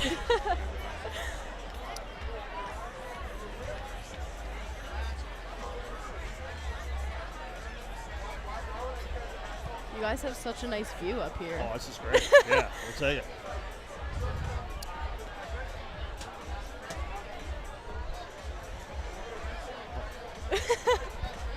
We're back. Welcome back to the 6th annual SL24 Bump Set Light Volleyball Tournament. Mike Gorey and Leah Witulski here joining us. How are you? So amazing. I'm having so much fun. All right, tell us about your role and everything going on with SL24. Okay, I am the captain of Newark Charter's SL24 team. We started our team this past fall, and we've had so much fun. We've gathered so many students, helped change so many lives. We've been in and out of Sean's house. We've been all these events. Clearly, we were at the Classic. We were here. We have tons of NCS kids like down on the floor, and we're so happy to be part of something so special. And just like having the smallest little piece of like change that we can make by just being here, I think is like the coolest thing ever. Well, that's awesome. Yeah, that's been great. Tell me how many people are involved. When did you start that up, and how has it gone so far? Yeah, so we started having weekly meetings in the fall, and we were like not expecting a big thing at all. As a brand new club, we were like, oh, we'll see what happens. And then the first meeting, we're in this like one classroom, and kids are like sitting on the floor. Like all the desks are full. Wow. Kids are sitting on the floor, and like we're like, okay, I think we have to move somewhere bigger. So we ended up moving our meetings to the gym. Like we had meetings in the gym where we made like mental health activities. So we would, I think like one time we did like coloring pages, and then we make like bulletin boards in the school with like, so students would be able to make something and like have it displayed kind of about mental health, and then they would like pass in the hallway and be like, oh, that's my work, that's cool. Oh, that's really like kind of cool. like kindergarten again, but it still like makes Yeah. people's day better, right? Oh, that's great. That's Yeah. great. And so now going into this year, Right. kind of like year 2, if Yes. you will, of getting Yes. it done. What year are you now? I'm gonna be a senior in the fall. That's great. That's Yeah. great. Awesome. And to be able to come out here and see this Right. whole tournament, it Yeah. just adds to everything that you guys are doing, right? Yeah. I talk about this all the time. It's so funny. This is like the story, right? Middle school, I would be at the like high school football games, and I would see like the people with the shirts that say SL24, and I was like, I don't know what that is. Like, what's that? And then like honestly, I like actually looked it up, and I was like, this is something that's so special. And like there's probably kids like me who have no idea what it is either. So I was like, all right, how can I change this? How can I get people to know what it is, teach them about it, learn about the importance of mental health, and just like make sure we're all feeling good. That's really cool. That's awesome, yeah. And when you get all your friends and your classmates backing you up and everybody's talking about it, like you just saw from the first meeting, what are some of the things I guess you're doing as well or talking about? You know, obviously not into, specifics, but like that are helpful for everybody that's a part of this. Yeah, so basically being in the high school, it honestly opens up like so many opportunities. It has freshmen who wouldn't be able to walk in and confidently be able to go up and talk to a senior just because of that like difference in like age. So I think having the team and like breaking that barrier that like talk to somebody, it's okay, like I promise. And like me even like being able to be that outlet for someone, I think is so special. And I hope that like moving forward after I graduate for years to come, like kids continue to feel that comfortable with other kids. And I just think like being able to break that stigma that like we're all the same, we're all on the same playing field, we all matter just as much as the next person. So I think trying to spread that importance to one another also is that like just because we don't play the same sport or we're not in the class together doesn't make me any different than you. Like, you're still super cool, I still want to be your friend, like stuff like that. I think it's super important that we like emphasize on. And I think like that's something that we really have done is like I've seen kids like hang out outside of school.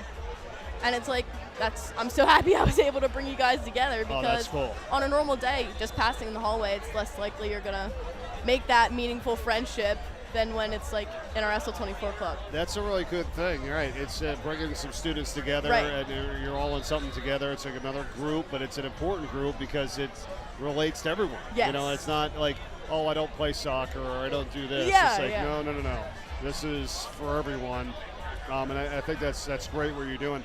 And I've heard from a lot of even the people that work with SL24 or that are involved in the organization, it's like, hey, we all need to talk to someone too. Right. You know, it's not like we're superheroes and we're just helping everybody else out. They're also people that I think others have helped them. Yeah. You know what I mean? So, because I was wondering, it's like you don't want all that weight on your shoulder, like, oh, I got to be the one to help everybody. Yeah, I totally agree. I need to talk to someone too. Yeah, our advisor, Miss Lang, is like truly, I call her a superhero. Like, the way that she's been able to bring this up, like I 100% couldn't have been able to do it by myself. She's been there every single day helping us out, and she also just had a baby, so that makes her helping us out that much better. Like, she gave us so much time, dedication, and support, and like I truly give her so much credit. Like, none of anything we would have been able to do would have been possible without her. And I think like having her also show how much she cares for us makes us want to work harder for her. Yep. And I think her like helping us and making sure that we're feeling good also helps her personally. And then like it shows other teachers, she kind of leads other teachers into like making sure their students are okay too. So like if other teachers' students aren't involved in our club yet, like she's able, those teachers are able to go to their students and like relay the same message that Miss Lang does to us. So Miss Lang's a superhero, let me tell you. Yeah, well, that's great. It puts a priority on it for other people as well, like because of what you're doing. And they start hearing about it and they're like, oh, wait a minute, I should be at least talking to my students about this too. That's a great point. Chris Locke, who's been outstanding comes and speaks in a class that I teach every year at the University of Delaware every semester to, again, talk about the organization, what it's about. I mean, you need people like that. Yeah. And, you know, like yourself and your friends, you're stepping it up. Yeah. People start to hear about it more. That's the whole point. I mean, look at this place. Yeah, Clearly, it's we're awesome. hearing about it. It is so. I'm so happy that all these people are dedicated about all the same things, and like we're all able to come together. And like Kat was saying, like it's more than just like for Sean and like for the organization. It's just the community that we're able to bring. Yep. And like this just today could be helping someone, and we don't even know. Like just being here today could completely flip a switch on someone's mindset, and I think that's just what's so important. Yeah, 100%. These events, I think, are so special, and they always make me feel so like warm and like humble.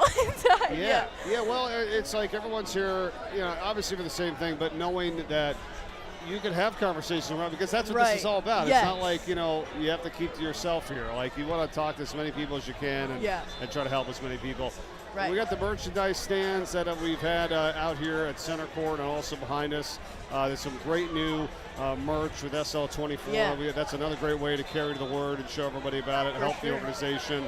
The raffle, I don't know if you've seen the raffle we've had over here. There's a ton of great raffle items that we'll be raffling off at the end of the night, close to 50. A lot of great opportunities there. And fans, you could visit unlockthelight.com/donate or givebutter.com/bumpsetlight6 to help donate to the SL24 Foundation. Yes, we need it. And it's been great. That's a big reason why Sussex has Sean's House starting in the fall. That's going to be the best addition, I truly think. It's going to help out so many more people. I mean, to be able to mirror what's done up in Newark down here, it's going to be a huge, huge addition. Been talking about it all night. Yeah. And that's where a lot of the money that is raised goes to. Yep. It's going to be amazing. Jersey Joe's has been having a run here. They are leading 8-5, semifinal game 1, and the best of 3 here. They try to move on to the championship. These games, boy, do they like keep me on the edge of I my know. seat. Like, and the plays they make too. right? It's like Seriously, they like don't right lie there. when you call them a pro. Right. Oh, that was nice. Jersey Joe's leads it 9-5. Timothy Ennis with Daniel Ennis, Nick Schmidt, and Naomi Ligas, the 4 on that squad. Up against Lucas Chrisman, Tyler Wint, Tomas Wisnowski, and Savannah Segrist for the Thunder from down under, down 9-5.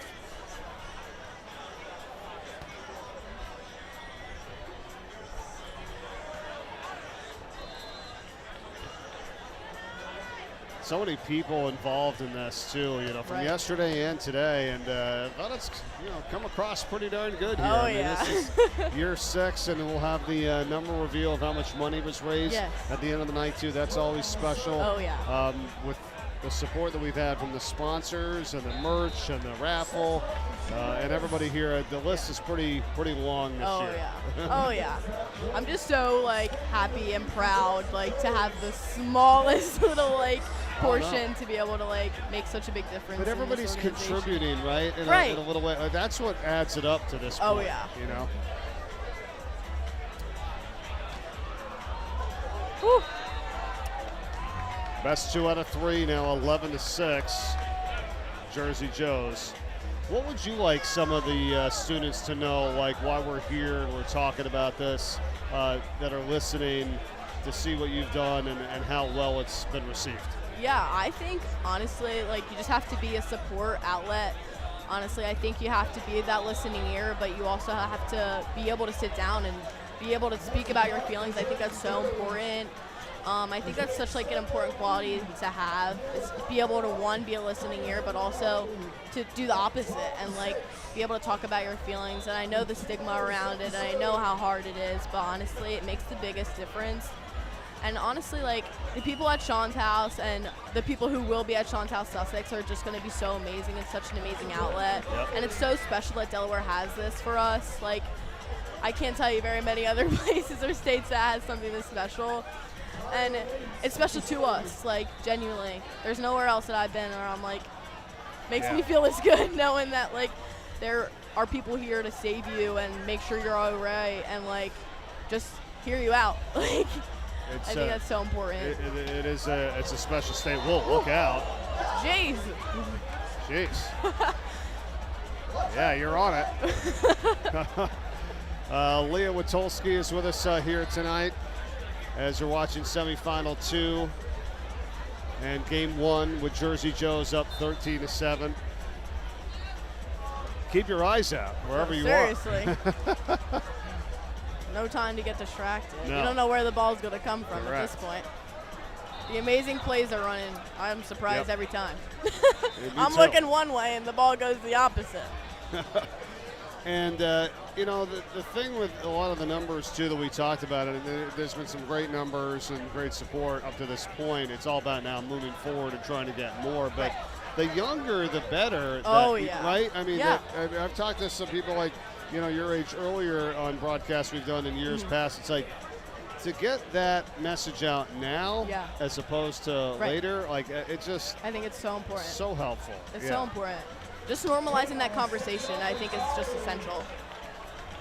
And it almost, you know, just become more mature even sooner. Oh, yeah. I totally agree. Like you're almost trying to get, like you said, the other teachers and people in the school, they're recognizing that your group and what you did to be like, wait, I need to be doing this. Here's how I can else. improve. Yeah. I think that's super important. Yeah. 14-9 now. Jersey Joe's over Thunder Down Under. Game to 21. Best 2 out of 3. That's a perfect night, too. Oh, it's beautiful outside. It's been a beautiful day. Like, all day it's been perfect. Not too hot. We're not scorching out here, but it's been so beautiful. The people make it even more beautiful, though. I can totally say that. Just seeing everybody together. Coming from all over the country, too. We've talked about, I mean, some people from North Carolina, from California, people from up New York City coming down here. We started with 15 pro teams and the 1 amateur team, and we're getting down to the wire here. Joyride is in the championship, and they will take on the winner of Thunder Down Under and Jersey Joe's. But best 2 out of 3. Joyride won 21-12 and 21-19 over the Bodega Cats. And now in game 1, 16-9 here at Jersey Joe's. What was like the best part of this weekend or day for you and everything that's happened so far here in the 6th annual tournament? The people. Yeah. Being able to like talk to people who I've never met before, but be able to build these relationships and be comfortable with one another and talk about, like I've sat and had these conversations about my NCSSL 24 team or about how amazing the organization is, and Chris and Kat and Patty and all of them, like just like how big of a difference they've made on my life alone. And I have no doubt in my mind that they've been able to touch everyone here in the slightest way. And I just think like Kat said, like the community is so special, and that's what's going to make the biggest change is us as people. Well said, and I hope that like what we're saying here and the people see what you're doing, that other schools are starting to get. We're hoping so. Right, yeah. And maybe you have like your little blueprint of what you've done and you can help pass on, because we've got the Sean's rooms, we've got groups like you that you're starting, 2 houses now. Right. I love how we're building for sure. Yeah. Like I said, just hitting one person is truly the biggest difference. Like all you need is one. Yep. Because that one person will go on and say, hey, I was changed. Let me help the next person. And it just is like a pattern and a little domino effect in that way. Like in a good way, yeah. All right, so we're nearing the finish here from game 1. Jersey Joe's up by 8, game to 21.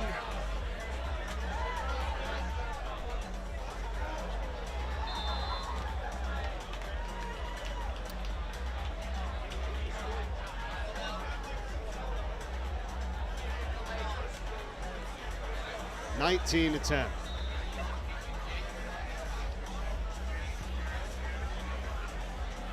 And again, it's late. Yes. It's 10:15, and we still have all these people here on a Sunday night too. It's packed. Trust me, like exactly this right. is so special. No one cares that they have work in the morning. Right. There's Nope. bigger things to worry about here. Correct.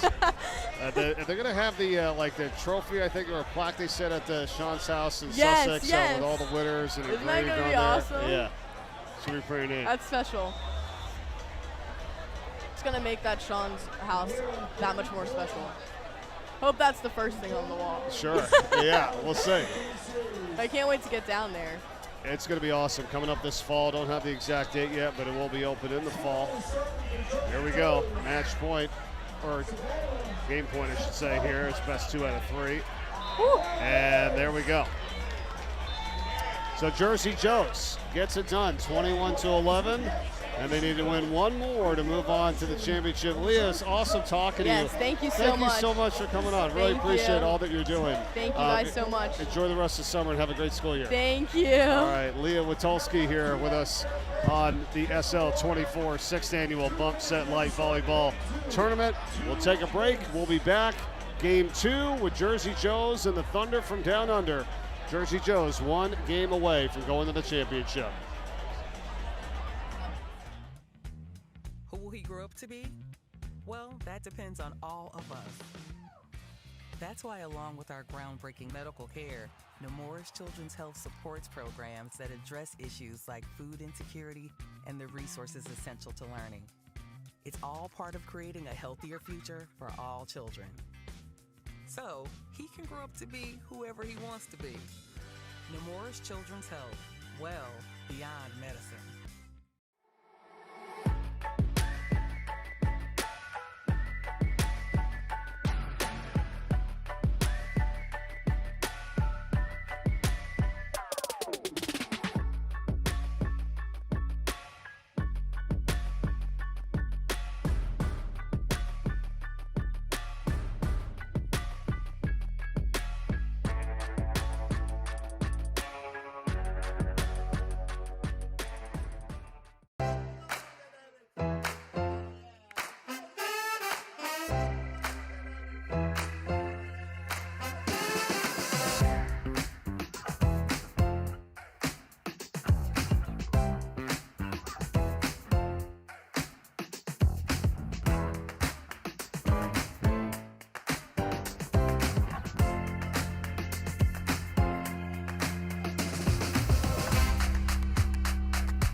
Who will he grow up to be?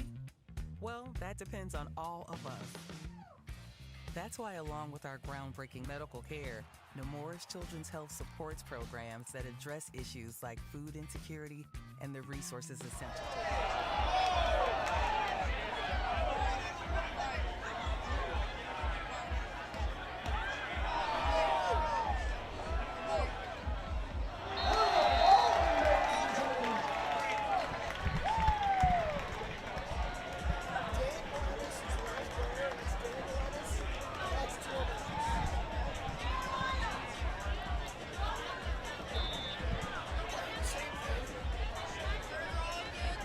Welcome back, Thunder Down Under and Jersey Joes. Semifinal number 2. This is game 2. Jersey Joes won the first, 21-11. And if they win this, they'll move on to the championship to take on Joyride, which won earlier. Mike Corey back with you here in the 6th annual SL24 Bump Set Light Volleyball Tournament from the Lighthouse, Dewey Beach, Delaware. Ways to donate, unlockthelight.com/donate or givebutter.com/bumpsetlight6. Still have the raffle going on, the merchandise tents here as well. We're deep into the night on this Sunday in Dewey Beach as we try to crown a champion in 2026.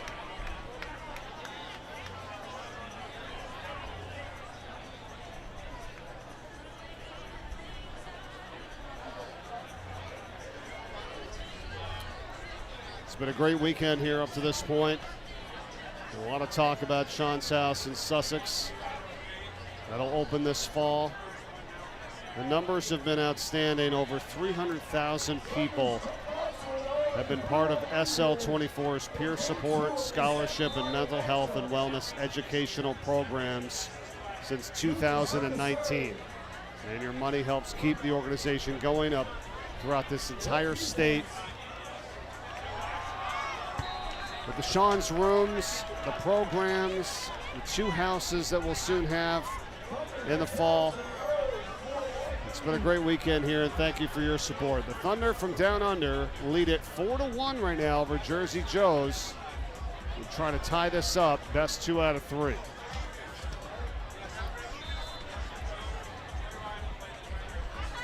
Thunder from Down Under serving. Ah, good block there. Fired up. 5-1 now. Lucas Chrisman with Tyler Wendt, Tomas Wisnowski, and Savannah Segrist, the 4 for Thunder from Down Under. They're the 2 seed. Jersey Joe's the 3 seed in the tournament here this weekend.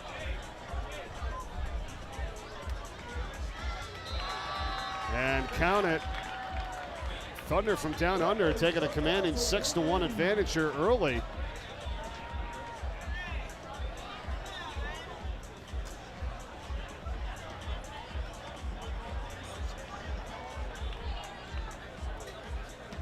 And the Thunder from Down Under serving with a 6-1 advantage.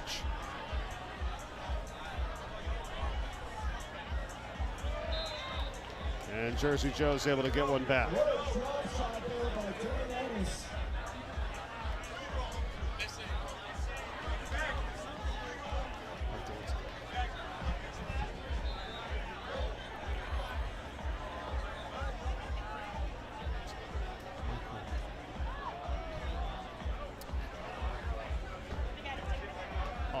Oh, you can do it.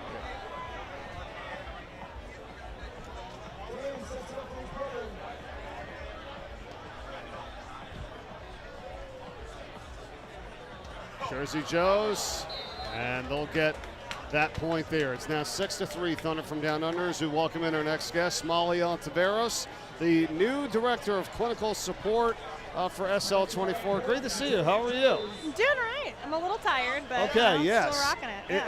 It has been a long weekend here, but it's worked out pretty well, hasn't it? Yeah, absolutely. Long day in the sun, but it's been worth it. That's great. Thanks for coming on. Really looking forward to hearing from you on your role and how things are changing and growing here at SL24. I know everybody's excited to have you on board with what you're doing. Talk to us about your role within the organization. So as the director of clinical support, my job is to train the peers, right? So thank you. Working with Coop right now to create the Sussex training, which I'm really excited about, building that from the ground up. And then continuing to provide clinical support and feedback and all kinds of stuff for the peers to help them, be the best they can be to provide the help they can. So. Now, correct me if I'm wrong. You've really been involved in this since day one, right? Yeah, I mean, you've been a volunteer and you've been helping out, but it's now to the forefront of your role within the organization. Why did you get involved way back, and how has it changed? Yeah, so I mean, the Locke's family story is very similar to my own. I'm also one of 6 kids, and my brother Zachary died by suicide in 2015, and so it's always been something close to my heart. That's how I got into mental health counseling after that death. So when I met the Locks in a couple months after Sean's death, I was like, well, here, I've been where you are. And I actually remember one of my first conversations with Chris. He looked at me and was like, all right, give it to me straight. How bad is Christmas going to be this year? And just having that moment of connection. So then it's all right, how do I get involved? What can I do? So I've been, I used to work at Salesianum School, and we had him be our speaker to the whole school. And I want to say 2019, maybe 2020, all the time blends together. But Well, yeah. and you work with Zach there, Yeah, right? yeah. At Sally's, yeah. Zach so and I go way back. Yeah. That's great. Yeah. I just like how this team has come together, and in Delaware everybody knows everybody, so it's like really cool how you guys kind of circle back, and you've been involved since the beginning, and now he's the executive director, and you've got a major role as well. So I mean, it's pretty cool. Yeah, we joke Sleazy is slowly taking over Sean's house. Yeah. Let's continue on here with just similar to some of the other members of SL24. You've spent 10 years working in education, right? So, I mean, now you kind of got a firsthand look of before, how things have changed more recently, and how you're helping, young people. Yeah. That's got to be huge for what you're trying to do. Yeah. I think the biggest challenge I think young people face today is just like a disconnection, like we're more in contact than ever with our phones, social media, all of that, but like a lot of people feel lonely because they're not having these like genuine deep connections and conversations, and that's I think one of the coolest parts about the house and what we're going to do down here in Sussex is that oftentimes the things that make us feel most alone in life are the things that actually like bring us together, right? And so when a young person is struggling, they feel like they're the only person who feels like that, and the only person who's ever felt like that. And 9 times out of 10, that's not true. And if they can sit next to another person and hear, hey, I know what that's like, it's a miracle when that happens. Correct, and really what the whole point of with SL24, what it's done is, we all know, is to help educate and get the conversation started, because once it is, you hear exactly what you just said. You're like, oh, I didn't even know that. I didn't even know you were going through that too. It's like, I've had a lot of conversations with friends and family and students and people, and you do relate to that. Like, you do relate. You could say, hey, and I think it makes them feel a little bit better too when you could say, I've either been through this or I understand. And then that allows them to kind of come out and talk about it. So unfortunately, your situation, you in the worst possible spot, but you have the experience and knowledge to help see people through this stuff. Exactly, yeah. And I think that I always tell young people I'm working with when they're scared to be vulnerable, they don't want to be the person that shares their story or doesn't know how to do that. I always tell them, I'm like, one of two things happens when you're able to be vulnerable and share what you're going through, is you are able to get the help that you need by being vulnerable, but you also create space for other people to be vulnerable. Right. And so sometimes like that's what they need to hear. It's like I'm doing it not for myself, but if I share my story, that means you can share your story, and that's enough for me. Yeah, I don't think you're right. I don't think people realize that you're helping someone else by telling your story, which you think is helping for yourself, but you're absolutely right. It's exactly right. I think it's a great point, and I think we've done a nice job of that over the years here with everything that's gone on. Absolutely. This has been a really fun weekend. This is semifinal game number 2 between Jersey Joes and the Thunder from Down Under. Jersey Joes won the first 21-11, and now Thunder from Down Under have a 12-9 advantage here in semifinal number 2. Molly Ontiveros is with us, the Director of Clinical Support. Came from Sally's, for director of the wellness program there. Yeah. What was that all about? What was it like? That got to see that from beginning to end, or not end, it's still going, but like I started at Sally's as a college counselor, so helping juniors and seniors figure out what their life after high school looked like, and then I went back to school after my brother died to get my degree in mental health counseling. Right. And I was doing that and school counseling, and then I was just feeling like the conversations that were giving me the most like joy, or not joy, but like the most filling my soul, were the ones about like helping kids not just figure out their grades or their classes to take, but like that mental health piece. So in I think 2022, I went to our principal and I was like, so how can I do this full time? Like, make me the director of wellness, like let's create something here. And it was an idea that had been floating around for a little while. Post-COVID, we really saw a big need for it. Yeah, and then getting to see like the Wellness Center open and the Sean's Room at Sally's open as part of that was absolutely amazing. That's great. Yeah, That's great. Yeah, you've got to develop these roles, which are very much needed, by the way, which is like, I don't think there's enough, you know, like, I mean, that's what I love too. And with the money raised here, helping with the scholarship programs too, and people to help pay the money for the counselors when you get to that level. And it's like, that's what this organization is doing. So when we reveal how much has been raised this weekend, plus from the basketball tournament, all the other yearly events, it's pretty impressive. Yeah, it's really cool just being able to continue to provide support for, you know, the youth and young people in Delaware in all kinds of different capacities, you know. Yeah. Absolutely. 14-12 right now. Thunder from Down Under hanging on to a 2-point lead. Winner gets to play Joyride for the championship. This is the best 2 out of 3. And Jersey Joe's already won the first game. And they're serving here down by 2.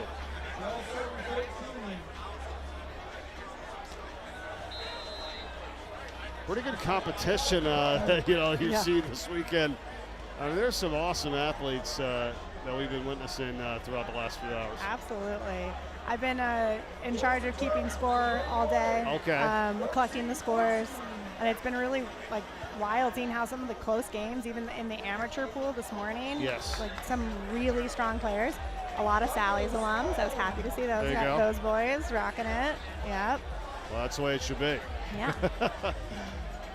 Is there still really the battle between all the high schools throughout this? I mean, you know, it's almost like this has really helped bring people more together. You know what I mean? Because like talking to some of the students and they start up the programs at their school, the Sean's rooms and everything. It's like, yeah, we're not on the playing field. You know, I mean, this is a different world. I think there's definitely still rivalries on the court or the field, but yeah, there feels like there's a lot more camaraderie and connection, you know, off the court or field for sure. Yeah. Sometimes the rivalry is just fun though, you know. Yeah.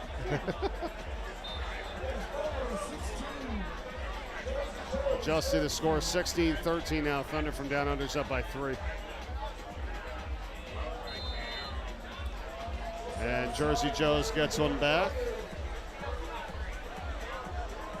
If they win, they move on to the title game. If not, we'll have a third game.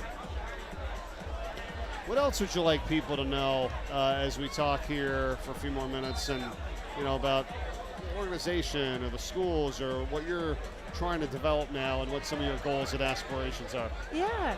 I think Kat put it really well in her sunset speech where she said, it doesn't have to be your darkest moment to seek out help or to come to the house, either the one up in Newark or the one that'll be down here soon. It can be just a bad day or a tough moment or just kind of feeling like this isn't how I want my day or life to be going, you know? So I think that would be my biggest, is let people know, like, our doors are open for anybody, for anything, and that can sometimes just be like, I want a place to feel comfortable, you know? I was talking to one of my Sally's boys who just did the Pier 24 training this summer, and I'd asked him, like, have you ever been to the house? And he was like, oh yeah, I go there after swim practice a lot just to like do my summer reading. Oh, that's good. And I'm like, really? He's like, yeah, I live, you know, in between there and my, you know, swim. So he's like, this is a nice place to hang out. And I was like, love to hear that. Yeah, that's just like good mentally, right? Yeah. You know, like, hey, this is a place where I could feel comfortable, take a break. If I want to talk to someone, I can. Grab a coffee, grab a drink. Yeah. I mean, that's how cool it is. And that's why we're so excited about the one here in Sussex, too. It's going to be the same thing. Yeah, I'm very excited. And working with Coop and kind of creating the training has been really fun. It definitely feels like a bit of a puzzle, trying to figure out how to get people engaged. And this other thing would be if you are or know someone who's 18 to 24 who lives down here who you think would be a really good peer lead, they should absolutely apply. So, you'll get people to know about it. There's no doubt. It's not going to take long to get that squared away. No, I think so. That's really good. 19-15 here, Thunder from Down Under. Trying to tie it up, force a third game.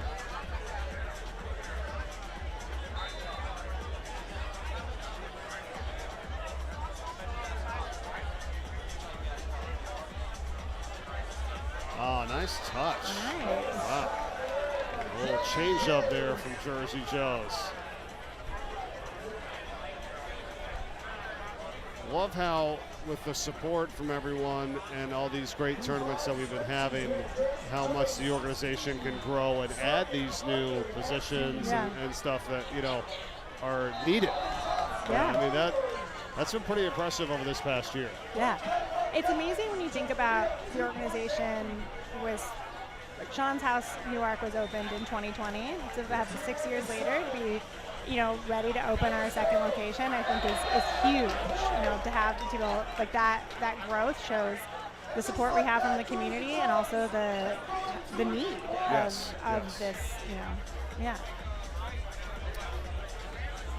All right, let's see who gets this done here. Let's Thunder from see. down under, yeah, hanging on. We've had some pretty close ones. I know. It's coming down to the wire. Jersey Joe's serving, down 1.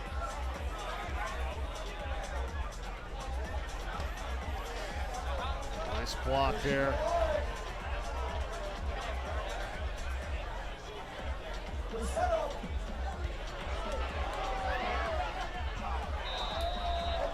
Tied at 19.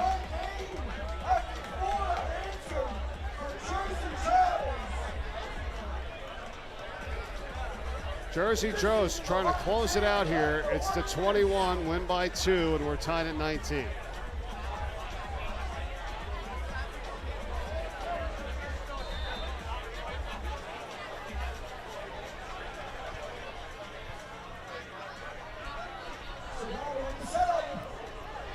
Wow. That's pretty amazing, like just the defense, you know, half the time. I'm looking like, okay, let's see what happens here. What a comeback from Jersey Joe's. Absolutely. They're really dedicated to not going to a third game. Yeah.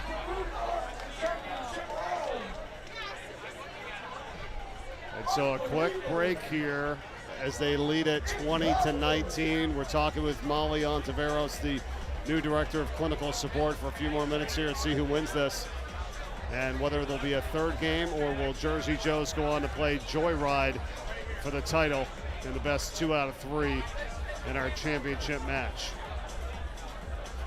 Anything final you want people to know or understand about everything that we've been talking about and as they watch and listen to this tonight? Yeah, I mean, I think mental health affects everybody, and I think that emphasis on the health, right? So it's like everybody, we want to be healthy in mind, body, spirit, all of it. And so even if this is something that you're like, I don't know anybody who's ever dealt with a mental health struggle, probably have, and they just haven't talked about it. But also, like, when we can be proactive and healthy, we can, you know, all live better lives. Yeah. Oh, look at this. Oh. How did they even stay alive? Jersey Joe's wins it 21-19. That is impressive. That was an amazing comeback. Oh my gosh. Wow.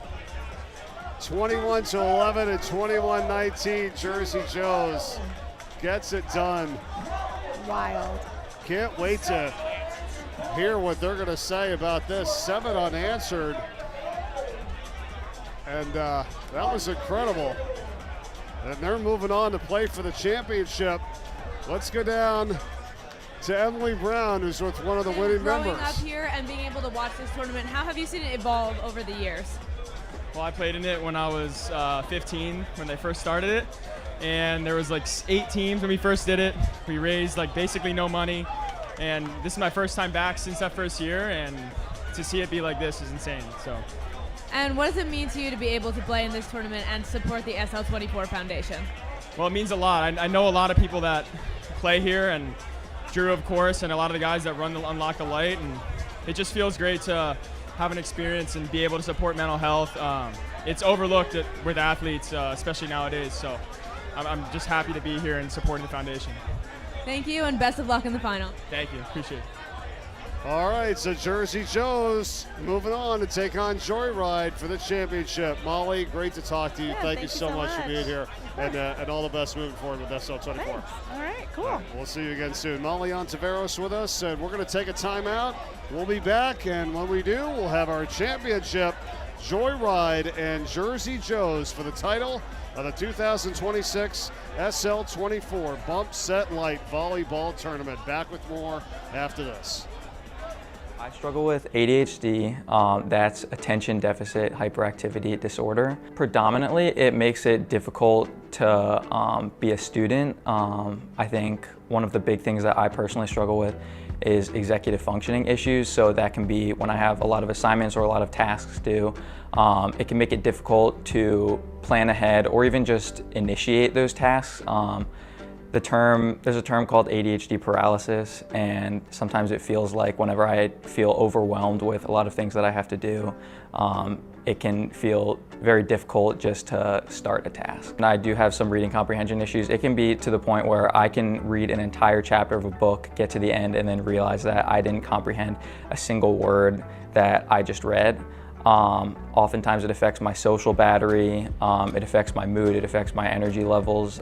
So it can affect more than just the workplace and academics. It can affect my daily life as well. So the best way that I can describe ADHD paralysis is sometimes it can feel like all the tasks that you have to do, it feels like a little tornado that's swirling around your head, and it's difficult to just grab these tasks, grab these physical things, grab these, I guess, things that you have to do. One thing that I am able to do to kind of manage that is just to try and be as mindful and as present as I possibly can, and just to allow yourself to know that, and just to remind myself that it's okay, and I'm not perfect, and if I'm not going to be able to accomplish everything that I set my mind to in one day, then that's okay. I don't have to do everything or nothing. I can do one thing at a time, and I think that's okay. I got diagnosed with ADHD at a very young age. I was 7 years old. I often found that the teacher would give instructions to others to the class, and I would notice that other students would get started on it, know what they were doing with no problem. But for me, it was very difficult to initiate tasks that were given to me through verbal instruction. So I found myself getting very self-conscious, very overwhelmed. It definitely lowered my self-esteem, but I'm so grateful that I was able to get diagnosed with ADHD at a very young age, because once I was able to get medicated, once I was able to get accommodated for this, I felt like I had a bit more of a level playing field with other people, and I realized that I'm actually a really intelligent person, and it helped with my self-esteem a lot. Who will he grow up to be? Well, that depends on all of us. That's why, along with our groundbreaking medical care, Newark's Children's Health supports programs that address issues like food insecurity and the resources essential to learning. It's all part of creating a healthier future for all children. So, he can grow up to be whoever he wants to be. Newark's Children's Health, well beyond medicine.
Who will he grow up to be?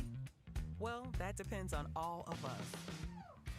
That's why, along with our groundbreaking medical care, Newark's Children's Health supports programs that address issues like food insecurity and the resources essential to learning. It's all part of creating a healthier future for all children. So, he can grow up to be whoever he wants to be. Newark's Children's Health, well beyond medicine.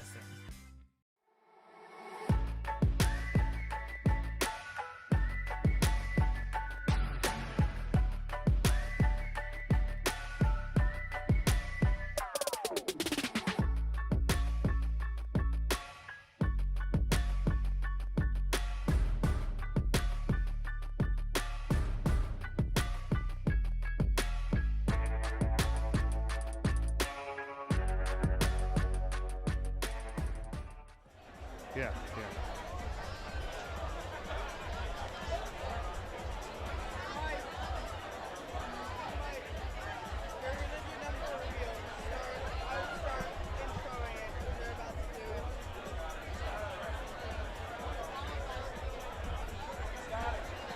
Okay. Welcome back to the SL24 Bump Set Light Volleyball Tournament, 6th annual here in 2026, and it's time now for the number reveal. The co-founders, Chris Locke and Kat Locke-Jones.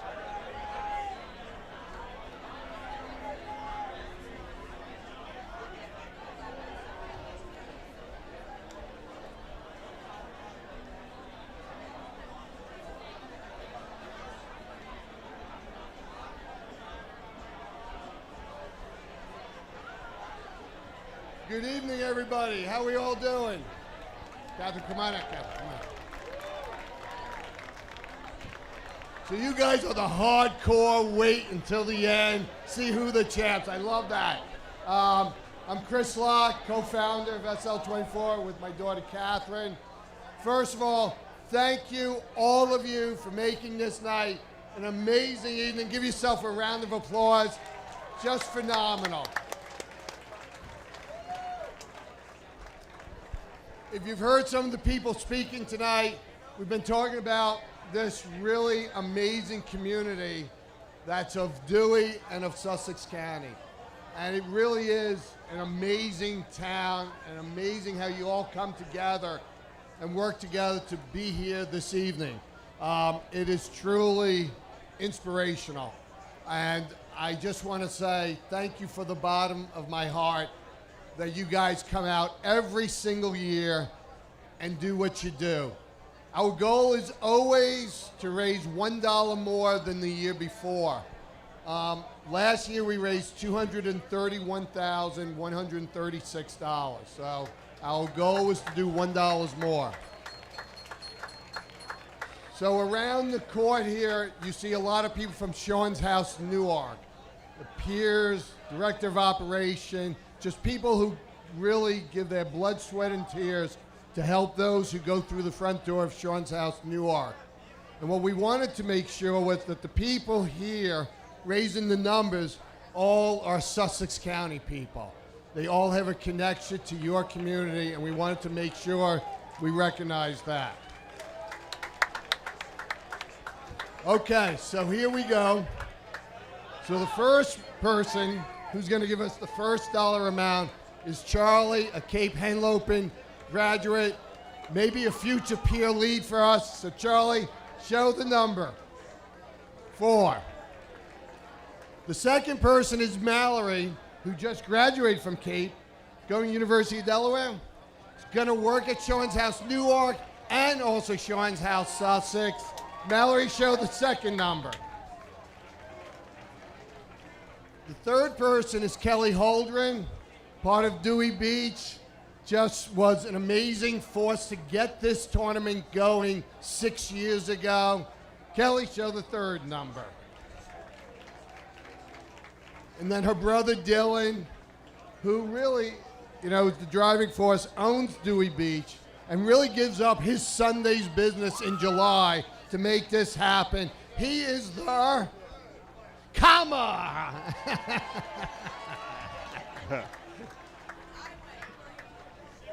Our next person is Casey. He plays on the Life Med team.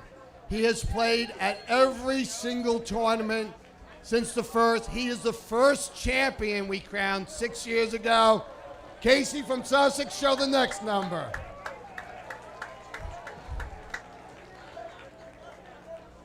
The next person is Drew DeFonso. Drew took this tournament to a whole nother level.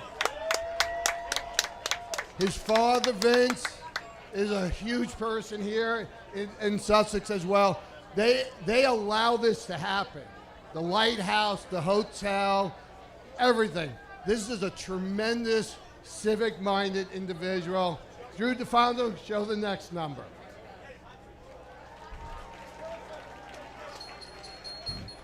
And then these three. Morgan Matarese from North Beach. She has been an amazing force here, both in Sussex as well as in Newcastle County.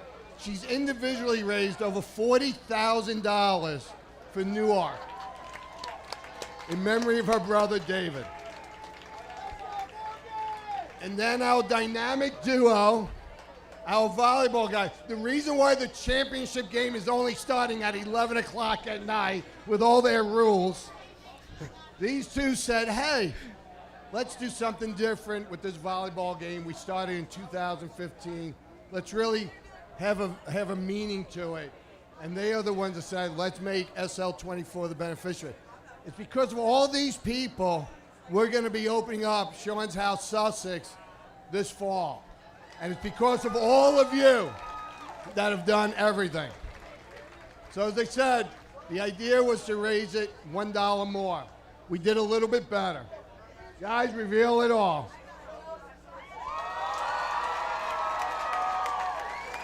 $300,724. An amazing night. Thank you, all of you. We will see you at 1307 Savannah Road this fall. Come in. Sean's House will always be here for you guys. Drop in. We'll be there. Thank you so much. God bless. Good night.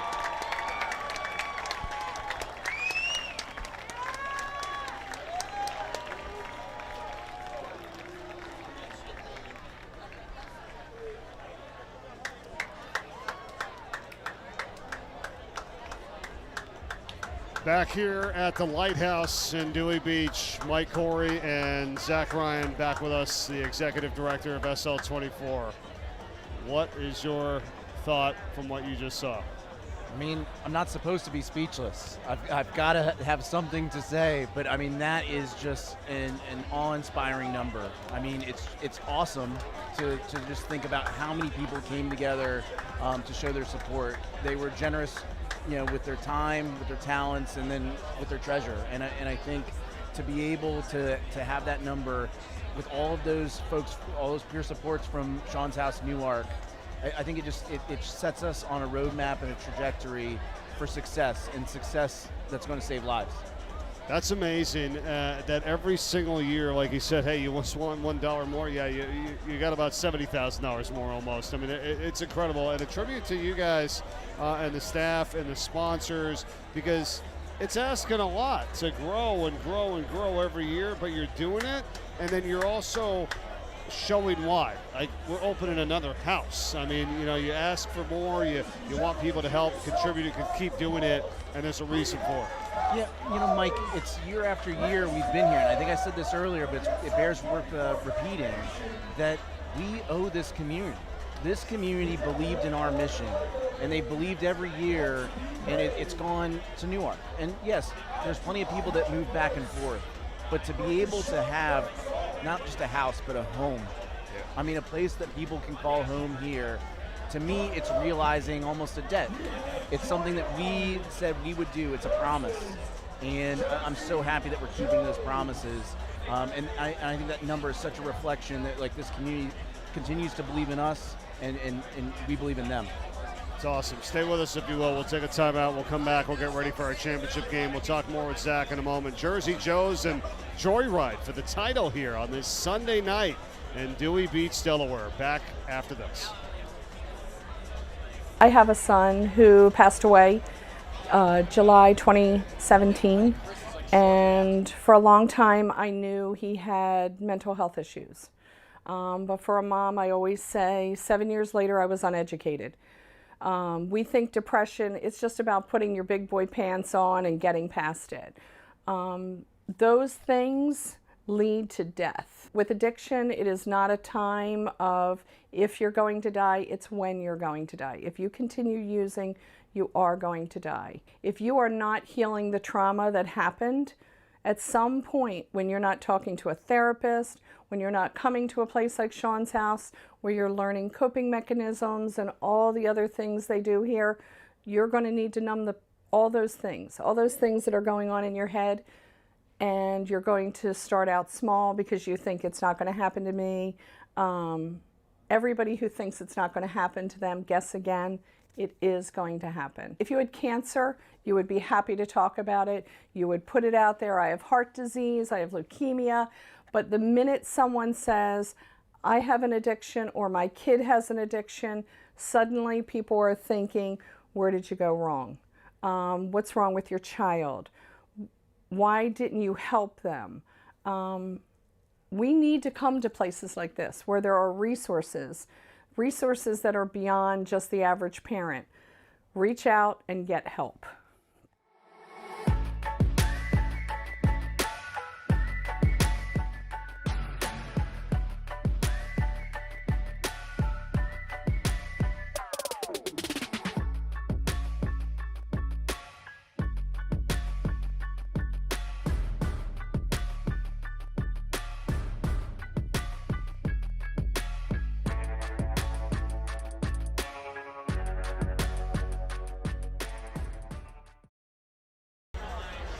Welcome back. Lighthouse, Dewey Beach, Delaware, getting set for our championship game. Joyride and Jersey Joe's. But first, finishing up with Zach Ryan, our executive director of the SL24 Foundation. Boy, this weekend has been awesome. I don't know what else to say about it. I mean, just saw the numbers, 300,000 plus here tonight. Give us another part of what your message is as we close this thing out here in year 6. I mean, it's always great to end the night with gratitude. And I think I am just so grateful. First of all, I got to say, I'm grateful for you and Jimmy and this team. Because what we do, it's all about giving voice to people whose stories they don't feel they deserve to be told. They feel ashamed. They feel isolated. And so to have a platform like this and somebody like you giving voice to that and what we do and our mission, I think it's really a beautiful thing. And we wouldn't be making the impact that we are able to make without a platform like this, without the talented people behind the camera and on the camera and on the broadcast. So, I think you just echo what we see from this community. So thank you for being a mirror for that. Thank you so much. I love doing it, and we're going to keep doing it for as long as we possibly can. It's really you guys, too, coming on and telling us about everything and all the stories and getting people excited about how great this is. So thank you. Well, you heard from Molly, you heard from Coop, you heard from Kat and Emily. I mean, the team that we are gathering, you talk about, we talk about a team of light, and that is this whole community, but every year I feel like somebody new. Yes. And so when we're talking about new buildings, the buildings are nothing without the people. And that's the guests that are brave enough to come in, but also the skilled people that we bring in that use their talents to talk to people, to be compassionate, and to use that training to get people the help they need. I mean, every person that you sat with next to in this seat, they bring something special to the table. It's a beautiful tapestry that's helping so many. I agree with you, and increased roles and new people coming on board. I mean, and that's because of everyone's support and the great things you guys are doing. So let's just keep it going, man. Yeah, and I think the more we can get specialized. I think we talked about barriers, but there's all sorts of different, challenges, mental health challenges that people are facing, and somebody else is going to have the answer to that. Yeah. I mean, if it's a locked door, somebody else is going to have that key. And so we're going to keep finding those folks. We're going to keep inviting the people with the challenges, but we're going to keep finding the folks that have that key, that have that answer for that person. Let's do it. Thanks for everything, man. Amen. Appreciate it. Hey, great job. We really appreciate awesome everything. Weekend. Thank you. Thank you. Zach Ryan has been doing tremendous work. Their executive director of SL24 and their team, which she alluded to. It's been awesome. It's been an incredible weekend, and it's time now for our championship.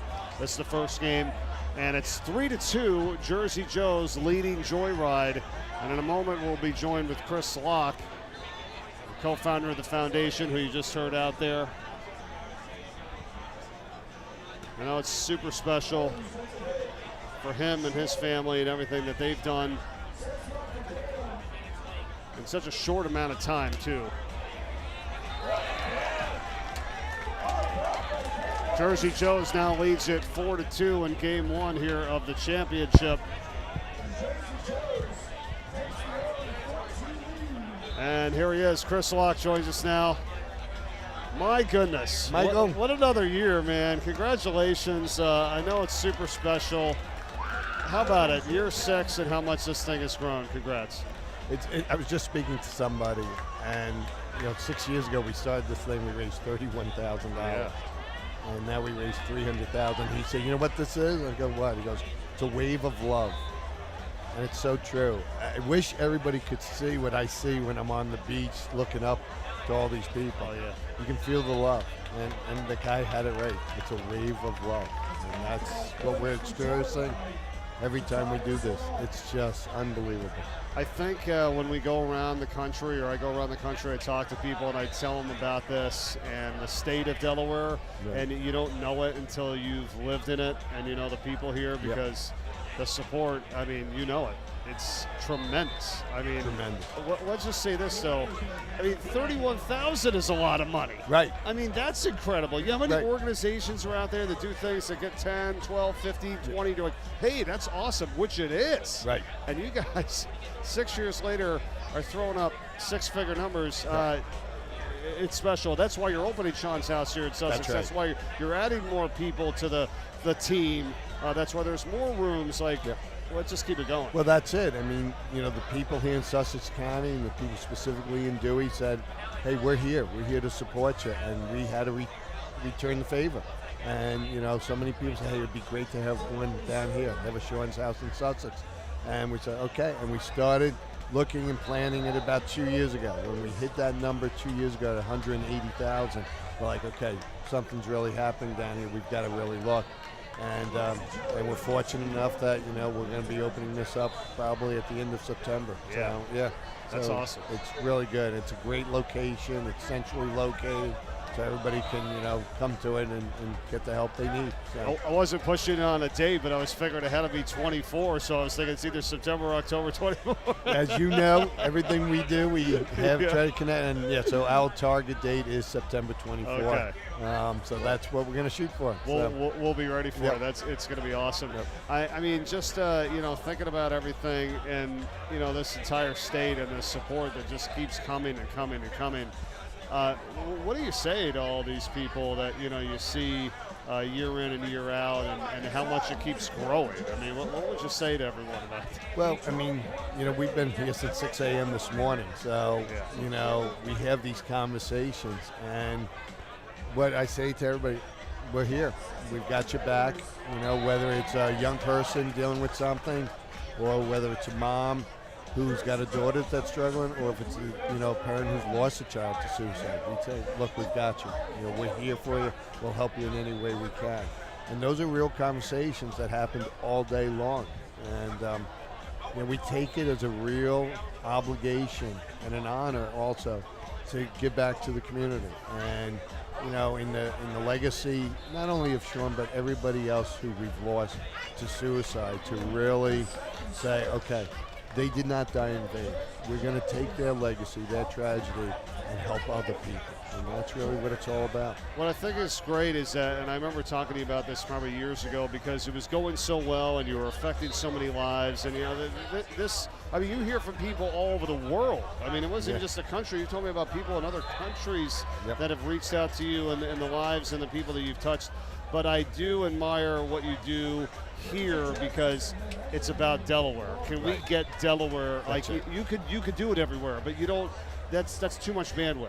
Right. Let's make sure the state of Delaware, 302 within every zip code area. I mean, and you're doing that. So to be able to think that this whole state is united as much as it is.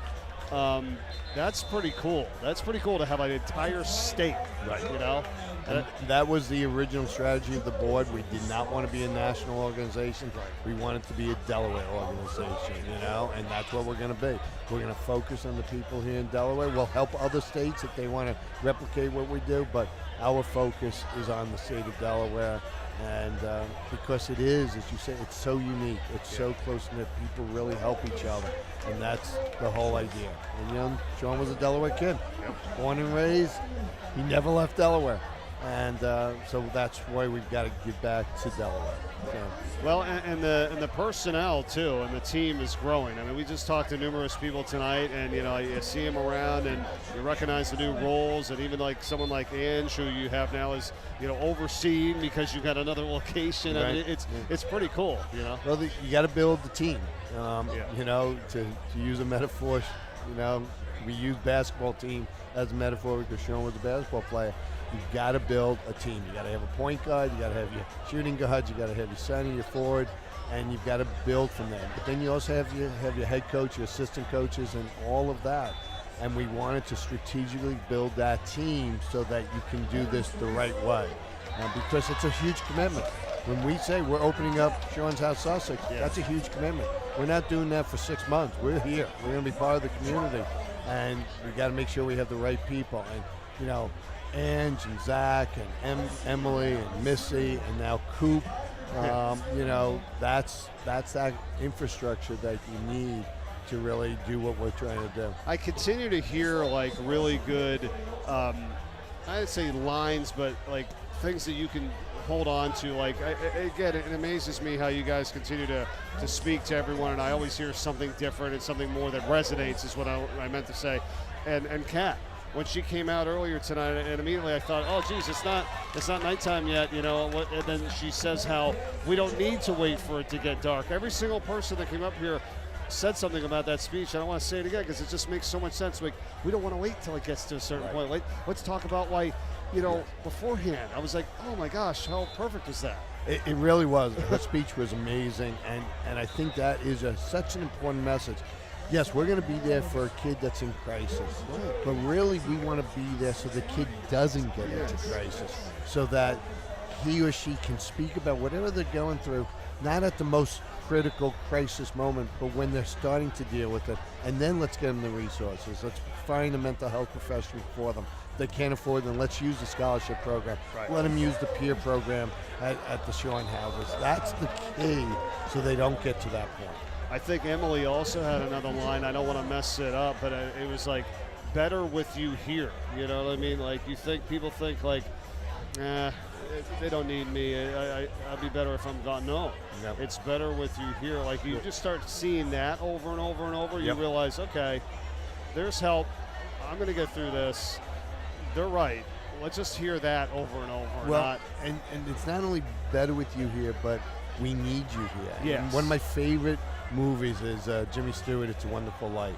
And what's beautiful about that movie is it shows what would have happened if Jimmy Stewart wasn't alive. Right. And that's the thing. We don't know how everybody here is going to affect somebody else. And that's why it's so important to make sure everybody is here. Because you don't know how you're going to affect people. That's great. And that's why it's important to have this tournament. I mean, it's just amazing. I mean, look at this. It's just amazing. It's a special weekend. You guys do it first class. I mean, I know you thanked him out there too, but Drew DeFonso with the Hyatt place here in the Lighthouse. It's like, it doesn't happen without that. I mean, they could sell every room out in 2 minutes. It's the beach. It's the summertime. Right. No. They're donating. They're here helping. It's great food, great accommodations. Look at the people. Look where they're coming from, too. California, North Carolina, New York. This is no joke, by the way. There are some really good players here. Yeah. I mean, we have players from Oregon, California, Florida, Texas. They represent University of Oregon, Pepperdine. I mean, it's like... They've won national titles in college. They've won some of the best tournament titles across the country. Right. It's pretty cool. It really is. Yeah. And the demand is huge. We sold the amateur division out like in 45 minutes. I think Catherine said it went as fast as a Taylor Swift ticket, and the professionals, we have lines of professional players who want to play in this tournament, and that's a testament to Drew and to Coop and the volleyball world really wanting to be part of this, and just unbelievable. Got the 4 courts going here. Hey, you're going to watch this back and you hear me. I said this a couple times in the broadcast. I don't want to change up the whole thing. Yesterday, there could have been some we had the whole weekend here. You know what I mean? It's like you could always expand. You could always do more, but you don't want to go too crazy. It's that quality. Right. Same thing with the basketball. It's like it's perfect how you have Friday night, Saturday. It's going to be a special year again this year. Yep. We're looking forward to it. Right. But yeah, and you've said this before. You don't saturate, the people. It's 2 big events. You do them great. You do them well. We don't forget about it all year, but it's like this is our bread and butter. Right, here. and you also want to make the event not only quality, but you want to make it intimate so people can have those heartfelt conversations, Right. And you do. I can't tell you how many times there was conversations going on today that really meant something to people. Yeah. And you don't want to lose that magic, and it truly is magical. And it starts yesterday too, and everybody's coming in. They're here for the weekend. That is a good day because you had the dinner last night, and you get to know the players, and you introduced Coop, which I thought had a great speech about the house, and you got a great person there too, and Well, I'll tell you that athlete social hour that we had last night was wonderful because. We had almost every volleyball player there, and they got a special message about being an athlete and mental health, and that's important, and then you have those one-on-one conversations, and that's what it's all about. That's what it's all about. Going to have a new champion this year too, as How well. about that? I know. This Jersey Joe's is playing really well. 17-8 right now. I think at 18-8 with that point. Best 2 out of 3. This is our first game of the title. Okay. So. Yeah, I mean, it's nice to see all these teams that show up. You had a new champ in the amateur division as well. Yeah. And it just shows you the level and quality of play that is showing up here. And then you get to know everyone because they're coming back year after year. Like when I work on this and I go through the teams, like, oh yeah, I remember this guy, I know this guy. And I think it was a few different people we've had up here, but one mention, which I always like to say, it's about the people, right? It's about the people. Like you can't do anything without great people, That's right. and you keep meeting so many great people that want to be involved. It's like, no wonder how this has grown to be this successful. Yeah, well, one of the persons that was holding the number when we revealed number was Casey, who was the first champion, 6 years ago. And he's come here every single year, and he's totally dedicated to the success of the tournament. And it's just amazing. Well, and people are going to know about it now throughout the entire year. Not that they didn't before, but having the house down here too is going to be huge. I know people are talking about, hey, we're going to make sure everybody gets to know about it. Oh, they'll get to know about it. Yep. I mean, you guys have done incredible publicity. We've got a lot of big things in the next year down here in Sussex County. So.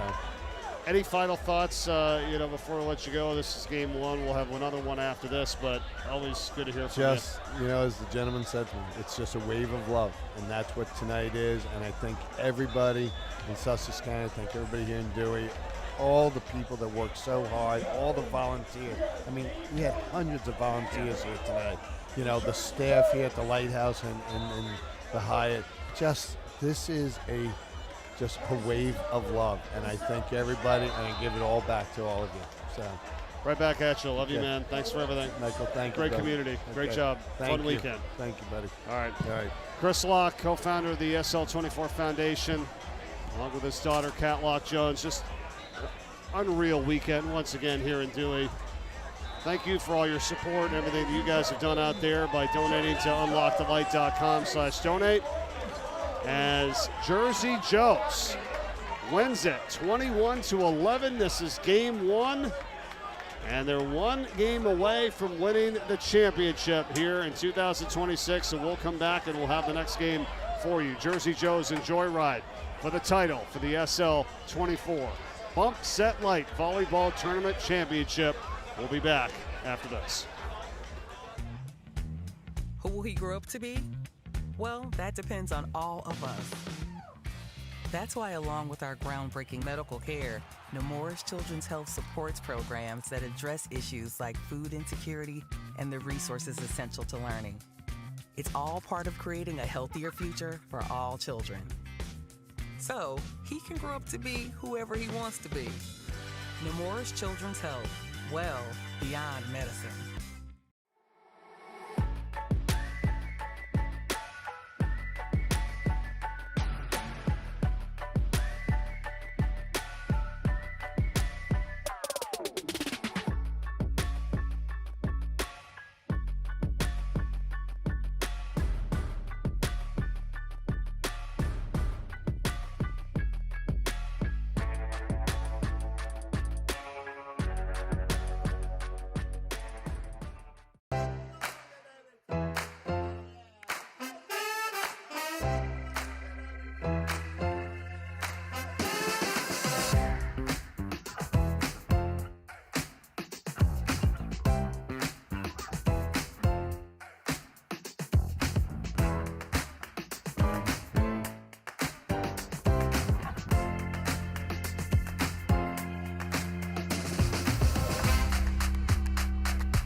Who will he grow up to be?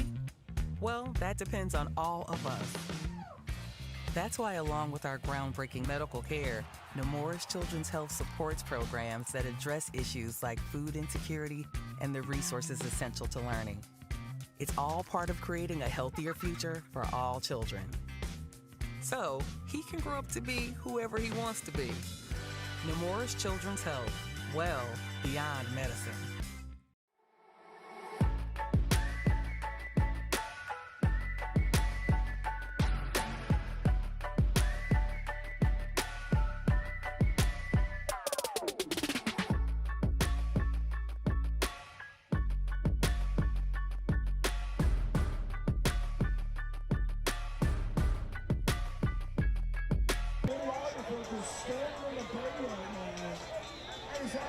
Dedication.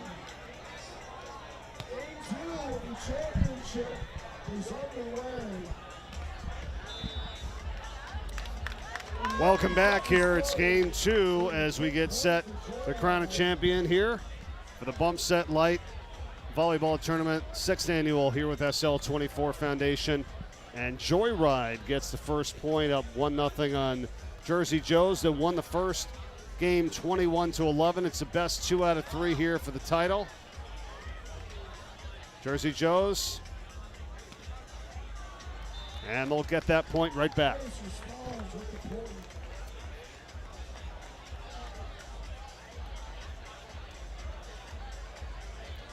It's been an incredible night here tonight.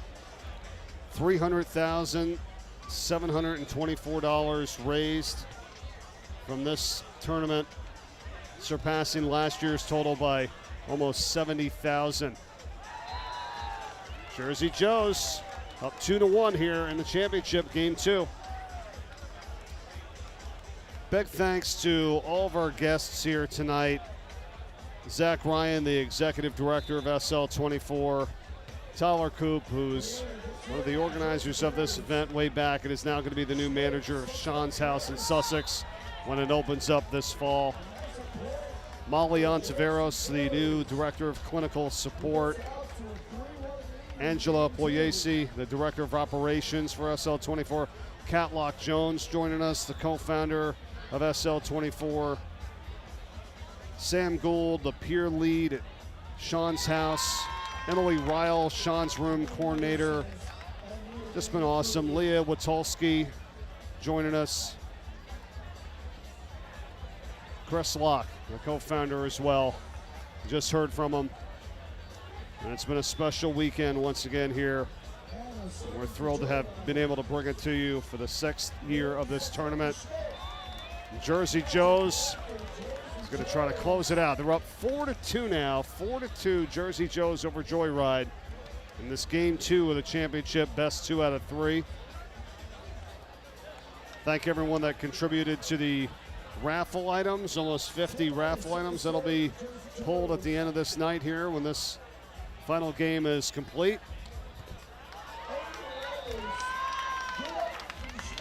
I want to thank our sponsors once again, the Alara Group, formerly CBM Insurance. Chris and Norma Locke leading the charge here with Urco, the Hyatt Place Dewey Beach, and the Lighthouse. Netstream Technology Incorporated, BTL Foundation. The Bangalore T. Lakshman Foundation honors the memory of Dr. Lakshman, engineer, professor, and more. Private foundation advancing health, education, job training, and volunteerism. We thank them for their support. HFM Advisors, the Matt Haley Trust.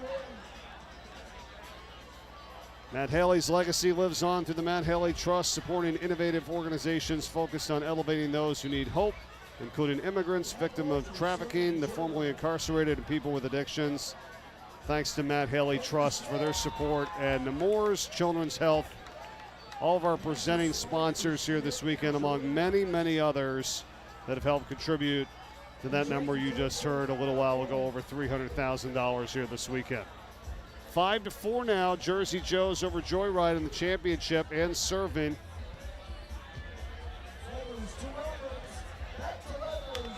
And we're tied at 5. Joyride, Hannah Kelly in the red there, along with Jack Williams, Daniel Leathers, and Matthew Balser. Joyride trying to force a third game. Jersey Joes with Timothy Ennis, Daniel Ennis, Nick Schmidt, and Naomi Ligas trying to close it out and win the title.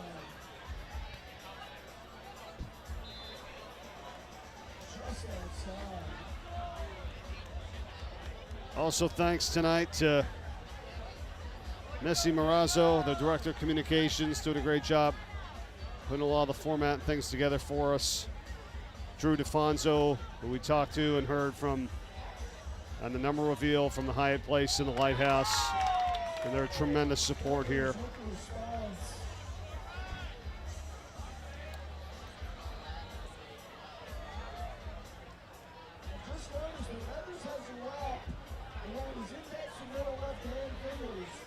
Tied at 6.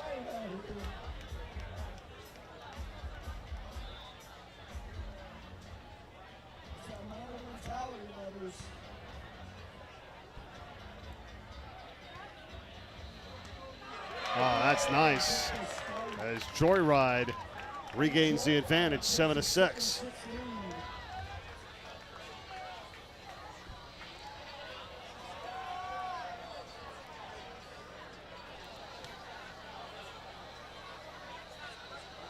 Almost 14 hours of volleyball here today as we started this all at 10 a.m. Eastern time. And approaching 11:30 here as we're tied at 7 in game 2 of the championship. Best 2 out of 3.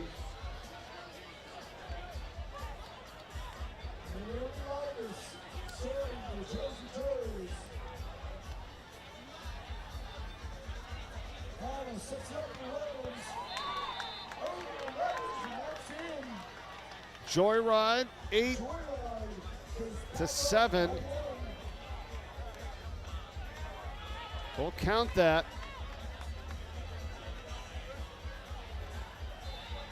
And Hannah Kelly serving now with them up by 1.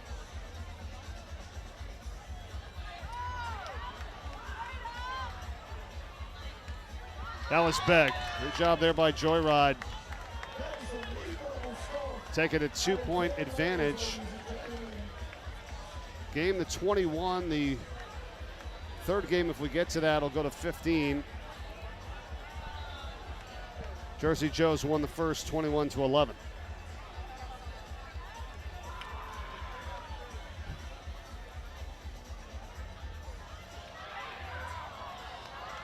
Good save there for the moment. They couldn't complete it, and Joyride goes up 10-7.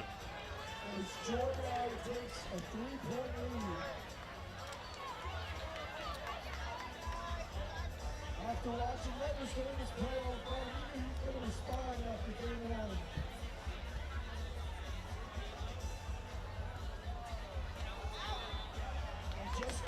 1. And a 4-point advantage now for Joyride. 11-7, trying to force the third game.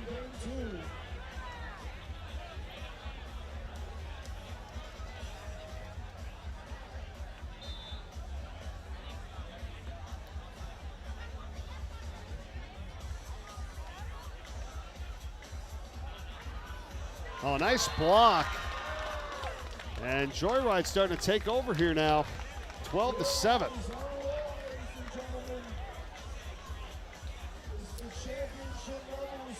Jersey Joes has had a great comeback from earlier.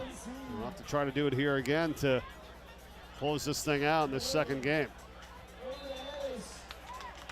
And that's long.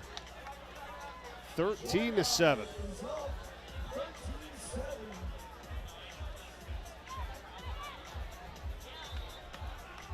Kelly serving again for Joyride.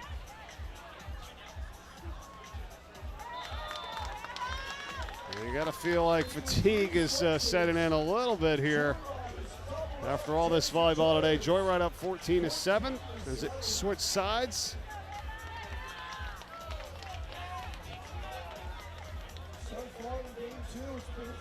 Seven in a row after we were tied. As I say that, that breaks the streak, 14-8 now.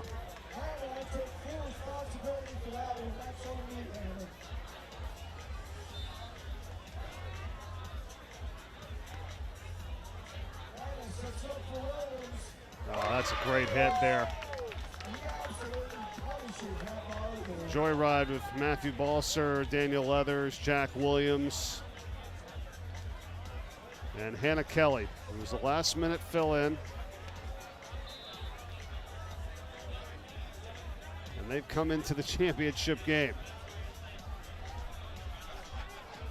Nice touch there, the Jersey Joes. Timothy Ennis, Daniel Ennis, Nick Schmidt, Naomi Lagas. 15-9, they've come back with a couple in a row.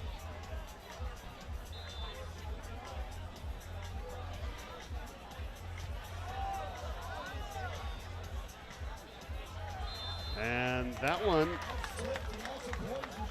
is a point for Joyride.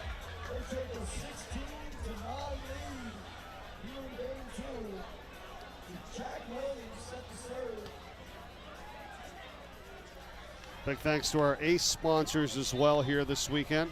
The Kelly family, Whitecap, Sun Behavioral Delaware, and LifeMed Institute.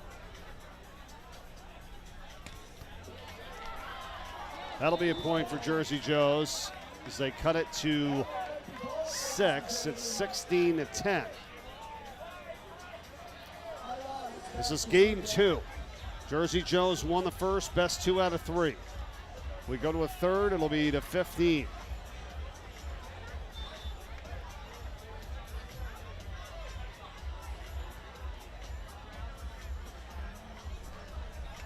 Another good hit here as Joyride is having their way in game 2, up 17-10.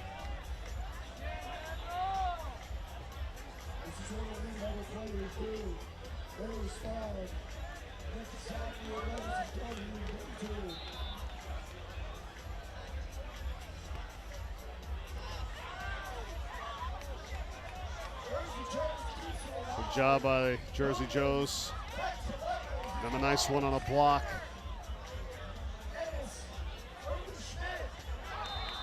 And that is out. So it's 18-10.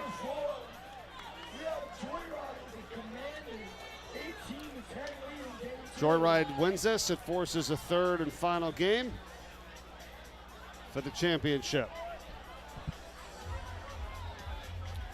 It went 3 last year.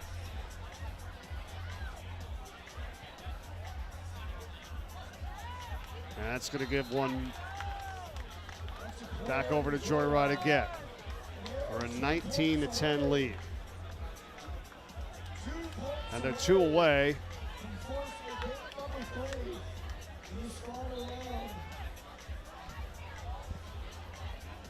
$19-10.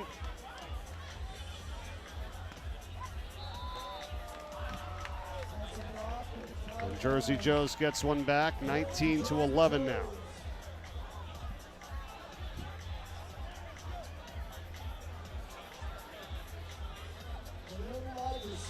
Naomi Lagas serving, down 19-11.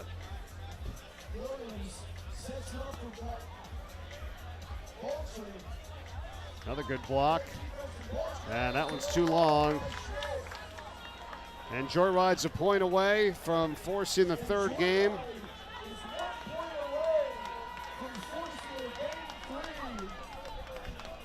$20-11.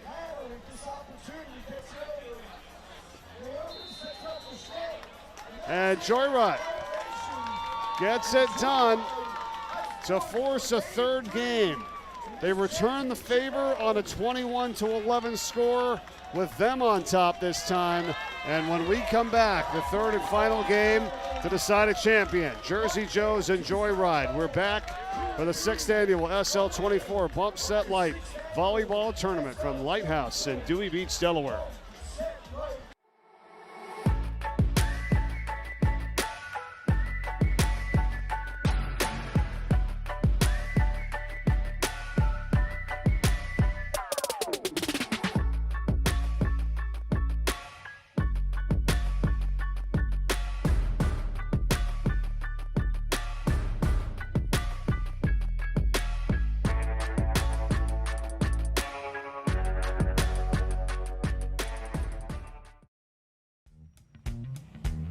Who will he grow up to be?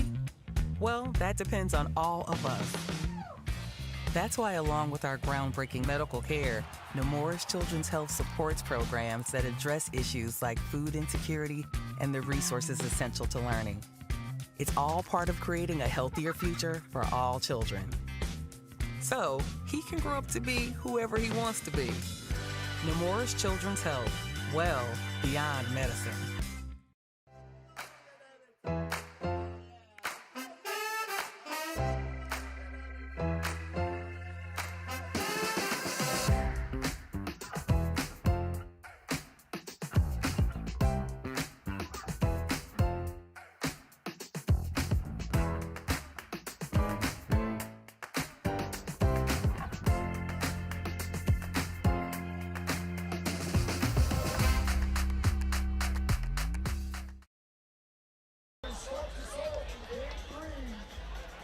Back at the Lighthouse in Dewey Beach, Delaware, for the final game of this championship. Jersey Joes and Joyride. And Joyride trying to pick up where they left off in game 2, and they won 21-11. The first game was won 21-11 by Jersey Joes, and now it's 1-0 here in this third and deciding game.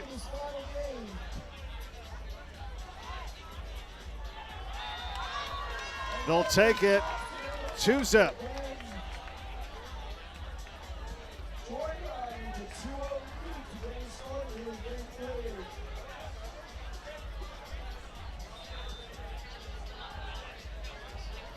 Game to 15.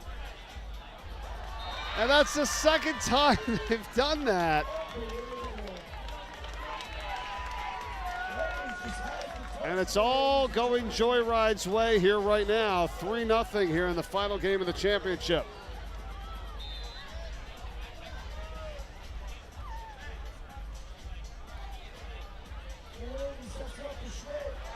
And Jersey Joes getting that one back.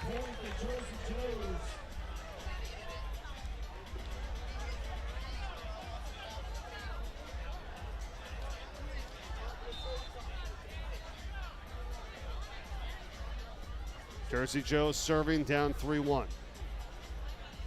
Jack Williams on the set. Oh, big hit. Daniel Leathers. And Joyride with a 4-1 advantage as they switch sides here.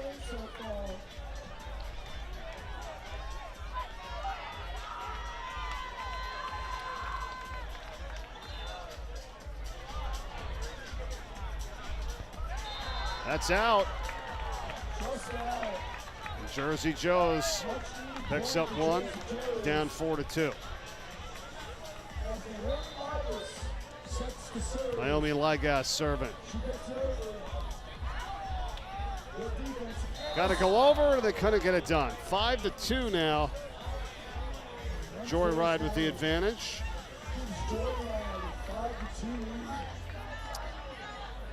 Matthew Balser is serving.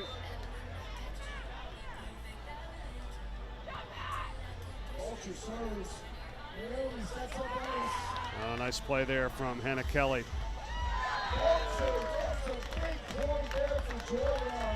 And it's now 7-2.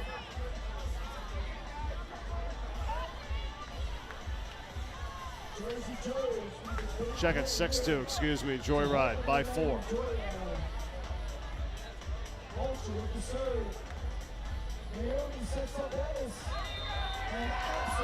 Counted for Jersey Joes on that one, 6-3. Game to 15.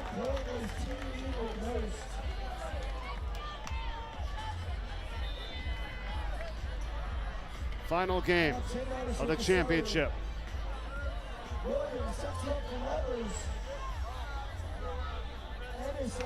Ah, nice play there. And Joyride goes up 7-3.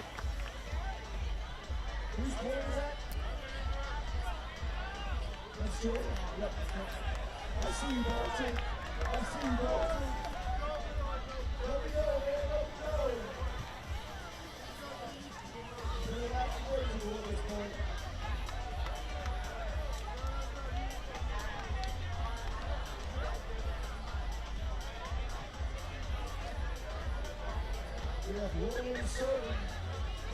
Williams serving with a 7-3 lead. Jack Williams serving with Joyride up 7-3. Williams sets it up.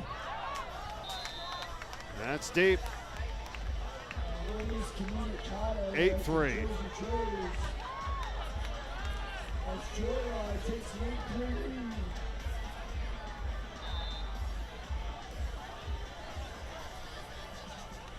Back to Williams serving again.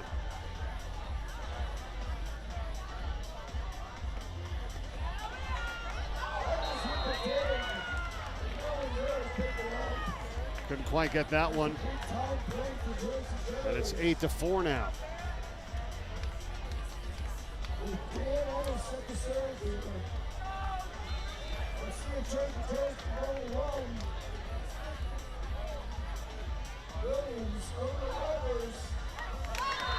Another one right at the net that will go in favor of Joyride. 9-4, game to 15.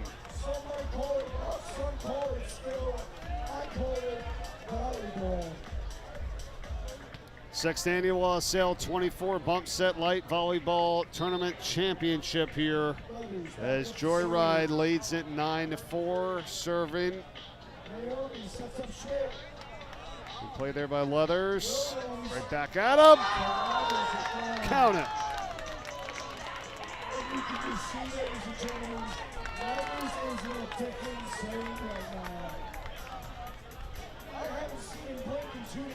Doesn't feel like they've been playing for the last 5.5, 6 hours, the way they're throwing it down here with a 10-4 advantage.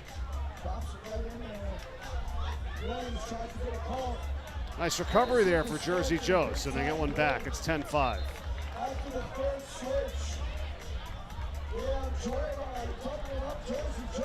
On the switch. Once again, thanks for watching and all the support with over $300,724 raised here for the 6th annual tournament. And combined with the basketball from early February, over $1 million for the SL24 Foundation, these two events. And that's out as Joyride goes up 11-5. And Hannah Kelly, the last minute addition to Joyride, coming in late for their 4th, serving. That was big. Joes gets it back to make it 11-6.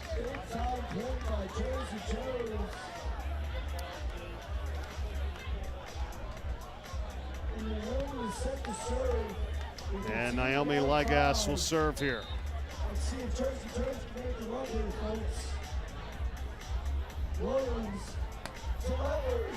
Excellent.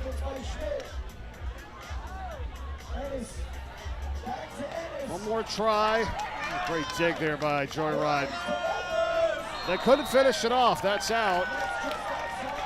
Jersey Joe's picks one up. It's 11-7 here.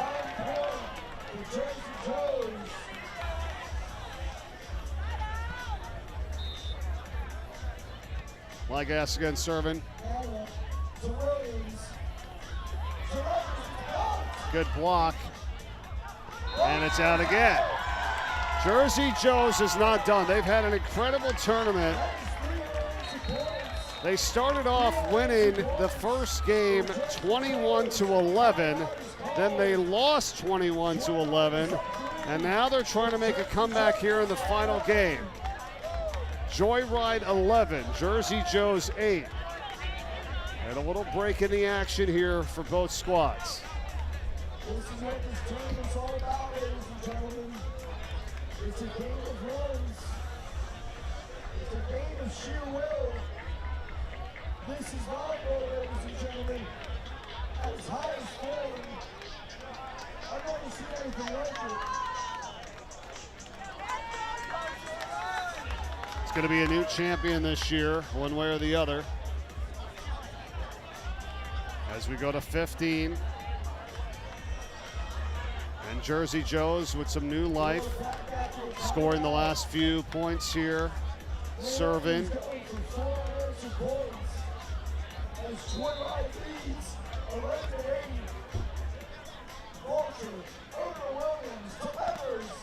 Another great block up front.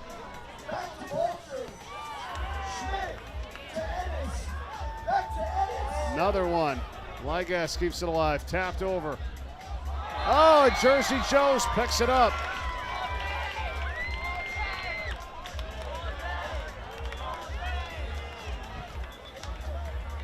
Oh, a little bit of a discussion here.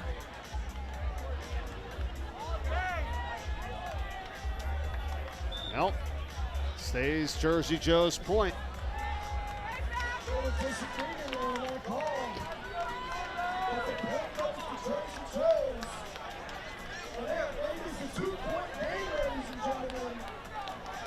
And Naomi again the serve here for Jersey Joe's, down by 2, 11-9.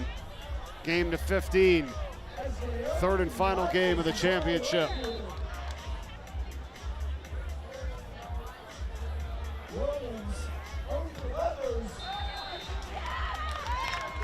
Had some big hits here tonight. That one's good to make it 12-9. Daniel Leathers.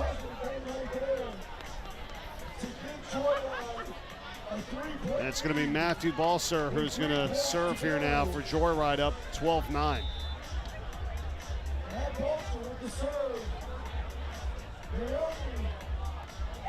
Oh, what a great play there by Hannah Kelly. Oh, but Jersey Joe's gets the point.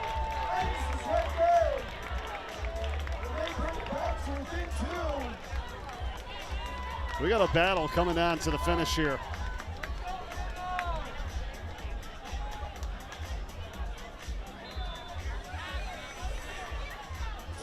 Jersey Joe serving down 2. Is that in or out? Let's see. It goes to Joyride, 13-10.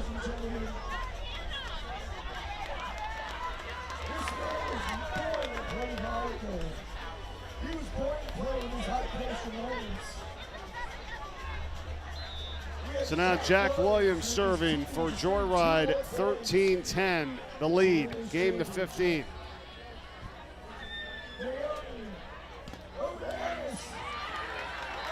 And it's into the bay, and Jersey Joe's back within 2. Ladies and gentlemen, this is what I call a championship round in the final game. We got Joyride 13, Jersey Joe's 11. Ennis with the serve. Williams over the Leathers. Oh, great block by Jersey Joe's on Leathers. And it's down to 1 here. What a finish tonight at the Lighthouse in Dewey Beach.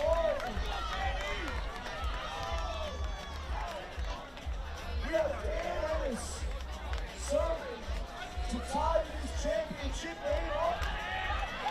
His team down 1. And Jersey Joe's down 1, trying to tie it up.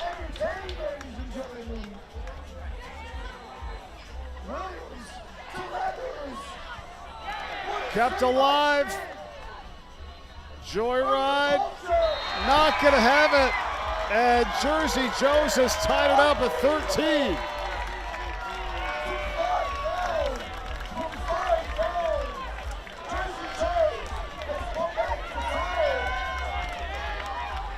What a comeback.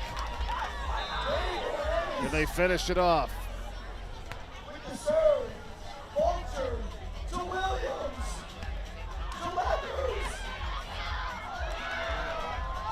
Oh, Joyride up 14-13.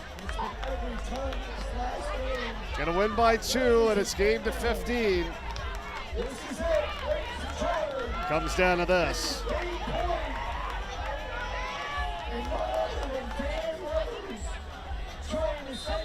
Leathers serving.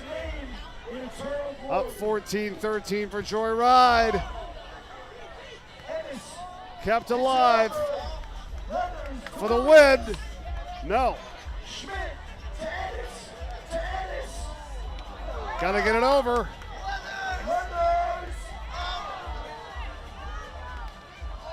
Oh, Jersey Joes ties it at 14.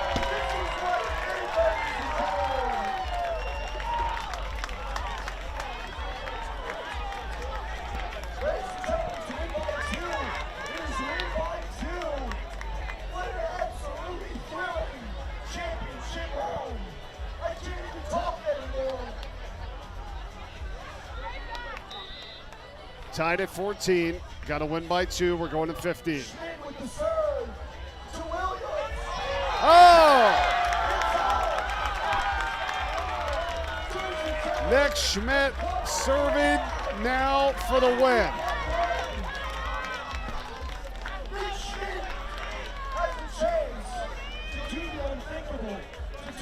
Jersey Joes trying to complete the comeback and win the championship.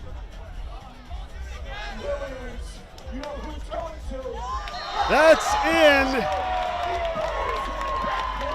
We're tied at 15. This guy is a reincarnation of Michael Jordan on volleyball. This is some match here between these two. The competition's been outstanding this weekend. And coming down to this, it's been fitting the way these two have played. Jersey Joes up 16-15. Timothy Ennis, Daniel Ennis, Nick Schmidt, and Naomi Ligas. They can win it here. Naomi serving. Up 16-15. Joyride. Oh, another huge hit from Leathers.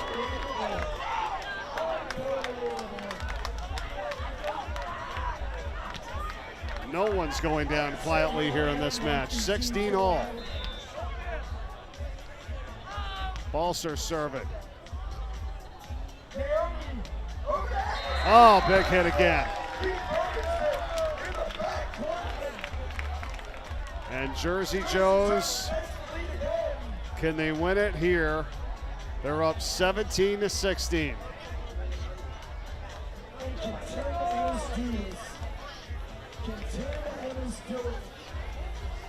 It's Daniel Leathers trying to find the ball he wants. Back over to Jersey Joes for the win. 17-16. Oh, that's going to do it. Jersey Joes wins the championship. What a comeback. And congratulations to Timothy Ennis, Daniel Ennis, Nick Schmidt, and Naomi Ligas. The 3 seed Jersey Joes, your 2026 SL24 Bump Set Light Volleyball champions.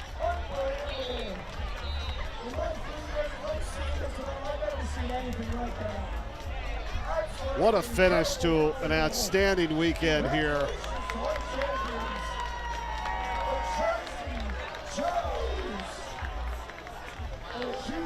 The title belongs to Jersey Joes.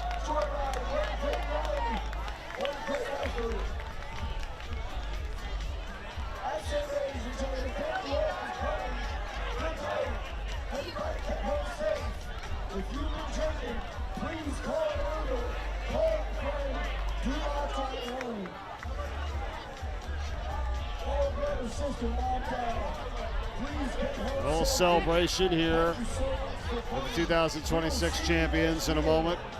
We'll get on down for a post-game interview.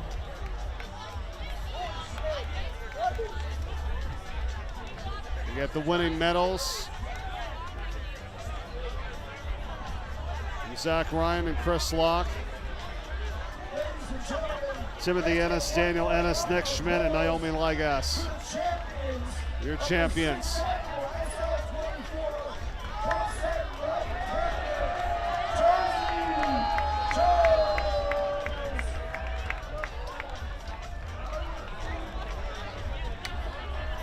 That was an awesome finish. Big comeback.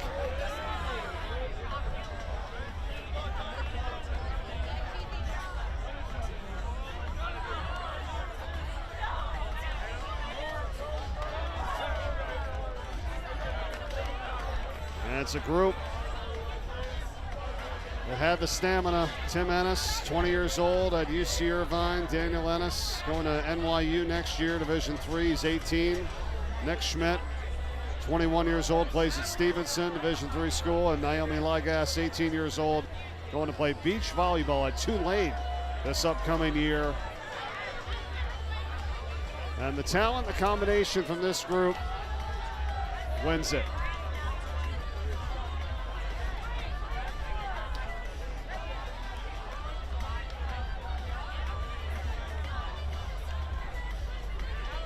Let's get down to Emily Brown. Okay, I'm here with Nick Schmidt from the Jersey Joes. You guys just won the Bumstead Light Tournament. How was your experience playing in this tournament today? Phenomenal. Honestly, this is the best tournament I've ever been to. I mean, all the people here, it's so amazing. At such a beautiful location. It's my first time here playing with the Ennises, and it was an unreal event, unreal. And what does the SL24 Foundation mean to you?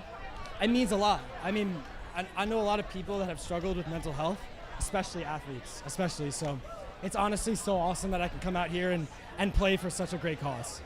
How do you feel that the sport of volleyball helps you and everybody else here to be able to spread SL24's mission? Phenomenal. I mean, the volleyball community is just awesome. So for us to be able to do something out there to help other people is awesome to be a part of. Thank you so much and congratulations. Thank you so much. Thank you. All right, great stuff. Nick Schmidt and his group with Jersey Joes, winners here in 2026, the Bumstead Light Volleyball Championship. That's going to do it for us. Big thanks to our entire broadcast crew, our producer, Jimmy Smith, our director, Tommy Tyree, with Lauren Tyree, Ian Fano, Lucas Kiefer, Caitlin Orkin on the cameras, JP Clemis, great job helping us out here as well. Ty Tyree, Maureen Tyree, my brother Brian Corey doing a great job at the MC and supporting us here, and our sideline reporter Emily Brown, awesome job here this year as well. Great to have you with us.